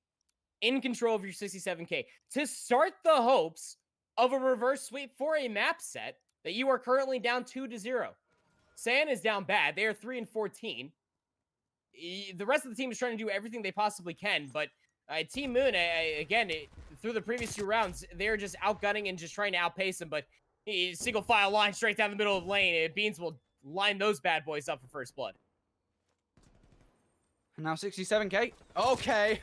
Okay. It was an attempt from Brezzy. Styling on him out, to be honest, but Saiyan comes out and saves his teammate's life before then bullying him right back down. But what... Is this a spawn trap on the offense from PE? Okay. Okay, P, no way does he win that gunfight against Niall. He almost entertained it for a second. 67k, though. I mean, at the moment, they don't really look like they've got any control over the map. Yeah, and again, just how the hell are you going to work your way out? 40 seconds now remaining. Last player left alive will be Genesis. Again, the struggles of not winning that first break off, as convincing as we saw from the previous offense for teammate, you find yourself here. 30 seconds now remaining. You got to play through the middle of the map. You got to find these kills. Niall's trying to finesse, and this has got to be your first line, but Brezzy's able to take down Beans. That's your main AR down. That's the opening Team Moon need to work through the middle of the map. Brezzy's got in from behind. This could be a problem if Saiyan doesn't win this fight, and he won't. Also got Genesis up through square as well. You've got to be checking lights. You can't both be watching square there if you're Beans and Niall. That's a miscommunication and a half. It's Brezzy now looking to capture this B zone. They should stack it just to get the extra minute on the clock, and they will. And of course, 67k, they're not silly. They know that. You don't want to give up more lives either. Hey, look, it's dead even Stevens. 17 each between these two teams. And now Team Moon with 60 seconds on the board are going to be playing this with about a minute left. Beans will take down one, so that's going to slow up the offense considerably. You would really like Brezzy to be here for this push. An opening pick towards the spawns would be good, but 3 go down, and 67K stands strong. There is still a minute to work with here if you're Team Moon, but you don't have a life advantage at all, really. I think that's the big problem, is that you can't force 67K down here in lives. 67K have essentially full map control. You got to find a way out. Team Moon, they've looked stellar in this tournament thus far. Can they just win this last control round to qualify for stage 2? Well, at the moment, 67K, they're just doing such a great job of winning every single gunfight. And now 30 seconds on the clock here, Andy. Team Moon, I mean, I think they're just saving lives. This is a really smart decision. Oh, it's an absolutely smart decision, right? Because if it goes down to that round 5, you want to be able to hold that lead that you knew you were building in that previous round because it was so convincing. But this one, coming out from 67K, this was blistering. These last few kills might even things up just a wee bit. Did he get here in time, Genesis? I think he does. Yeah, 0.8 seconds. All right. I like it. I really like the play from Genesis. Unfortunately, I think it might just be futile. Yeah, I'll admit, I really like the play from Genesis. It's like, yeah, you know what? Balls this. I'm going straight towards the point. You know, we were saving lives, but it didn't work very well. And that was a really good round from 67K. Although they kind of messed up to begin with, they let that B point go. They managed to hold on to A. And of course, I really like the fact that they just pushed on through. I mean, for Team Moon there, they did kind of feel oppressed. It was still the right call for 67K. They lost a significant gunfight, so you got to give up the B zone there. You were even in live, so you just play for the more difficult to take zone, and that's A. You're just playing around with top green, and Team Moon really struggled to work their way even towards the spawns. And, well, at least when they were only playing for one zone, PD had no trouble doing that at the beginning of the round, but now 67K trying to reel back into this control. They're coming hot off of a defensive round win. Middle of the map, and the only thing break-off is going to be good. Big kill for Nile, and that's going to be the B zone presence for 67K for the time being. Now Team Moon, I mean, they've got to make a decision. You've got to go for this if you really want to, or you can reposition for an inevitable A push, but you do not want to leave this one up to fate. As all the kills going 67K's way. You've got Genesis inside lights. That's a player that you might want to take down. Instead, actually, I think Genesis is repositioning for the inevitable push on through. But while all this has happened, a player has actually filtered on through to A. That's going to be Beans, who has been a real problem for Team Moon this game so far. 22 and 19, make it 23 and 20 as he gets a kill before falling. And if you're a Team Moon, you have to get control of green. Quite frankly, you have zero control over green. You've got zero control over the map. Therefore, you're at the mercy of 67K, who could push on through mid and, well, off the back of that, go through bricks. But for now, we're at a standstill. 1 minute 45 left on the clock. 67K readying for a pushing through behind. You deal with Genesis, you deal with Brezzy. This becomes a very manageable situation. Unfortunately, Genesis and Brezzy, well, they've dealt with them. And now that leaves Saiyan and Beans all alone in a world that doesn't really suit them. Saiyan does get 2, though. Beans and Saiyan make this a manageable situation. And now Beans in the back line can just get this spawn trap going. Yeah, it's a scary stuff to be in. You got a heady for a tank. Beans is trying to read this, but trade one heady for another. Genesis will get Beans out of their spawn, but that's the opportunity. 67K have been able to walk up through top green. Now they have the presence over towards the A zone, and they're fighting the kills. First tick has been secured. This is big. 67K, they've stacked the point, but PD comes on through. He's able to get one. Nuke J now left alive on his own. Aroma takes some preemptive shots. Maybe not the best idea now. That second tick doesn't actually come through, so Nuke J doesn't get it. Will play his life, though. Nuke J going to get taken down. Trades coming on through. I don't believe that second tick did go through, so no, it did not. Team Moon reduce this now down to just the 1 tick. They do need to get map control, though. So far, I think that's what they've absolutely missed. And sorely so. 67K now going to have to go for another approach. They got a 3-life lead, but this is a must-win offensive round for 67K to send it to a round 5. To be able to do it with a kill lead as well, to potentially put yourself on defense would be a strong place to be. But look at this hit coming through. 67K, they have been able to work their way past Dark, past Bricks. They have sent all of Team Moon to spawn down towards 10. And they haven't really been able to get themselves on the A zone. Not when PD's finessing their life like this. 23 and 21 now. 30 seconds remaining, 67k with a 4-life lead. Gonna have to go to get at it again. There's only 25 seconds left on the clock here. I mean, Team Moon could effectively play time if they wanted to. There's just one good push left in this for 67k. Nuke J trying to avoid a Semtex. It's not to be. Team Moon, they win the gunfights here. It's just Beans now at the front. Has Nile support as well. 10 seconds now on the clock, and you cannot afford to wait. You've got to make the hero play. If you're a Beans and Nile, you get one. 2 players on the point now. You gotta jump. You gotta go. Beans jumps out. Cyan now coming out as well, but PE wins the gunfight. 3 seconds on the clock. There's 1 player left up. It's gonna be Nuke J. A 1v1 against PE. Has the support of Genesis, though. It's not to be. And Team Moon clutch up in the end. They move on to stage 2. They are our first team, or a second team, actually, I believe, qualifying for stage 2 here in Europe. They, of course, join the likes of Rams, August, Train Hard, and Connect 4. And what a performance for them there. Of course, after 3G didn't do so well in stage 1, Aroma, he gets another chance, as does Genesis. And Aroma played lights out today through the matches that we got to cover with this Team Moon roster. Again, Aroma seems to be able to do it all and has a great backup as far as resources are concerned. We saw what PD was able to do. 74U Crick 6 being an absolute nuisance, being able to finesse their life, fighting trades inside that search and destroy, playing for breaks in the hard point. If you're looking for a team that is looking to set the pace ablaze coming in towards the elite, I think this team definitely has some brighter spots working for them too. I mean, how many times have we been talking about Brezzy through the previous 2 best of 5 series with this Team Moon roster today, Brody? That we just been seeing them absolutely pop off, and Genesis has been right there too. There are some spots obviously that we can nitpick for Team Moon, but today got to go ahead and celebrate because they played absolutely lights out. We'll see more of them from this upcoming week.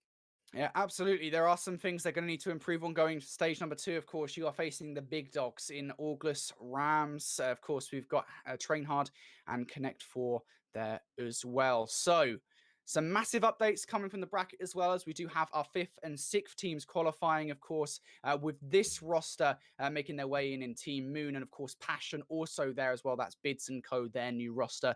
They will be going through to stage 2. 2 more slots left, and you know that big engagement we were talking about earlier. Well, House Taff officially eliminated from the stage 2 qualifier. Wow. That is crazy. We will not be seeing the new 0 team, is what we'll call them, in stage 2. Instead, there'll be a lot more matches in that lower bracket still to come. Of course, we'll be covering more of that very soon. For now, though, guys, we'll be back in just a moment with more Call of Duty.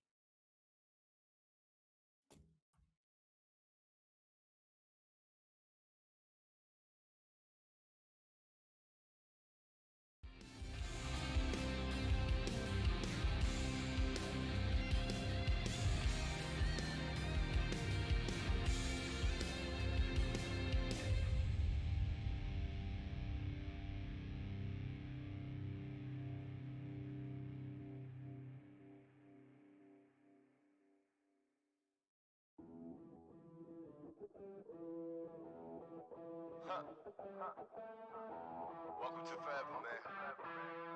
Let's go. Come on. This forever. No surrender. Yeah. You know that this right here forever. And there will be no surrender. Now allow me to reintroduce myself. They call me J.O.